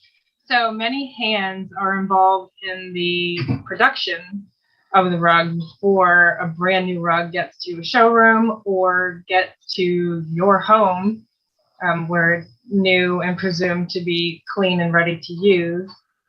And the concept of clean, the definitive clean, it's kind of vague because, hold on just 1 second, you'll see in this video, it's about 2 seconds away. You're going to see oops, that has just potentially touched a brand new item that you're going to bring into your home and your child's going to crawl across, or you're going to drop a little crumb and you're going to pick it up and eat it because that was a really good blueberry muffin and you just bought the rug so it's clean. So this is actually the very first rug I ever bought. It's actually a grain bag. I bought this at the Grand Bazaar in Istanbul, Turkey. And to be able to, and what happened was that the folks used to put the grain in these bags and put the bags on top of, on the back of the horse and take them back and forth to wherever they needed to go.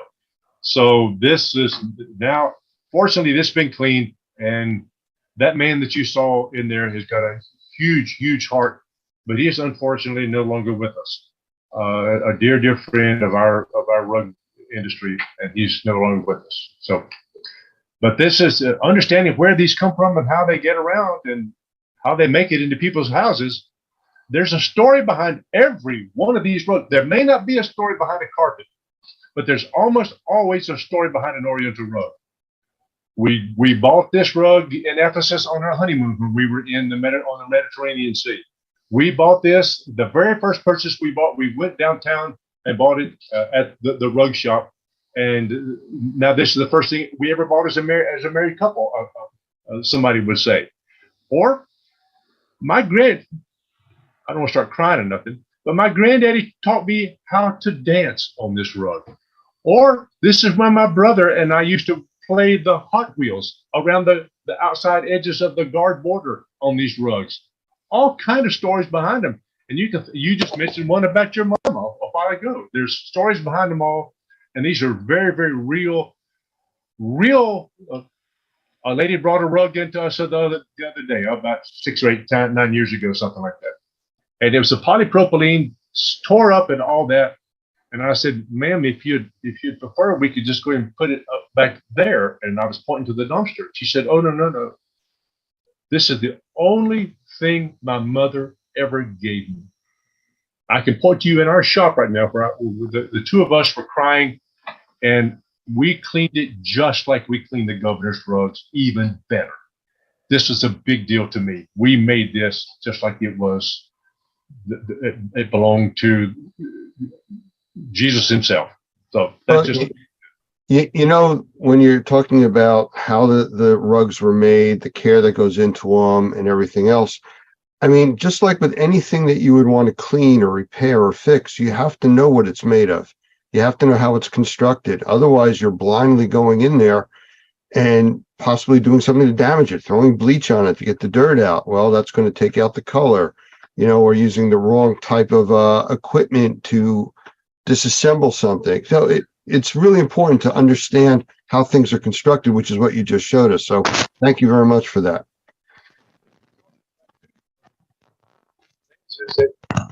Whether it's a rug or whether it's your hardwood floors or anything, I know that you and I have had water damages in our home. As a matter of fact, today I'm getting all the CPVC plumbing removed from my deadgum house, so I don't want to come home to a flood. They're replacing all that stuff. Well, I've had floods in my house when we came home and it was wet, and you've had floods in your house too. And to know for the restoration contractor or the remediation contractor to know what it's made of before he starts just sawing into something is just really huge. You made an excellent point, Lance. That's a beautiful point. Yes, sir. Yes, sir. Well, let me ask you a question. If you were able to talk to homeowners and business owners, what would you tell them to do to protect their rugs or floor coverings, whether it's carpet or a throw rug type of a thing, oriental rug? Oh, that is a great question. You should know the answer to some of that, Katie. How to protect your rug? Well, I like to kind of refer to the American healthcare standard on this one, and you can kind of go one of two ways. You can go preventative or you can go corrective. A lot of people find it easier to just go corrective. You know, I'm going to eat this now, and if my pants don't fit, I'm either going to buy new pants, or if the doctor tells me to lose weight, I will. It's almost always easier and to your advantage to be preventative and cheaper. And cheaper. Maybe a little more expensive in the short term. Always cheaper in the long term to go preventative. That means taking your vitamins, get your butt out of bed in the morning and exercise, or do some sort of meditation or something and get yourself right for the day. Also, preventative is imagining in the future what's going to happen. Somebody's going to spill something. Somebody's going to find something you said so funny that their soda spews out of their nose. They're laughing so hard. Then you've got to deal with cleaning up. That's happened. That's why I said that. Well, and you're exactly right. We have the ability to think and to project ourselves into the future is really, really huge. Well, one of the components here that's so important is by showing people the reality of how things are done, how things are made, and how things should be. And now talking about the preventative compared to reactionary, that is a major issue with most people today. Nobody, and I say nobody, the governments particularly don't want to spend money preventatively. They don't budget for prevention. They budget only for reactionary. Unfortunately, a lot of people are exposed to that too. A lot of people are short on funds, so they're not going to spend money to fix something that isn't a problem as yet. What you're demonstrating to us is the risk to that and how much more it costs down the road. I guess the easiest example for most people to understand would be driving your car for 10 years and never changing the oil. Well, it seems to be running fine. I'll leave it alone. Well, one day the engine seizes and that, $10 can of oil just cost you $5,000 for a new engine. So, it's taking care of it now before it becomes a problem is so important. Sure. I 100% agree. I highly recommend putting a protective coating on your textiles when they're new or freshly cleaned because of the simple buy yourself some time in case of a spill. Make your vacuuming more effective. You're going to vacuum anyway. You floss your teeth regularly, and your dentist knows when you don't. Your rug cleaner knows when you're not vacuuming regularly. So put the protective coating on there. It makes it almost extends to the point where it can save relationships in your life. Oh gosh, yes. Because at some point, your child might spill a chocolate milkshake on your dad's rug. And Is that what your child did? I think so. I think so too. And even though the rug was protected, there was a very brief moment that was captured. You could feel it, the tension in the air. Had that rug not been protected, I know what it's like to spot clean a protected rug and know what it's like to spot clean an unprotected rug. It's just a lot more difficult. And I don't know what the result's going to look like. But it was a timeout. Everybody stay calm. I need a paper towel. I need a spoon. I need a little bit of water on a towel. And the milkshake scooped right up into the towel. And within, honestly, about 2 minutes worth of work, we had that rug back to pre-loss condition. And there were no hard feelings other than the milkshake, the effort put into the milkshake, which you can't help. But stuff is going to happen. But you bring up a good point. A lot of times, people in there who are visiting with you in your home, they'll spill something and they'll never tell you. They'll just overlook it and hope you don't notice it or something. And now you've got some funky mess somewhere down the road that you got to deal with. Had that rug been protected properly, like you said, or at least have the knowledge of somebody that knows what they're doing in order to clean that rug or that piece of upholstery or whatever the case, those things are very, very expensive. And being able to take care of that. And that is also one of the components of indoor air quality, which is odors. And some of these odors don't show up until the humidity maybe get high in the air or something. Now it gets kind of funky. So these are real life situations that we come across with all the time. So to bring one of your previous questions back full circle, what is the carpet cleaner? What does the rug cleaner even have to do with indoor air quality? I have a video. I will share my screen again. A video that's going to kind of walk us through, now that we know what a rug is made of, how it's constructed, we can look at the entire rug cleaning process and see what is important about the rug cleaning process and how it is critical to the indoor environment. I can pause this as needed if we get chatty about something. So this in our shop here's another war rug. Clearly we have a theme in my household because my husband was in the military, and this is not a true Afghan war rug. It was made in Pakistan. And the first, I do hate that. Let's go back. The first thing we do is inspect it just to be sure that we're all on the same page with the client, because no matter what kind of service you're providing, setting the expectation with your client on the front end always makes it easier to do your job right. That's the same way it is with mold remediation or anything we're doing at any company, whether we're doing mold remediation or carpet cleaning or upholstery cleaning, whatever. House painting, whatever it is. By the way, that's Andrew right there. That is my husband. By the way, this guy in this video is an Iraqi war veteran, a Purple Heart recipient, a man's man. He's not scared of nothing. And he happens to be my son-in-law, and I'm very, very thankful that he's part of the family. So the last little portion was the tumble duster, and this is compressed air, 125 CFM, 125, what else? PSI. PSI, man thing, that's okay. And this is the dry soil removal that is critical to the first step of the cleaning process. Because can you pause it just a second? Yep. Procter & Gamble back in the 70s did a study of what was in dirty carpets, and they did a dirty upholstery because they wanted to sell a product over the counter. And they discovered that about 78% of the soil that's in carpet is dry particle soil that can be vacuumed and taken away. The other 20% is a roughly 10% water solvent water soluble soil and solvent soluble soil, the other 10. So knowing that, we got a rug or your rug, your carpet care professional, whatever, gets 80% of it clean by simply vacuuming or dusting it correctly and properly.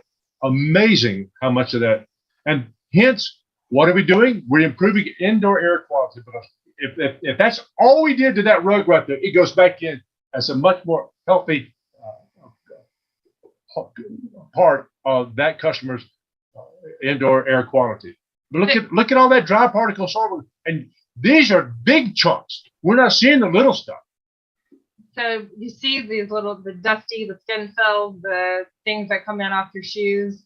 And I think you've said in the past, if you were to only do this, you'd still get an 80 on the test, which I'd like to point out as a child was not acceptable. And as a rug cleaner, I still don't think it's acceptable. So we'll continue on. I am slightly embarrassed that's how much came out of a rug from my house. That's okay. So here is 1,200 gallons of naturally softened rainwater that we harvest from our roof. And we will put a rug, depending on structural integrity, condition of the rug, and soiling, will go into the wash tub. A couple different factors will play a part into it. So swimming around with a little cleaning agent, the rug will release the water-soluble soils and things that can be addressed by the cleaning agent. And if there's urine in the rug, it'll spend a little more time there. This is one of the elements of the cleaning process. There's 6 elements to any cleaning process. Chemical action, like you saw some detergents inside that wash tub. Chemical action, mechanical action. This is mechanical action. You brush your teeth, for instance. This is brushing your rug's teeth. Chemical action, mechanical action, dwell time. You don't stick a rug into that wash tub and then pull it right back out and give it 30, 45 minutes of dwell time. Chemical action, mechanical action, dwell time, temperature. That rug is at a certain temperature. Then rinse and dry. Those 6 elements. If you wash your hair, you rinse it. You don't just walk out of the shower. No, you rinse yourself off. The same thing happens in a rug. You rinse it off. And we put now, this goes into the wringer rinser to where it's rinsing a rug off. If you could stick yourself in there, it would be really good. That would hurt. No, it hurt, wouldn't Okay. it? So we have a little bit of warmth to the water, not hot water, a little bit of warmth because we know that does a little better job of rinsing out the cleaning agents. It's going to slowly creep through this process. And on the other side of those jets are those little rubber guys right there that kind of squeegee out a lot of the loose water. That's just like Granny had it in her wash thing in the back on her back porch. Yes. She kept all the National Enquirers in there though, instead of washing rugs in it. Didn't she? I don't know. Okay.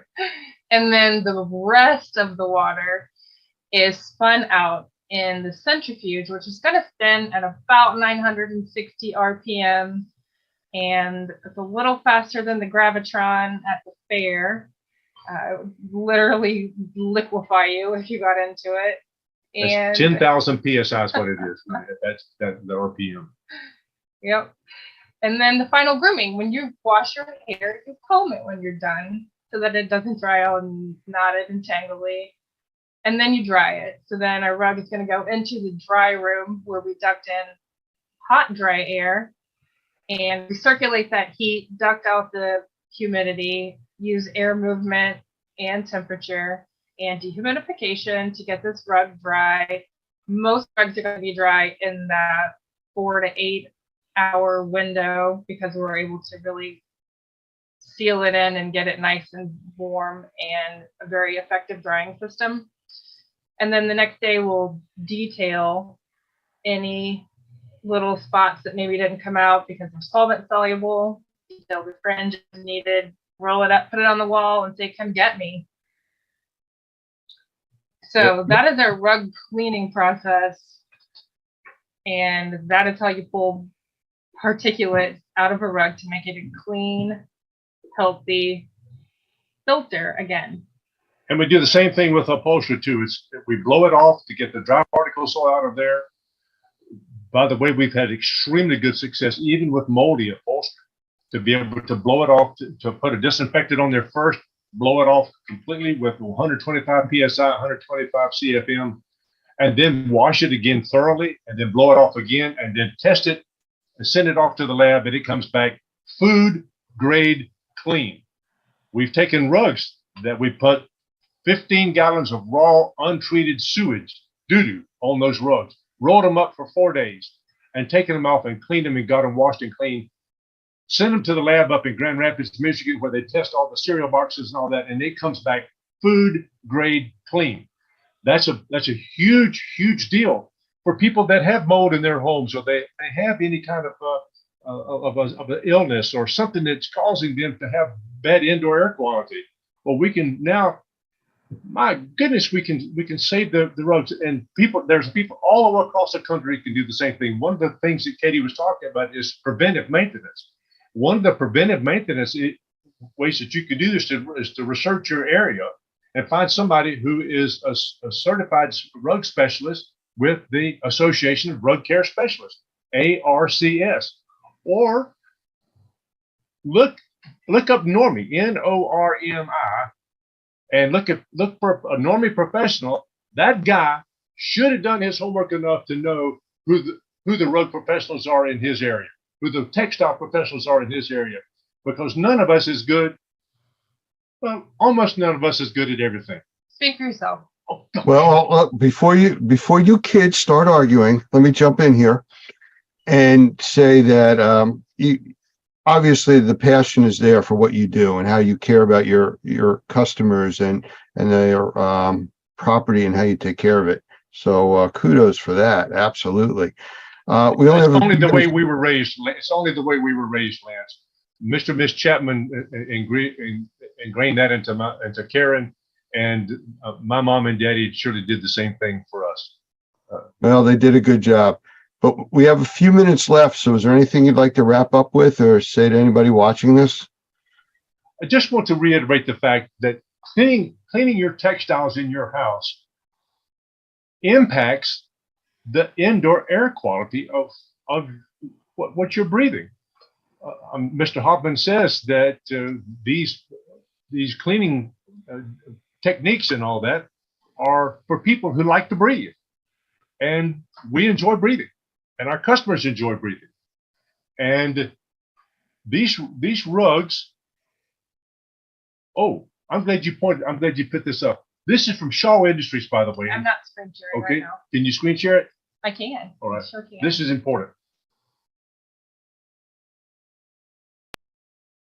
It was said of the parson in Chaucer's Canterbury Tales, but first he wrought her, and then he taught her.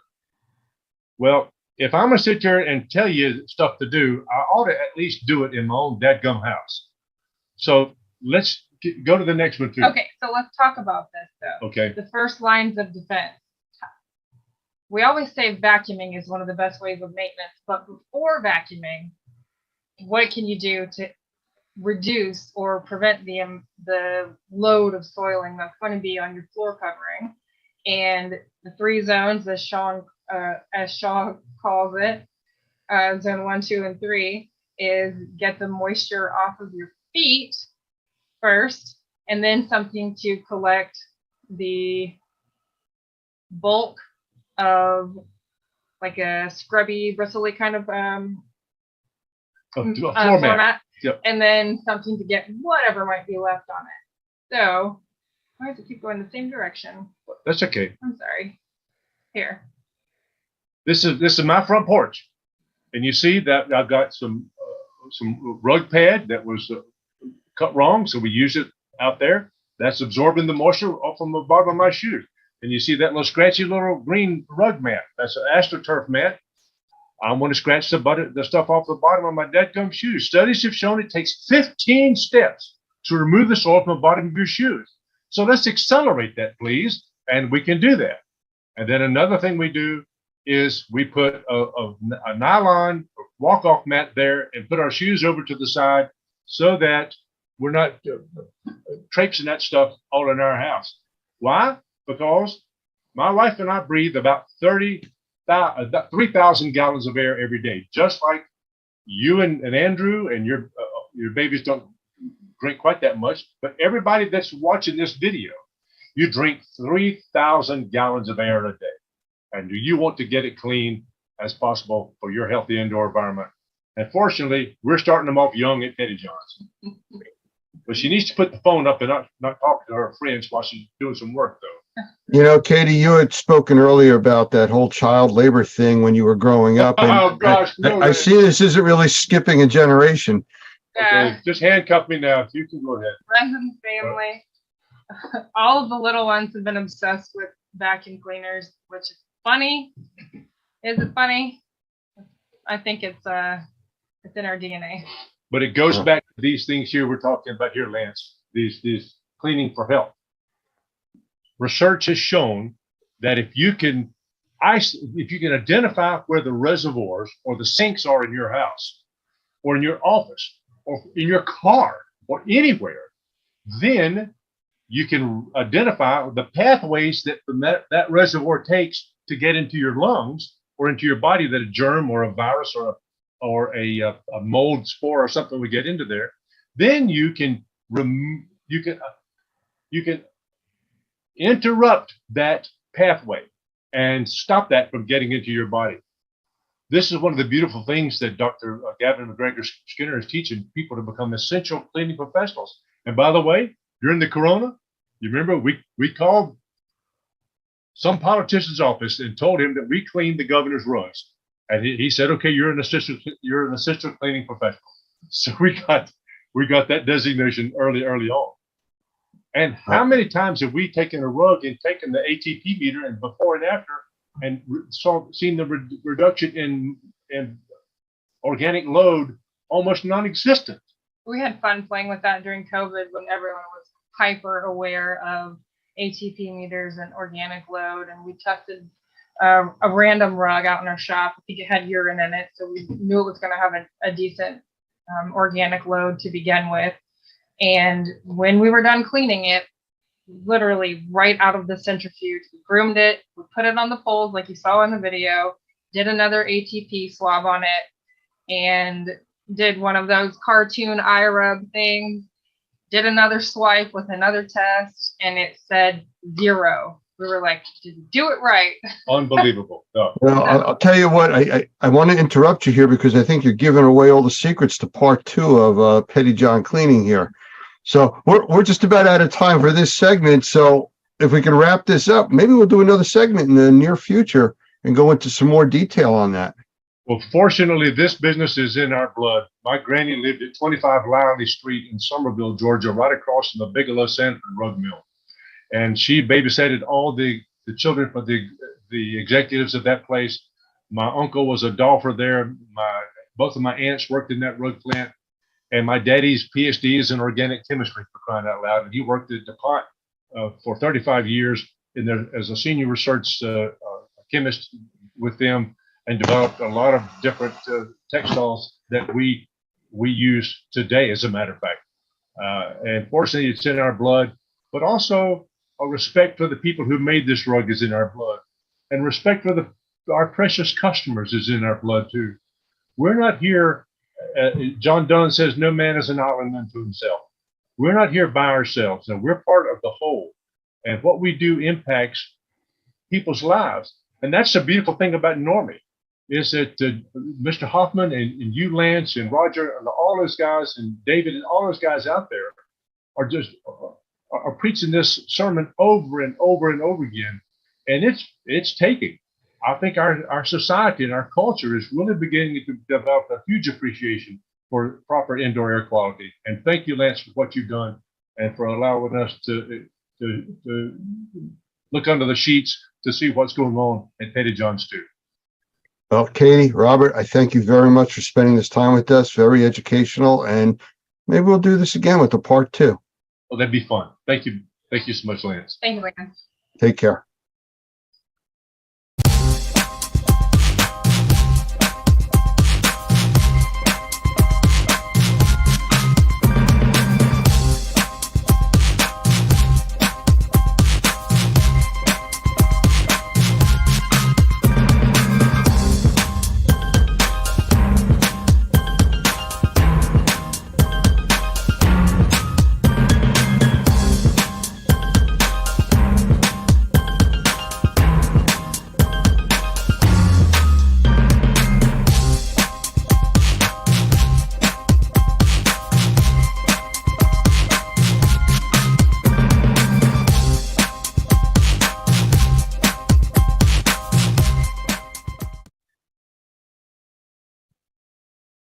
I'd like to welcome my guest today, Keith Gongitano, who is the founder and CEO of the manufacturing of a product called Airwall. And I'm going to bring Keith in here in a second, but you'll see in the background one of the air walls, and that's what we're going to be talking about today. So, Keith, how about a quick hello? Hey there. How you doing, Lance? I'm glad to be here. And we're glad to have you. So I'm going to get right into this. And I got a few questions right off the bat, because when I see your email come to me, it says Zeppelin guys. And I'm kind of curious as to, we've always called you or associated you with the Airwall product, but the name of the company is Zeppelin. Is that correct? Yeah, it's Zeppelin. It's when we first founded the company, you got to find a name. And since it's inflatable, Zeppelin just kind of seemed like a cool name, and we went with it, and we designed a logo for it. But then the product needed a name, mainly because if it's going to have a line item on Xactimate and other things, it needs a name. And so it became Airwall, and then over time it became Airwalls by Zeppelin, which is containment from A to Z. So it's just kind of one of these things. But if you look us up, you'll find us both on Airwalls and Zeppelin. Okay. Well, so where did this concept come from? Because in the remediation and healthcare and restoration type of industries, this is something completely new. It is new. It evolved, is what it did.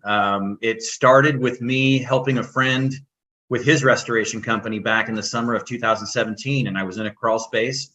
It was a miserable experience. I spent 3 hours trying to build a chamber so that we could get the subfloor dry, and among other things, I got bit by a spider and bruised and battered, and managed to only build marginal containment, a chamber. It was terrible.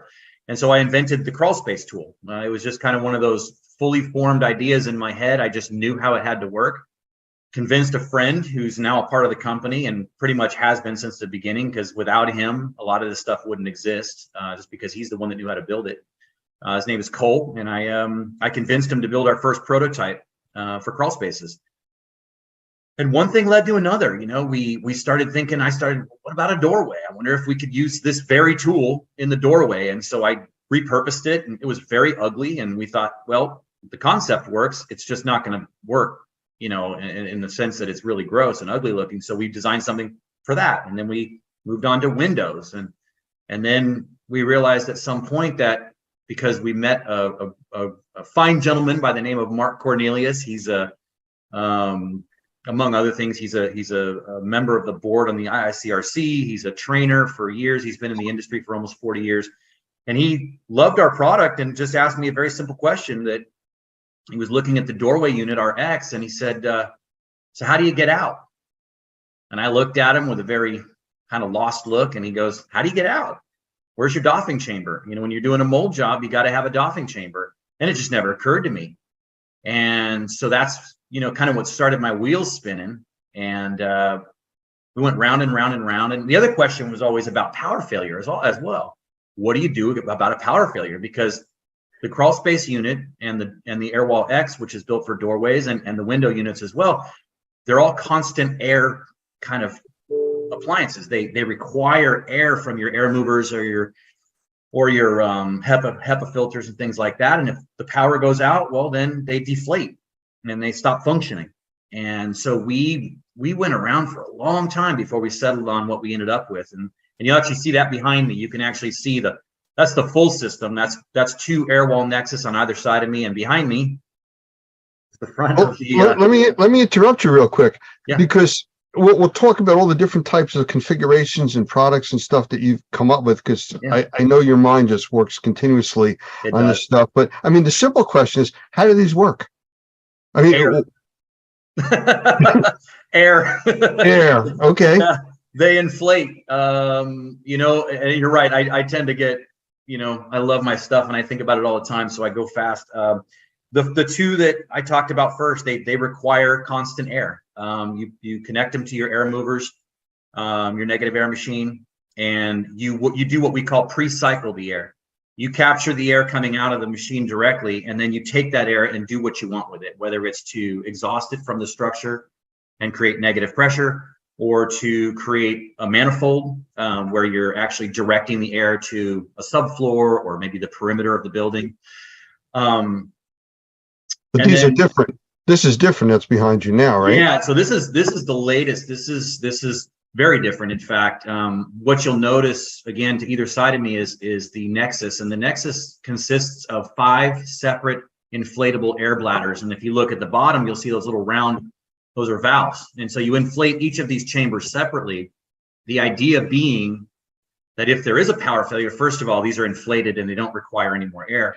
But if there was any kind of damage done to one of those bladders, although we did a lot to design them so that they're very durable, but if something did happen, that even the loss of an entire or even 2 chambers would still maintain your containment. So that's the design we came up with, and yeah, they're very different, but they both work on air and they both work on pressure. The whole reason that they function as negative air containment and as a chamber is because they're pushing against the surfaces of the building, up and down and then sideways, so that they seal up. Okay, so now I did cut you short before. I just want to get back to, you were starting to talk about the different types of products. Yeah. I just wanted our viewers to understand at least how these things work. Yeah. What else have you designed? I mean, this is for, it looks like you got a chamber behind you and a whole wall, but I know there's problems with, different heights, different types of ceilings and floors. How does that all work, or do you have special products for that? So we wanted simplicity was the key. We didn't want a bazillion parts and things that could get lost, broken, misplaced, or just adding complexity. What you see behind me essentially is 4 things. It's a Nexus on one side, a Nexus on the other, the dust curtain that joins them, and the doffing chamber that zips to the dust curtain, in a nutshell. So it's really, really simple. If this room that we're looking at were 8 feet tall, or 9 feet tall, this is an 8-foot configuration, that were 9 or 10 feet, you would simply add a 12-inch extension to the very top of that wall. And because the air bladders inside are actually 10 feet long, then you're not doing anything else. Those air bladders simply roll out the next 12 inches and then stop. They stop because there's a piece on the top that makes them stop. And then if you had to go to 10, you do the same thing, add another 12 inches, and then those bladders go up the next. So, so it's very simple. That conversion can be done in just a couple of minutes. Very simple. Interesting. So how about like width, or if you're dealing with different heights, like it's a slanted ceiling or something like that? Sure. So for width, not a problem. These walls that you see to my sides are 5 feet nominally. And again, 8, 9, or 10 feet. They can be adjusted. Well, let's talk about width first. So you can put as many together as you want. You can zip these things together. They join to each other. It's all modular. Everything goes together and connects. So you can put 4 or 5 of these together, or 2. If you happen to be in a space that, again, these would be 10 feet joined. If you were in an 8-foot space, you could do a couple different things. You could just simply change the shape of the wall into a curve. Think Hoover Dam. You could do something like that. You could also run them straight across the room, and then when you get to the wall, you simply underinflate whichever bladder would be at the bend, right? And then bend the wall. That's it. And now what's touching the building may be 1 or 2 bladders as opposed to just the edge, but that's the way you shorten it. So you've got a bunch of different options on how you can do that. As far as an uneven ceiling, I'm gonna point here. Let's see, how do I do that? These right here, these little black dots, those allow you to actually put straps that also attach to the very top of the wall, and you can actually change the pitch of the wall if you need to. You can actually slope it to a certain extent, and you can also adjust it. Not just to 8, 9, or 10 feet, but if you were, let's say, in a drop ceiling, a T-bar, they're not standard, right? They land sometimes at 8 feet 3 inches, or just under 9 feet, whatever ceiling height. They're never really standard because they're not set by 2x4s. They're set by a contractor who puts wire, hangs them, and that's where they land. So you can actually adjust these things really, really kind of a micro adjustment, anywhere between 7 at the bottom, all the way up to just over 10 feet. So yeah. If it just about anywhere, it sounds like.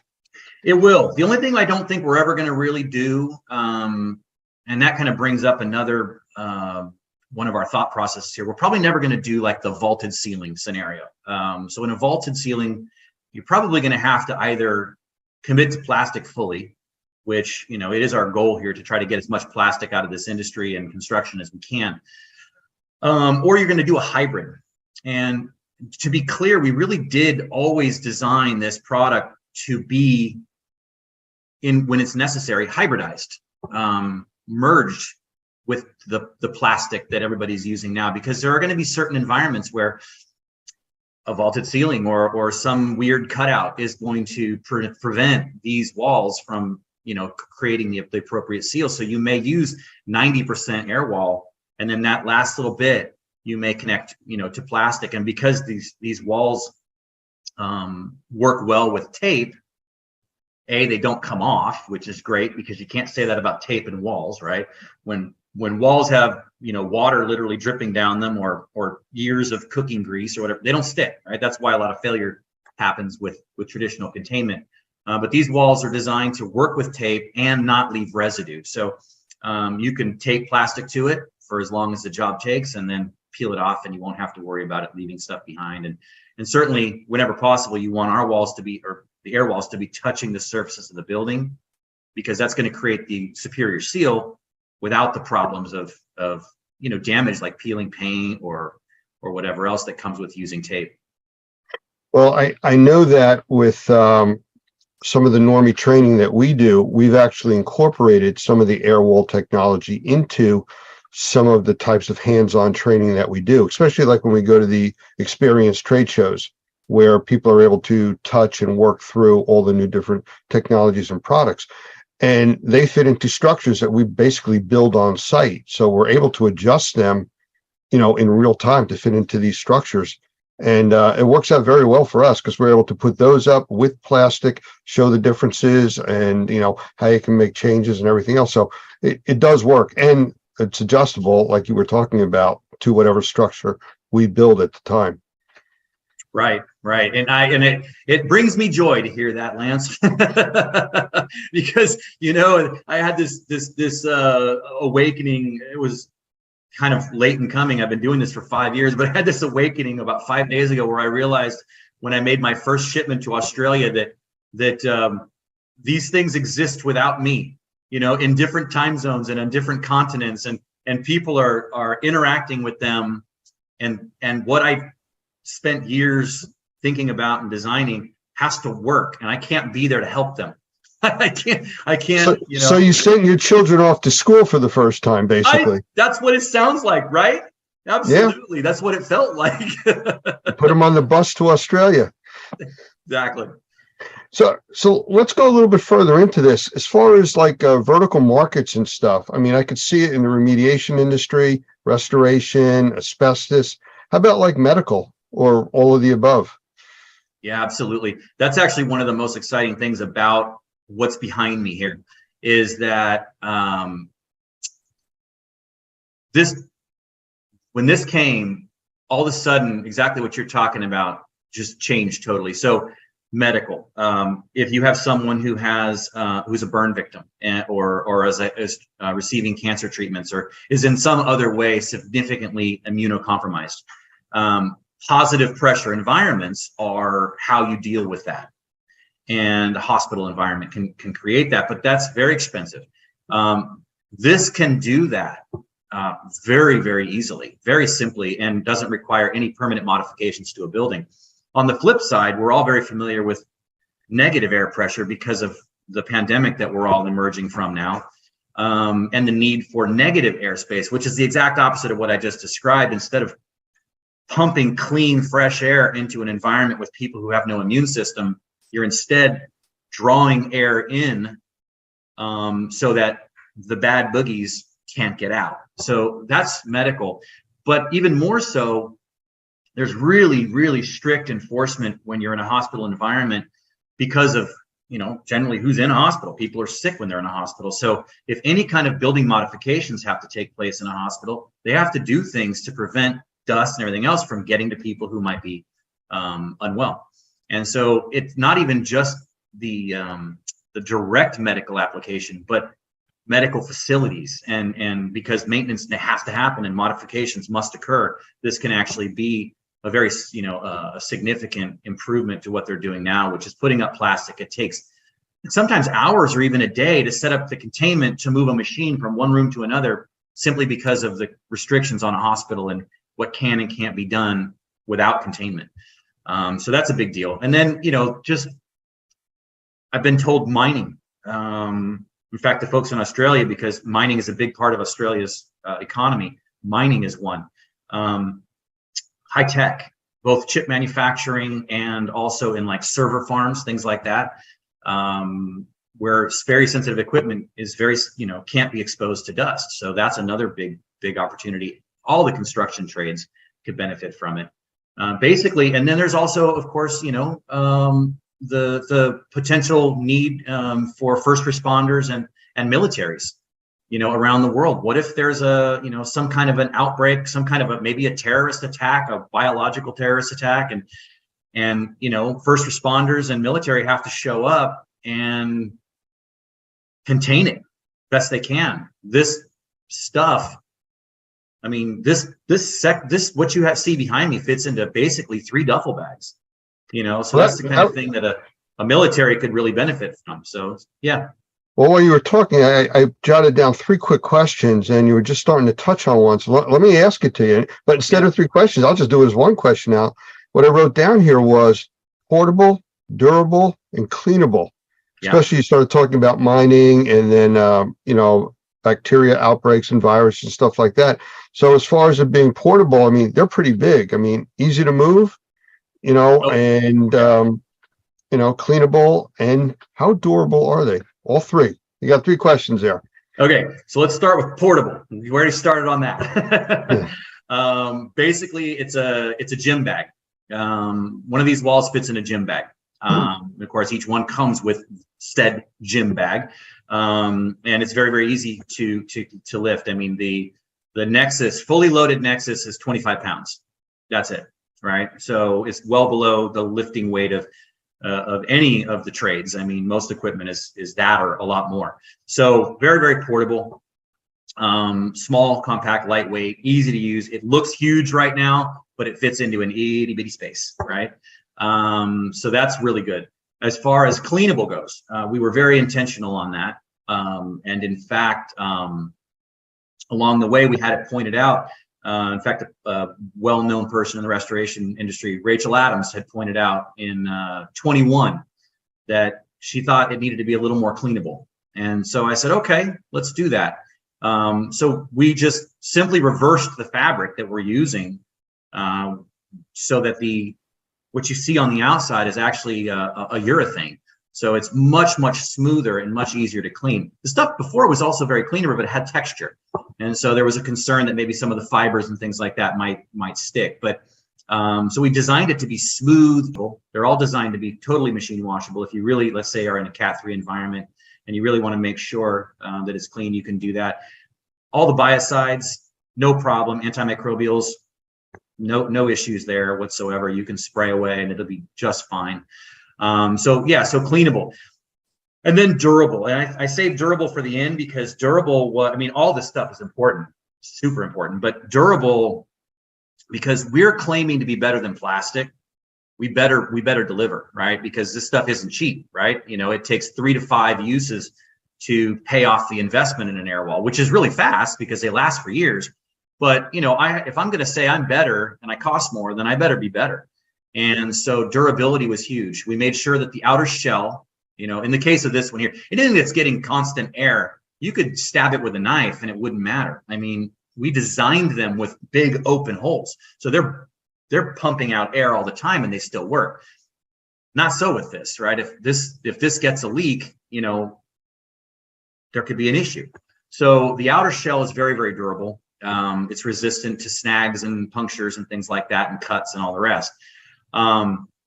And then the inner bladders, we actually spent a lot of time finding the ideal material for those bladders.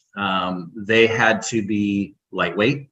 They had to be inherently fire resistant because these are going into a built environment. They cannot burn.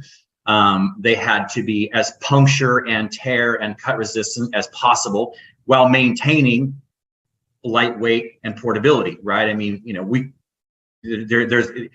all those things are in direct conflict with each other, right? Lightweight usually means flimsy. So we were actually very blessed, I believe, in the discovery of this particular material that we've used, and it makes this product extremely resilient. And again, because we recognize that nothing is perfect. I mean, if you open fire on this thing, it would go down. You know, I mean, no question about it. There are things it cannot handle, but it's meant to be durable. If something does happen to it, as I mentioned before, if you lose a bladder, first of all, we've had it happen. You know, we've you know, in the early days, we had some bladders with some defects, with small leaks, and even when they have a small leak, they don't fully fail, and you can actually air them up and continue the job if you need to. We also designed them to be repairable in the field. I'm going to do this finger thing again. You see that line right there? That's an access zipper. And if you open up that zipper and remove the valve just below it, you can actually remove that air bladder, either repair it in the field, because we do provide patches just for that, or you can replace it with a new bladder. Depending on how many times you've done it, it might take you 2 minutes, it might take you 5. The point is, it can be done. It can restore your containment to full rigidity. And I say I make that point because restore containment, it never lost it. Even though it's lost an air bladder, it still maintains containment, which was key. Because again, if I'm going to claim to be better than plastic, you know, one of the biggest problems with plastic is that it falls down, right? You get up in the morning and, you know, or worse, your owners get up in the morning, the people living in that house, and they see this plastic crumpled on the floor, a big hole, and they're thinking to themselves, okay, all that bad stuff they told me that they're keeping behind that plastic, where is that now, right? So if my stuff doesn't do a lot better than that and not fail, then I failed. So this was a big part of our design. I remember the first time that we used one of your air walls in our training, and again, I believe it was at one of the experience shows. You were there and gave us a training on replacing one of the bladders. Mm-hmm. And during the demonstration we were doing with the class for the hands-on, we actually opened the valve up and let it deflate, and it still held containment within nice. the area. You didn't tell me that. Well, you know, it was my job is to break things. So, you know, that's what we do. We try to find out things that are going to happen. Someone's going to accidentally open a valve or something. It stayed in place. You know, it did its job. So, you know, when you mentioned before about replacing plastic, you know, or poly, you know, I see the value in that. I'm just curious. I'm not holding you to it. Have you done any kind of cost analysis as to how much poly you can actually replace by one of these over the longevity of the type of system? Because I know poly is expensive. It is expensive. You know, the closest we've gotten to that is by calculating how much tape, how much plastic, the labor that's involved with not only the initial setup, but also the tear down, the waste removal, and then the repairs that inevitably happen with most plastic containments. And we figured that it was a 3 to 5 usage to offset the initial investment in the air wall. That's as close as we've gotten. The numbers you're asking for are, I want them so bad myself. And I don't want to pull it out of thin air. I want it to be a real number. And Okay. it's a difficult number to quantify. I've struggled with that because that's a number I would love to take a picture, you know, like it just give you a visual of a mountain of plastic, you know, and say, this is how much plastic you would use in a year instead of, you know, this, right? That type of thing. So short answer is I don't know what that looks like. I do know that I've seen a lot of containments go up. I actually am AMRT certified. So I've been to a lot of AMRT classes. So I've seen a lot of containments just set up just for pure instructional purposes. And when we take all that plastic and we throw it in the dumpster outside the building, it takes up a quarter of the dumpster or more. Yeah. So I've seen it, and that's just one class, you know. So the amount of plastic and tape and everything else, I wish I had a solid number for you. And someday that the plastic industry that we hope to disrupt may come up with just that number for us, because we're going to upset them at some point. And I'm okay with that. Well, I'll make it easier then. Longevity on the product. How long do you predict or have data on showing these things lasting in use? Okay, so that's a question that I can only answer by extrapolating, and I do that because I'm looking at the materials we've used, not because of the product having existed long enough to go through a life cycle. We just haven't been around long enough for that to have happened. But that said, I'm going to bring up Cole again, our builder, our in-house engineer. He is, you know, this is his space. So when he sees a problem, he solves it with fabric. My history is more carpentry, so I solve my problems with wood and nails. And it's funny that, you know, we have this different perspective on things. But the point is that at one point he took some of our material and covered an outdoor sprinkler valve control or something like that in the back on the side of his house, and that was about 5 years ago. It's outside, it's been exposed, it started life black. It's now a funky kind of a rust color because it's just been bleached by the sun. However, color gone, 5 years of direct exposure, the fabric is completely sound. So that's what this outer shell is made of. So that's the first thing. The other thing is the air bladders themselves. The manufacturer that we buy the raw materials from won't even take something off the shelf for sale unless it's been there for more than 10 years. Because at that point, it's begun to do, they have a name for it. It gets a little bit chalky on the surface. And they have a name for it. And I can't recall how they refer to it. But it's got a 10-year shelf life before the manufacturer decides that it's probably not a fresh enough product to sell. Again, I can't get more specific because we haven't been around long enough to say, but the materials that we use the highest quality zippers, the highest quality, everything we can find. We spend the most we can because I know that the users are going to be hard on it.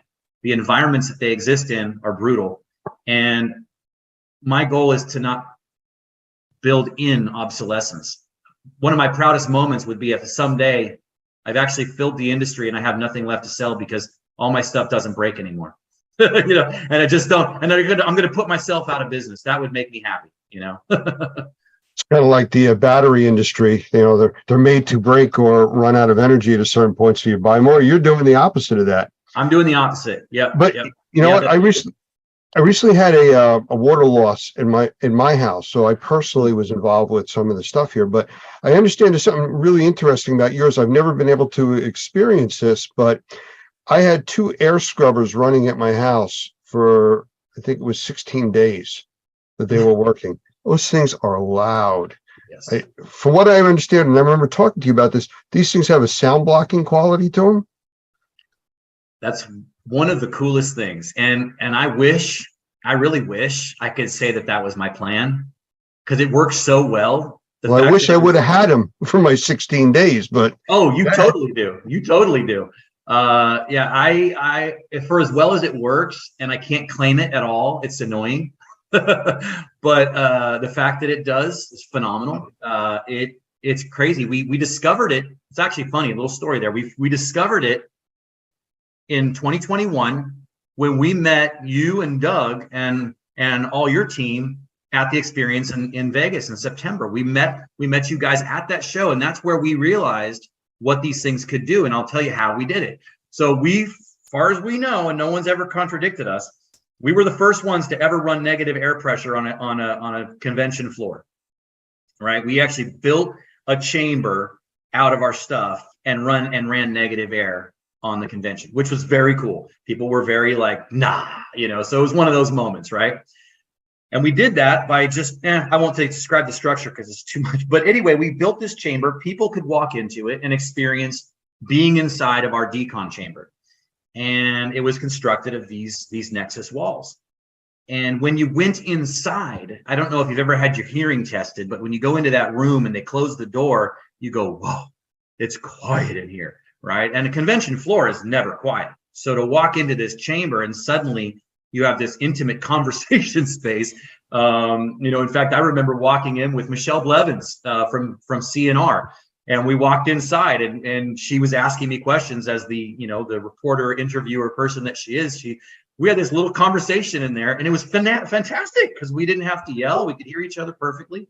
It was great, but I really realized it when clients or potential customers would walk in, and they would be in that space. And I'm gonna be honest here. I would try to eavesdrop. I'd like to, see what they might be saying, see if they're good, bad. I couldn't hear anything. I couldn't hear a word. I couldn't even hear mumbling. It was nothing. So it started us on a path of exploring what could we do with that. And it turns out that a single barrier is good for 15 decibels. And if you know anything about sound and decibel ratings, it's not a linear measurement. 15 decibels is phenomenal. We actually did two barriers. In fact, the video is on our website, which is www.zeppelinguys.com.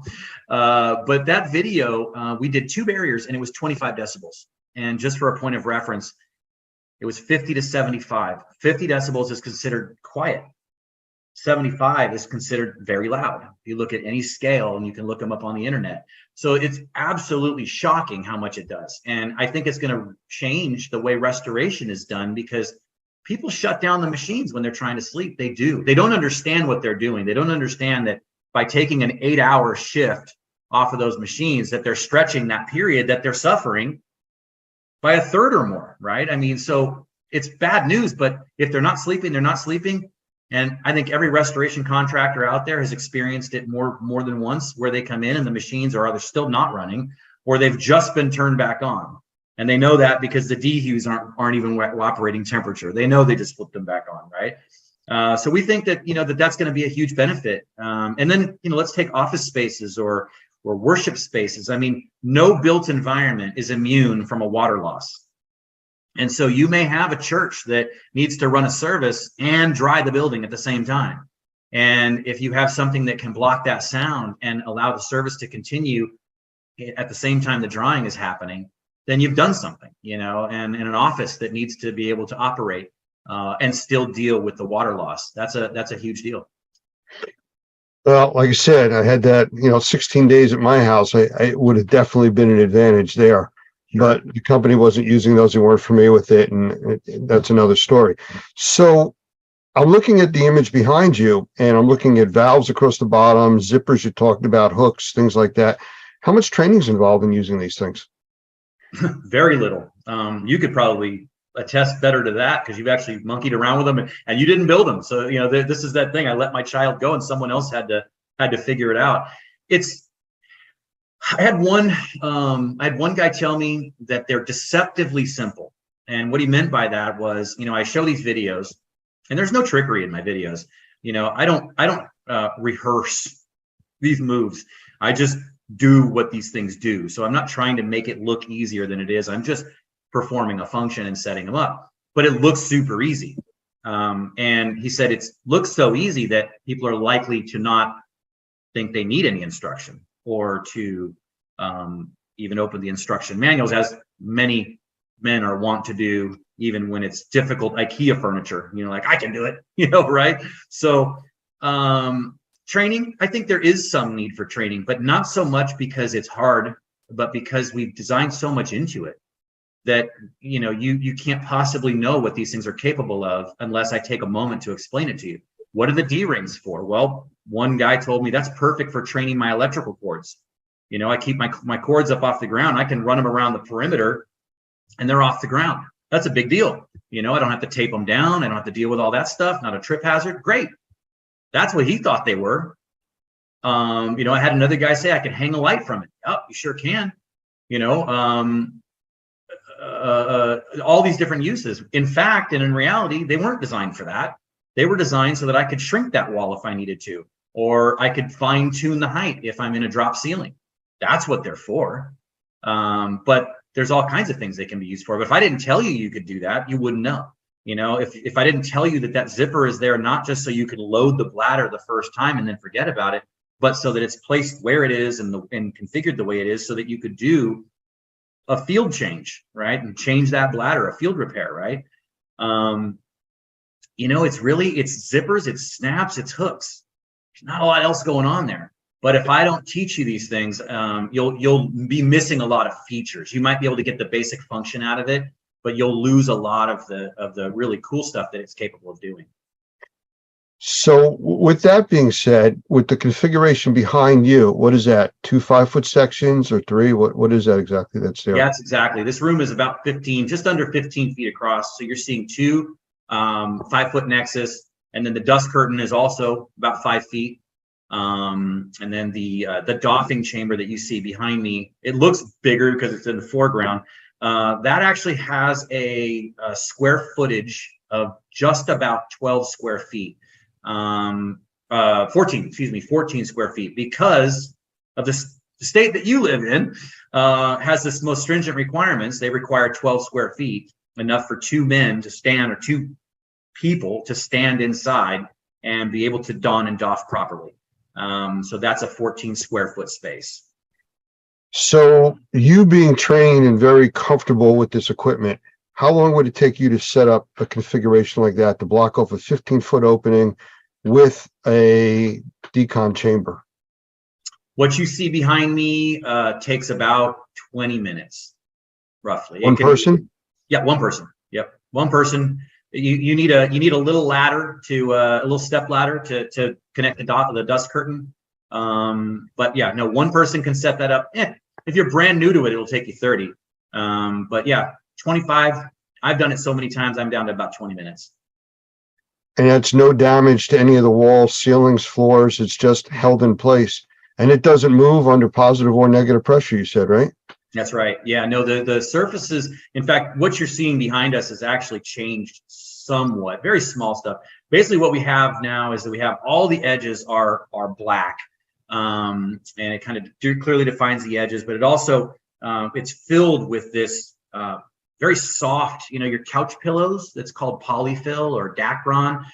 We fill those things up with that. So it's very, very soft. So when it touches the building, it's like putting a pillow against the wall, which means that it can adapt to irregularities in the surface, which is important, but also not put anything rigid or hard on the wall or the ceiling, so that we are preventing any damage. In fact, you'll notice in this room, there's crown molding, right? You see that up in the corners. Well, the edge seals, which are on the edges of these walls, they're the black things that you can barely see there. Those are actually longer than they need to be, so you can actually pull out a little bit out of the top and protect, things like crown molding and things like that. And then you asked about the negative pressure and can it hold. I just want to tell you one little story, short. We did a comparison. We were invited to a flood house. Jeff Cuthbertson in Chattanooga, Tennessee, invited us to his flood house, very generously opened it up to us and said, whatever people or equipment you need, let us know. It was fantastic. We were there for about 4 days. You and Doug actually got on the call with us while we were there and were advising us on some of our containment techniques, so we could show how to build containment for people with high sensitivity to mold. Because what we did was we built a 2x4 compression to 2x4 containment, right?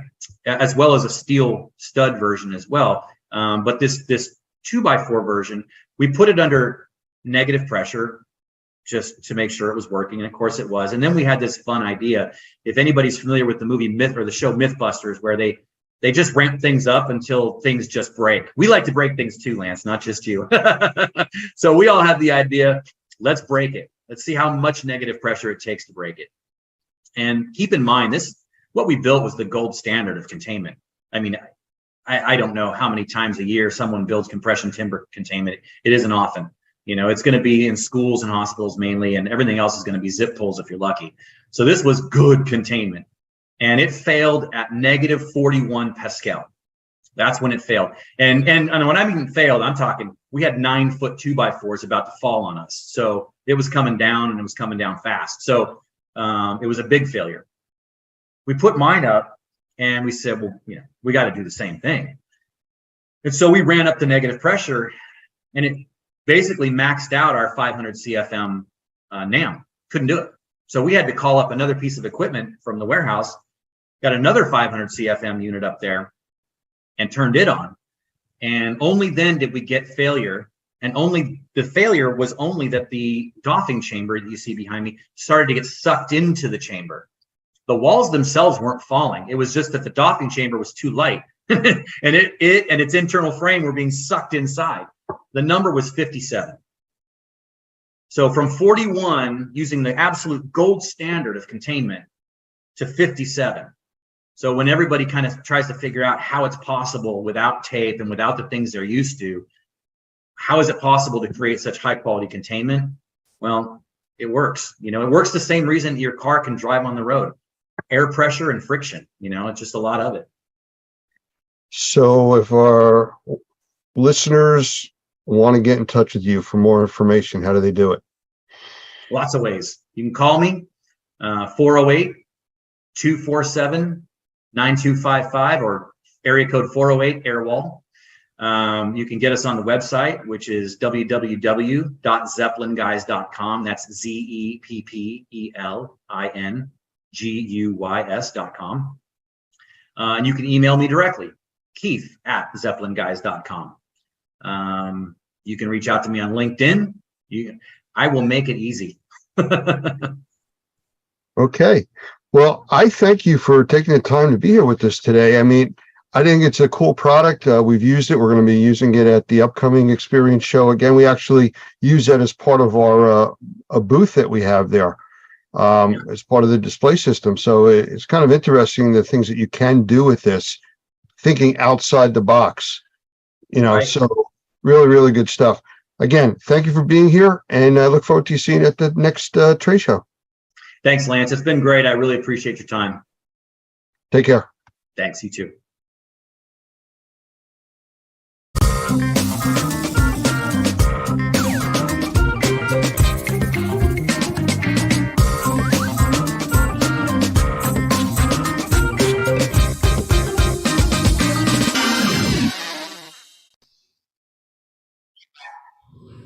It's my privilege to be able to introduce Michael Pinto, who's the CEO of Wonder Makers. He's a very valued partner with us at Normie, and actually he's fun to work with. So I'm going to bring Michael in. And I also have Doug Hoffman here, who is also a good friend of Michael's, and this is going to make for a very interesting conversation tonight. That's the easiest way to do it. So Michael, you want to come in and say a quick hello to everybody? Well, thank you, Lance. I appreciate it very much. And yes, I was smiling because too much fun. When we deal with Normie, I know we get a lot of work done and everything, but it's just good people to work with, and certainly count you in that, as well as Doug. And just very pleased to be here talking about the NCMP. Thank you, Michael. Doug, I don't know, you consider him a team player with us? Actually, more than that. Michael not only is one of our senior trainers, but he also participates on our President's Council. I have a tremendous amount of respect for him and for his experience, and I think he brings something to us that we wouldn't have otherwise. So I'm grateful that he's become a good partner and a very good friend. So I'm glad to be here tonight, and I think this is going to be fun. Absolutely. Thank you, guys.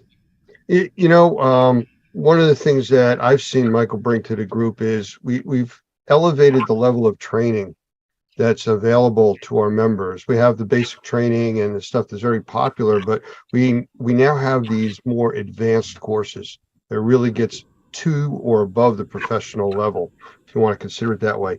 Now, knowing Normie and all of our initials that we use for our classes, I do want to talk to Michael about the NCMP, which is the Normie Certified Microbial Professional. So, Michael, I'm going to ask you, what is that? What is that all about? Well, quite honestly, this is a continuation of a certification that was originally offered by the Restoration Industry Association. And early on in the mold remediation industry and the arena, and I'm going all the way back to like 1999, 2000, 2001, thereabouts. It was our assessment at Wonder Makers that there had to be more for some people in the industry than just a technician level and a supervisor level, and not that those are bad places to go for training or anything like that. But we just felt that if the industry was really going to not just survive but prosper, there had to be a cadre of individuals that people could look at and say, you know what, those people are really professionals in their industry. Very similar to, a master carpenter or, an engineer or somebody who's got some real experience. And that's what we tried to do at Wonder Makers when we developed the certified, originally it was certified mold professional, but now with Normie, it's the certified microbial professional course. And that's a good move too, because it broadens up what the students learn about, and it really helps to give us that bigger picture in terms of the students coming through the class. So the basic answer to the question is that the NCMP is, as you said, the Normie certified microbial professional. And what we're trying to do is elevate the knowledge of the individuals who come through that class so that they're more well-rounded and they're able to be the sort of person that if I have a question that just is really a tough one in the industry, that's the sort of people that you go to, the NCMPs. I've heard it described as upper level type of training. Would that be a fair evaluation to classify this as? Absolutely. And the reason that we would consider it to be upper level is that there's actually some prerequisites. And I know that can be dangerous, if you will, because it potentially limits the people that can come for that training. But to even, qualify for the training, a person has to go through either the Normie Certified Mold Remediator course or an equivalent. And depending on where that equivalency is, if it's from ACAC or IICRC, it may be that combination course, which is more of a technician and a supervisor course. It could be, somebody who gets into the CMA, CMR, where they're learning a little bit about the assessor side as well as the remediator. But like I said, there's going to have to be some level of training and generally experience in the mold field or in the microbial field before somebody qualifies for this course. Now, since it's the NCMP, they also, which isn't a tough criteria, but they do have to go through the Normie Professional Practices course, and that's just so that they understand what they're dealing with. Again, if they're professional and we have professional practices, it's pretty bad if professionals don't know the professional practices they're supposed to be following. So that's a prerequisite too, and that's built into the emphasis of those professional practices is built into the NCMP course. So it is good that they know that before they get there. Doug, you and I have talked over the years about, people coming to even our remediator or assessment course that needing a basic knowledge of the industry. I mean, if you don't know how to take an air sample, how do you go through a course about remediation or assessment? I mean, to slow the class down to teach that makes it difficult. And that's what it sounds like here. Yeah, I think that's exactly right. We're old enough to know that there's some things that you just don't learn except by experience. And there are some things that are going to build on the foundation, the truths that you understand, the techniques that you understand. You've got to continually build on that if you're going to get better, and I think be a better asset for the public. Oftentimes, an entry-level course might get you into the business, might get you into the industry, it might get you a license. But one of the things that has always frustrated us, and I know Michael completely agrees with this, is there are some guys right now in Florida that are taking a one-day, quote unquote, refresher course to get licensed in the state of Florida. It's how in the world can you do that? We do a 3-day class, and in some ways I wish it was 5. So having an opportunity to really encourage our members to think in terms of developing their techniques and their processes and helping them better understand the industry is only going to provide better services, and I think more truthful services, frankly, to the public. And so, as we always say in our classes, if our members look good, we look good. And part of that is just making sure they're trained properly. Absolutely. I think I'm going to add to that too. I'm going to jump in and add a little bit to that. You know, the other thing that we've seen since I've become a Normie member a few years ago and really got involved with you guys is there is a desire that the people who are in Normie who really want to be the best in the industry, they want to go up a step. And you see it in the folks that show up on the Tuesday night for the, the continuing education credit. You see it in the folks that are jumping around to the different tracks to pick up, information that's related information so that they can just be more well-rounded and everything. And I believe we see it in terms of the people that want this, as you put it, Lance, upper level training so that they can better understand how everything ties together and, be a real resource for both clients and their company. A lot of them come in just because we're seeing more and more transitions in these companies. There's, Doug, you said the we for older guys.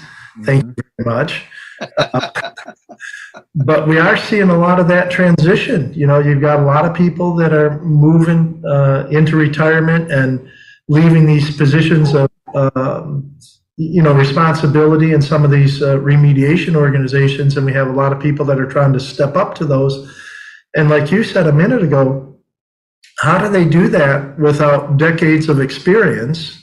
And I'm not suggesting that this course, a 3-day course, is going to, substitute for 10 years of experience. But for somebody who's got, half a dozen years of experience in the industry and wants to move into one of those management positions and, position themselves for when the owners retire to maybe even take over the business, being an NCMP is going to be very helpful to them, because one of the main things it does is teach them how to see the microbial contamination picture from a bigger perspective. Right. We've talked a lot about, as I use the term, upper level type of training, and we've talked a bit about what's involved. But what makes this class really special? Is there like something you could really zoom in on to point that out? Oh, I think the thing from my perspective, and having been the primary instructor for this for 20 years, the thing that the students all talk about afterwards are two things. One, it's a combination of learning and learning together. So there's a big emphasis on case study, and we get the students in the class, whether they're even participating online or live in the classroom. We get people working through these different case study scenarios, and honestly, at the end of the class, we hear every class where people say, and quite bluntly, what we learned from you, Michael, and the slides and everything was interesting, but what really made a difference in terms of this class resonating and us feeling more confident to go out and deal with some of these projects was working it through the case studies, because they're not simple. If the people don't know how to set up a containment and where they're supposed to put their negative air machines and stuff by the time they get into this class, they probably shouldn't be in this class. But we're talking about how do they integrate this into much more complex projects. And like I said, they really enjoy the case study. The other thing that makes the class special or unique or different is that it doesn't just end with a class. And I know this can be scary for people. They hear that there's a post-class requirement, but that is, if you're going to be considered a professional in the industry, you have to demonstrate that somehow. And so we do have a post-class requirement. We call it a capstone, but there's a lot of different projects that people can take on as part of that class afterwards to show that they're actually the upper level in the industry. Okay, you can't get away that easy with just saying post-class requirements. I mean, you got to give us a little bit more about that. What's really involved with this, and how does it enhance what was taught in the class? Well, again, if you're going to be a professional in the industry, then you need to have a profile in the industry, right? You need to be recognized as somebody who's got this expertise. And there's certainly a situation where you can point to the certificate on the wall and say, see, that makes me a professional. But what we find out is that the people who are looked at by their peers as professionals have taken another step. They've taken the information that they know about the industry and they've translated it into something that's tangible. So we're very open in terms of what these capstone projects can be. We've had people come through the class and understand, we're way behind internally on some of the safety and health programs or our respirator protection program, or we don't have good marketing materials now that we understand this in a little bit better way for our customers, or we don't even know we haven't been doing a good job putting ourselves out in the industry. So all of those things, we've had capstones in the past from some of the professionals where they do their own, marketing brochures or safety and health programs. We've had people actually do experiments. They come into class and they've kind of had what I call a burning question. And this one gentleman just was totally fixated on the whole idea of the 10 square foot rule, which came from the New York City guidelines. And he was very much reflecting my attitude, saying, well, if it's 9.5 feet, does that make it less dangerous than if it's 10.5 feet? What if it's 1 inch, right?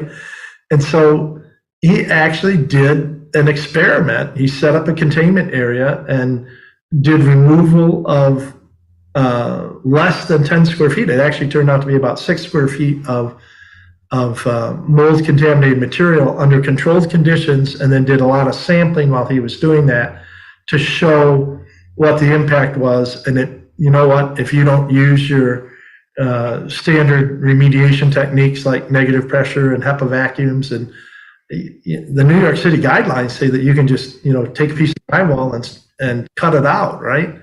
And he pretty much proved that to be false.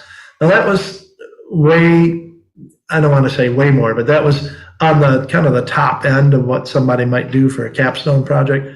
A lot of them will actually just take their information and dig into one subset of the microbial industry, and then even write it up for an article for some of the technical journals or for the trade journals and stuff. And regardless of what they decide to do, two things are important in terms of the post-class requirement. One is that we work really hard in the class so that by the time everybody leaves, they know what they're doing. And then if they already know what they're doing, we can also help them in class provide the resources and the guidance and the encouragement they need to finish that up after class, so that they do class, they do their test, but more importantly, this capstone project is what starts to set them apart. If it is an experiment or it is a document that gets translated into a journal article or something like that, it also raises their profile and helps them to be recognized as a professional, not just by Normie and those of us that are kind of in the know, if you will, but all of a sudden it starts to bring them some recognition from their peers in the rest of the industry. So, what I'm hearing from you talk about this, it sounds like, well, let's look at the government as an example. A lot of the government entities, they have to put a magical line, of what level is good, what level is bad. It's not a floating thing like radon, 4 picocuries per liter, 3.99999 is okay, but 4 is bad. same thing with the 10 square foot rule. To me, it sounds more like this class is a collaborative environment from all the people with all their experience being there. Well, it's a collaborative class run by a dictator, but yes. I mean, it is, there's structure to it. You have to be careful with that. And again, I think that's one of the reasons that you see individuals like myself and Doug being the primary instructors on that class is because, we have to have the experience in the industry, but also as instructors to know how far to let that run and then when to rein that back in. So, yeah, I would say it is a very collaborative experience, but it's under guidance of the instructors. So let me speak to that for a second, if I could, Lance, because I think this is really fascinating, and maybe this is kind of down into the weeds. Hopefully it won't be. But one of the things that we know about training, and this is why I love so much being able to work with Michael, because there are not a lot of trainers that understand this. There's a very big difference between teaching high school students and teaching adults. And part of the difference is that high school students don't know anything. Sorry, high school students, but they just don't know anything. And so they're sitting there listening to someone lecture to them, and they're hopefully listening and learning something that they don't know anything about. With adult learners, what you've got is you've got guys that are in that classroom who need to contribute and want to contribute and should contribute to the discussion because of the experiences that they've had that the trainer maybe hasn't had. So having someone at the head of the class like a Michael who knows the industry inside out, has got a tremendous amount of experience, but is still delicate enough to respect and honor the input that those students are going to have, makes the class, and as a term you said, kind of collaborative, but as he said, with a dictator. But that's how that happens. There are not a lot of teachers that can do that. Well, and I want to follow up on that, Doug, and I say this in all humility. When I'm teaching that class, I learn so much, and one of the first admissions that I make to the students is that I am not a remediator. Right? I don't go out and tear buildings apart on a daily basis, and quite honestly, other than being out there, for the post remediation or doing sampling or sometimes getting out over the course of, multiple decades and actually getting my hands dirty just for the practice of it. I'm not a remediator. And so, and I never have been. I haven't been a contractor. I'm a consultant. I'm a trainer.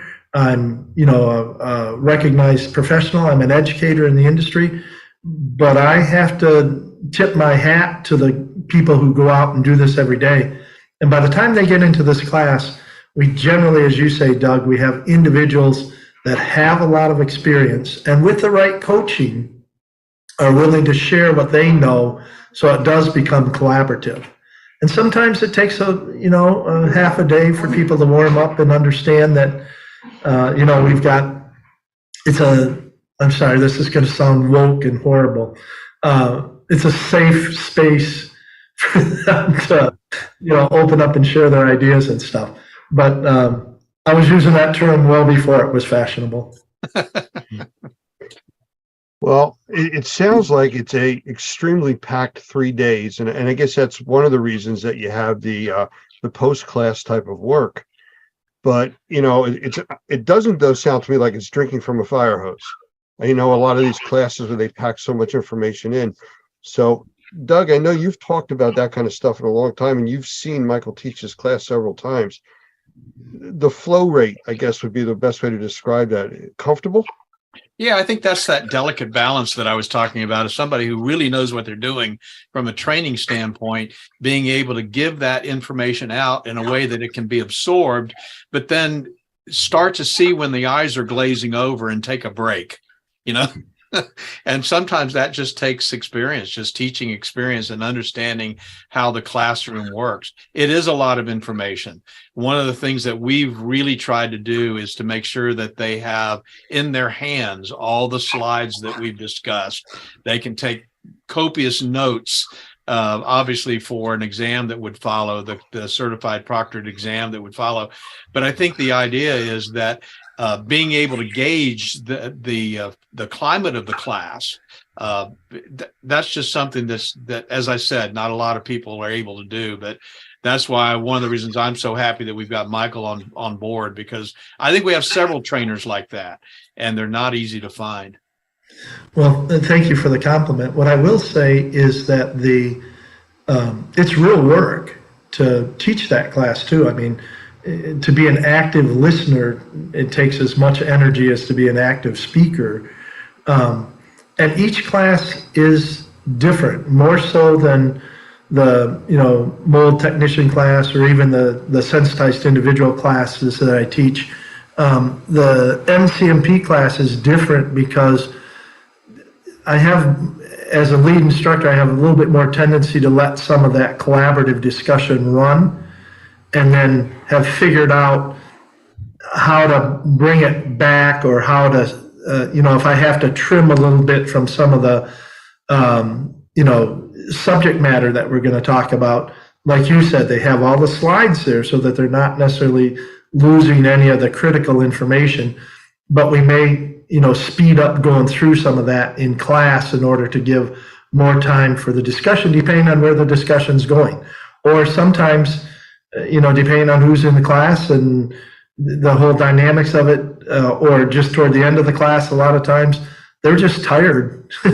And so, a lot of times it reverts back toward the last afternoon of the class where I do a little bit more of the lecture style presentation than throughout the rest of it, just because if they've really been at it kind of hammer and tongs for 2.5 days, it can be wearing on the students as well. Doug, as executive director of Normie, how do you see the NPMC course really, or CMP, affecting the Normie structure? What does it actually bring to us? Well, I think this is a good time for me to talk about the Normie Pro designation, which I think is so significant. And that Normie Pro designation, which, oh, by the way, no one has yet, which not even Lance nor Doug nor Michael has this designation yet, was actually born, the Normie Pro designation was really born out of a need, as many good ideas are, to provide to the public a professional who could handle virtually any kind of issue, any kind of problem that they might face. And it was born out of this need when you and I, Lance, got a call from BP Oil, and they said, we need somebody to go offshore and do an assessment on one of our deep water oil rigs. And we both looked at each other and went, do we really have a Normie member who's qualified to do this? Somebody who has the safety training, someone who has the security clearances, there's somebody who has the experience in the background. Because when you get out on an oil rig, deep water oil rig, there's only one way out and one way back, and it's a helicopter. And there's not a lot of discussion or being able to, run to Lowe's and get something. So we decided, well, this is something that we should do. And so we did that. But out of that was born this idea of how do we get our guys to a master level? I think everybody's very familiar with what that terminology is. ICRC talks about that, and others. How do we get our guys to the level where they can handle even those kinds of jobs? And so our dream was, and our goal was, which is now coming to fruition, was to have enough advanced training where we could have the designation Normie Pro, and we could give that to individual in the Normie membership who had the training on sensitized individuals, regular CMA, CMR, understood how to deal with formaldehyde, understood building sciences enough to be able to deal with air infiltration issues, knows what a blower door test is, knows how to spell a manual J, has had the advanced microbial professional classes. How do we put all of that together and say, this guy, this lady, we're going to give this designation to Normie Pro? And then when we get those kinds of calls, that's the person that we can send on that kind of project. So the Normie Pro designation, which again, I say nobody has, we're still working on that. We're hoping that by the end of the year, with the help of the President's Council, we'll have some very specific criteria so that folks can get there and get that designation. And we have some now that I think we could get pretty close, may already be there to be able to have that designation. That's where Normie is headed. We're going to set the standard for the highest level of professional training that's in the market today. And I frankly just don't believe anybody else has been doing that like we intend to. And with Michael's help, with the President's Council help, I think we're going to create something that this industry has needed for a long time. And again, I just love jumping in on what Doug lays out as the foundation here. Truly, this NCMP class, one of the main ideas behind it is to help people see microbial contamination from a much broader perspective. And that was some of the stuff that you were talking about, Doug. You know, there's great pieces of equipment and there's good things that we can steal, if you will, from the radon industry, like Lance had referred to earlier. And there's things on the asbestos side, there's things in the safety arena, there's things from all these different industries, general indoor air quality. And the more we can get people to think about it in terms of concepts and how these similar concepts can be applied to a project, but when we're faced with a potential problem, we don't have to be restricted to trying to find a mold piece of equipment or something, right? We can see it from a bigger perspective and reach out and realize that, hey, there's things from the indoor air quality arena that we may want to put in here. A great example, just if I can be a little bit suck up just a little bit, is the ionizer for the tail of the negative air machine that's available, the PRVK, right? That's not really a mold remediation piece of equipment, or that's not an idea that really came from the mold remediation arena, but it's an idea that fits the mold remediation arena really well, as well as asbestos abatement and lead and just air cleansing, air washing when you're doing whole house cleaning. It's a technology that we're bringing over from somewhere else, and people need to understand a little bit about how that interacts and can be used in so many different arenas. So I'll give you one, if I can, Lance, I'll give you one insight into some of the things that are going to be different in this particular class and some of the other classes that we're doing.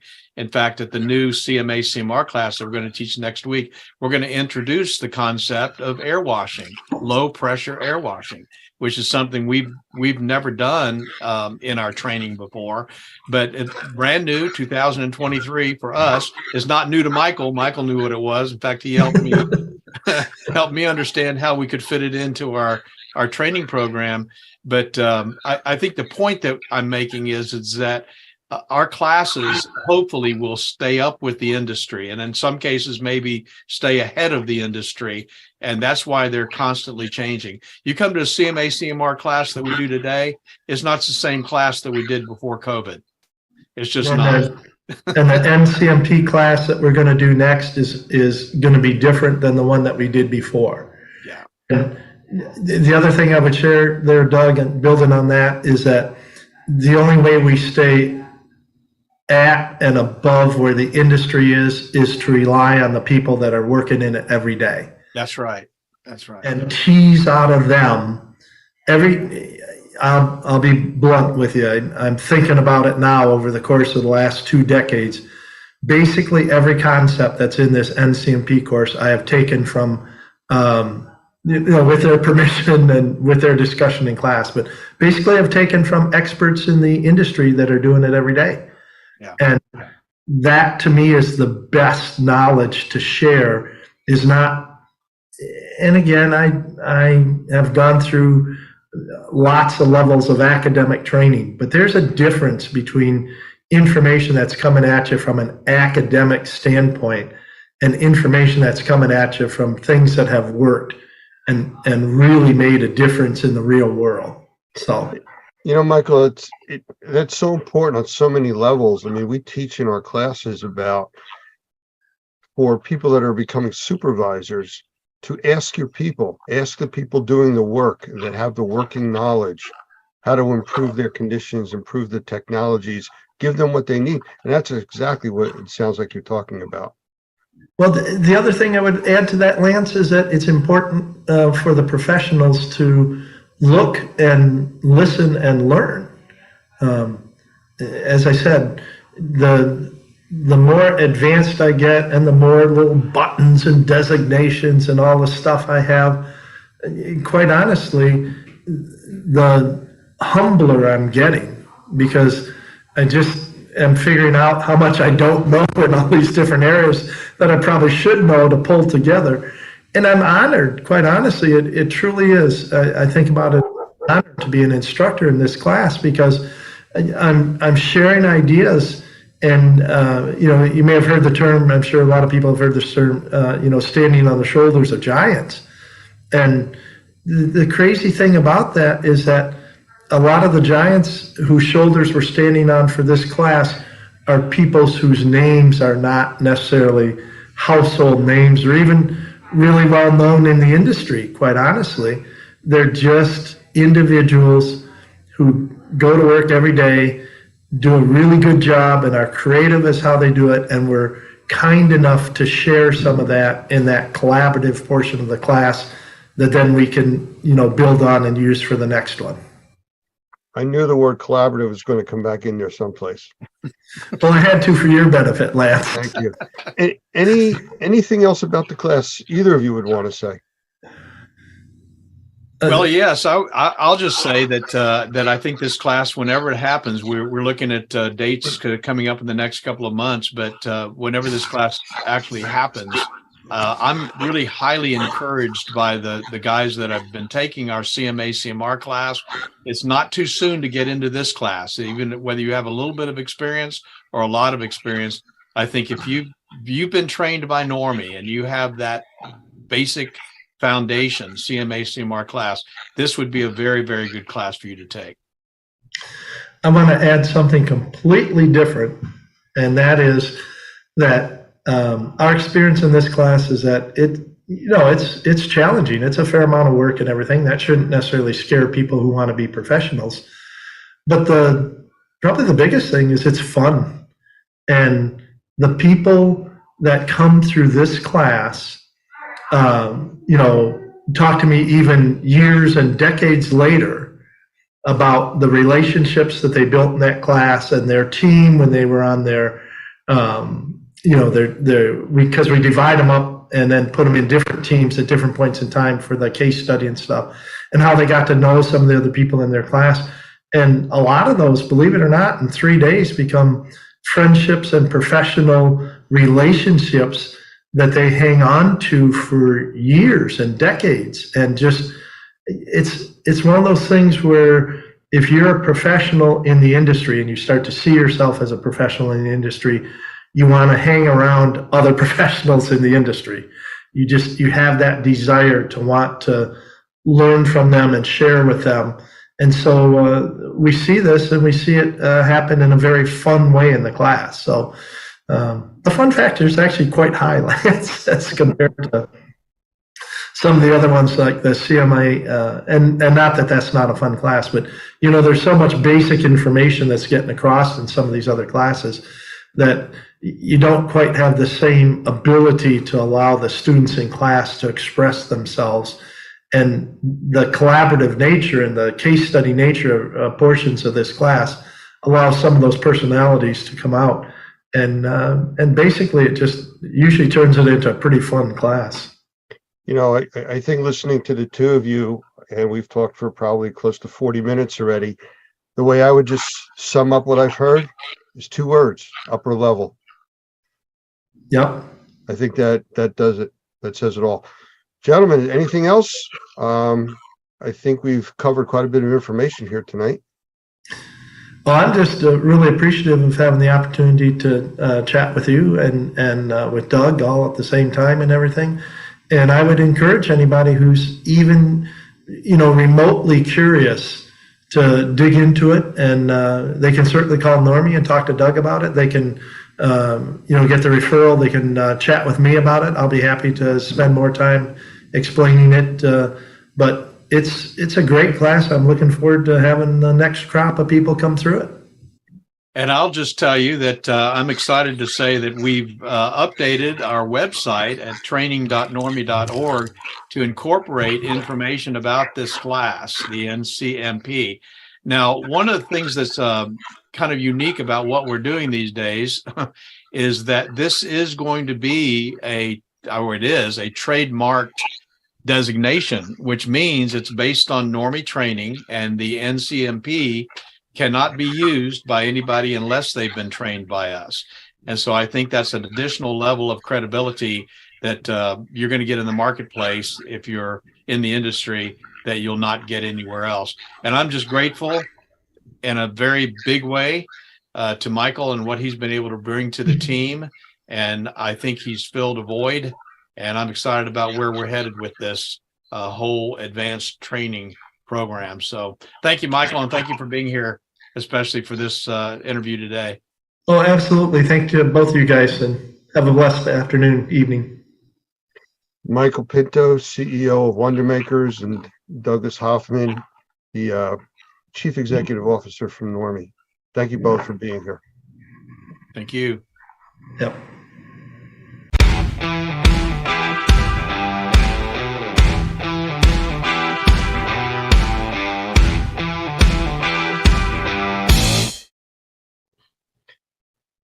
Hi, everyone. I'd like to welcome you all here to an interview that we're going to be doing tonight. And my guest speaker is somebody that most of you all know. It's Mo Zulawaga. He's one of our senior trainers, a good friend of mine, and we have him here in the room. I will let him do a little bit of an intro of his own background because it's too diverse for me to try to explain. So Mo, a little bit about yourself before we get started. Well, first of all, thank you. Well, for those of you that don't know me, I've been in the restoration industry now for a good bit over 20 years. And before that, I was an engineer for General Electric, for that in the military. And keep going back, I guess, been all over the country and spent some time outside of the country as well, working in Central America, lived in the Caribbean. And as you can tell by my name, my parents are from South America, from Colombia. So I've had a chance to be kind of all over the place and work all over the place. And now I'm happy to be here in Florida and call myself a Florida boy. And I plan on staying here. And I don't think anybody can get me out. So, and happy to be here with Normie as well. So life has brought me here, and I'm in a happy place. Well, since you're so happy, let's talk about some serious stuff. Because we get a lot of questions during and after our CMA CMR class, which is one of the ones that where you specialize in teaching, and actually you do it in English and in Spanish, depending on the class that we're running.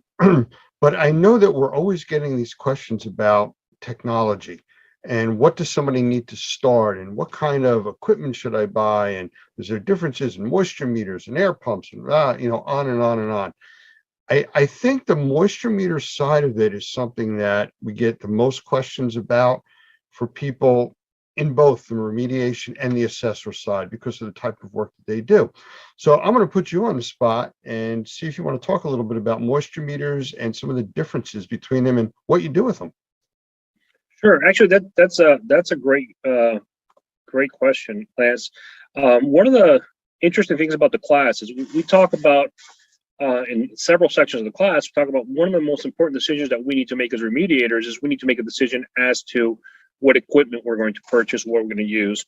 And, I always push hard on the concept that you need to make the decisions based on the application and exactly what the specifications of the equipment are, because for an equipment or technology to function properly, the most important thing is that the operator must know how it works.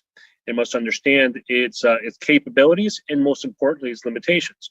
And a lot of the times we are, we kind of just go right into using the equipment and because somebody shows us how to use it, and we might use a small bit of the capabilities, but one of the things that it rarely taught from person to person is really what the limitations are. So I tend to talk about quite a bit about that in class. When we get into the whole moisture mapping section of the class, and I do explain a little bit about how moisture meters work and how they don't work and the things that you need to know. And that's one of the questions that I get repeatedly thrown at me time after time after class, where somebody will call me, listen, I know that you spoke about this in class, and it is it's a little complicated for me to just grasp in the 5 minutes that you were able to talk about it. Could you give me a little bit more? As a matter of fact, I've pulled I do have a file here that I can pull up with some pictures of moisture meters, and I'm going to open up here while I talk to you over the next minute, which has some pictures that I've done just to have this sort of conversation with some of the students. So as I pull this up, one of the things I am going to say is that when we go through the process of selecting equipment, it is incredibly important to know what exactly is it that we're trying to accomplish. What is the end goal of what we're going to do with that equipment? So in moisture meters, that is, we're going to measure moisture somehow, or at least that's the concept. And one of the things that the first question we need to ask is, where are we going to measure it? You know, what kind of material are we going to measure? How accurate do we need to be? How thick is that material? Those are all things that we need to take into consideration, because not all meters are made the same. And Mo, with that, there was a discussion that I was involved with recently where somebody was talking about moisture meters, and they all have different scales. And that was confusing to say, well, it's this percentage. Well, that's a different way of grading on this device compared to another device. So I don't know if you're prepared to talk about that, but if you get a chance as you go through them, you might want to toss some of that in. Absolutely, will do. All right, so I have this little file open. It's a Word document that I have with the images. So what I'm going to do is I'm going to go ahead and share it, if that's okay. Sure. So I can show some of these pictures and try to get the concepts across a little bit better. So let me go ahead and do that.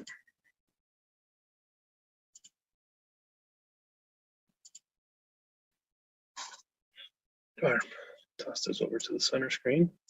All right, so can you see the moisture meters right now, Lance? Absolutely, you're good. All right, wonderful. So here's some, I'm going to start here with non-penetrating meters, which actually goes right into questions you just asked, Lance, which is scales. So not all non-penetrating meters are made the same. Not all meters are made the same. And when it comes to these sort of meters, the first thing you do need to understand is that scale. What are those scales telling you? So I'm going to go ahead and zoom in on this particular meter right here. This is a Tramex ME5. I use this meter quite often during assessments. It is one of my favorite non-penetrating meters. I mean, I have numerous ones, as you'll see and understand why by the end of this. But one of the things that you can see right here on this meter is right up at the very top, you'll see it says wood percentage moisture content. And then at the bottom, it says comparative. And the wood moisture content is a scale that's right up here at the top, and it goes from 5 all the way to 30, while the comparative goes all the way to 100. So let's talk just in this meter alone. There are two completely different scales. So the top scale where we have the wood, it'll actually tell you the percentage moisture content of the wood, and there are, if you look at the manual, depending on the wood, you'd actually have to use some variances if it's a hardwood versus a softwood, and they'll actually go by names, like if it's a fir or it's an oak or something like that, there'll be some percentages that you would need to adjust that reading. But in general terms, this is a wood moisture content scale. Down here, it's a complete relative term. So what does that mean? What does relative mean? It means that for it to have any meaning whatsoever, it needs to be attached to some other value. And so what we learned in class is that before we can go take any readings where we believe the area to be wet, we need to go to a dry section of the home and take up a reading of the same material. So if it's wood, it's going to be of the same type of wood. If it's drywall, it'll be drywall, flooring, etc. So we can get what's called a baseline or a dry standard, and then that's what we're going to use to compare. That's the relative number we're going to use. So on those different scales that you were mentioning, for example, this meter right here, as you guys can see, goes up to 100. If I was using, for example, a Delmhorst Navigator, the new one, it has a scale up to 300. So as you can see, 300 is not a percentage. 300 is just a number, and that's because the sensitivity of that particular scale, you need a wider range to be able to get the numbers that you want. It's a different different system that it uses. And so the most important thing is that you understand as a user which is the best, which is the form that the way that your meter works, right? What are the scales in your meter? What do they mean, and what do they represent, and how do you properly read them? How do you work with your meter during different materials? As you can see in this particular meter, you have different materials, wood and timber. Do you have one that's a shallow depth? And that's because sometimes you have layered materials and you want to just grab the top layer, or you want to stay away from a metallic background, because that's one of the things we'll be talking about, some limitations of these meters. And a metallic background might cause a limitation. Drywall, plaster, masonry. So this particular meter definitely has different scales. The important thing to understand is, except for the wood meter, those are all relative scales. Okay, those are all something you have to compare to. As you can see, this meter will tell you over here just how deep it goes, and you'll see in the wood that it does show percentage moisture content. And that's what I would say. This is a great example of saying we need to grab the most simple tools that we have, which are wonderful technology, because a lot of the times we don't see these simple tools as technology because they've been around for a while, and we need to understand those. You know, one of the things that you just mentioned real quick was the manual. And so many people that I talk to don't even know there is a manual. Sometimes you have to go online to get it or download it. And that's one of the most important things you could have for these types of tools. You really need to understand it. I've gotten calls from numerous people that were either en route to a job or on a job site that have called me and said, how do I do this? How do I use this machine to do this? You got to know this stuff before you go out. I mean, use it in your own home, learn it, use the manual. Absolutely. Absolutely. Habits that we now have in the industry or the people that have gotten used to understanding these concepts is the having these manuals right on your phone, right? So we have them on cloud storage. So anytime, and I actually reference manuals all the time when I'm in the field, and there's a particular function of the meter that I might not have used in a long time, and I might know, but I might want to refresh her just to make sure that I don't miss anything, because as you'll see, there are definitely different types of meters, but having those manuals available to you at a moment's notice is incredibly important, and it's a good practice that everybody should actually take on in their business and their daily use. So I want to show you. So this is meter number one. Let me show you something else. So here's some of the things that I discuss with students when they call me with these questions. And one is that comparative range, as you mentioned. And that comparative range can change from meter to meters. So we need to understand it. Understanding how far those ranges go, right? So as you can see, the wood moisture content go up to 40%, and this particular meter up here went up to 30. You need to understand those because questions can come up. If you think about it, if somebody's analyzing a project that you're doing, and they're used to seeing one particular type of meter where their scale is considerably higher. So for example, on a non-penetrating meter, you could have wet be pretty high, pre 68, 98. Other meters might be lower. So if they're used to seeing their meter and they think that your number is too low and that does not mean that it's wet, then you need to be able to explain that and say, well, my meter works in this form, and here's the scale that it works, and here's what the numbers mean. And if you don't do that, if you don't understand that, it might be a difficult conversation to have with somebody else that also doesn't understand your meter because they've never used it before. As you can see, the same company can have another completely different meter. This is also by Tramix. This one is really designed for concrete. And this one will have concrete moisture content, okay, and also for drywall. So this is a very specific meter, and these meters are excellent meters to use for very specific times and different projects. So if you really want to know what's going on with certain type of materials, you might need a very specific meter to do that. So like I said, having a set of meters to be able to tackle different problems that come on is very important. Just like you can see for concrete as well, I might actually want to know the actual concrete slab, how much the relative humidity is in it, how much moisture content is in it.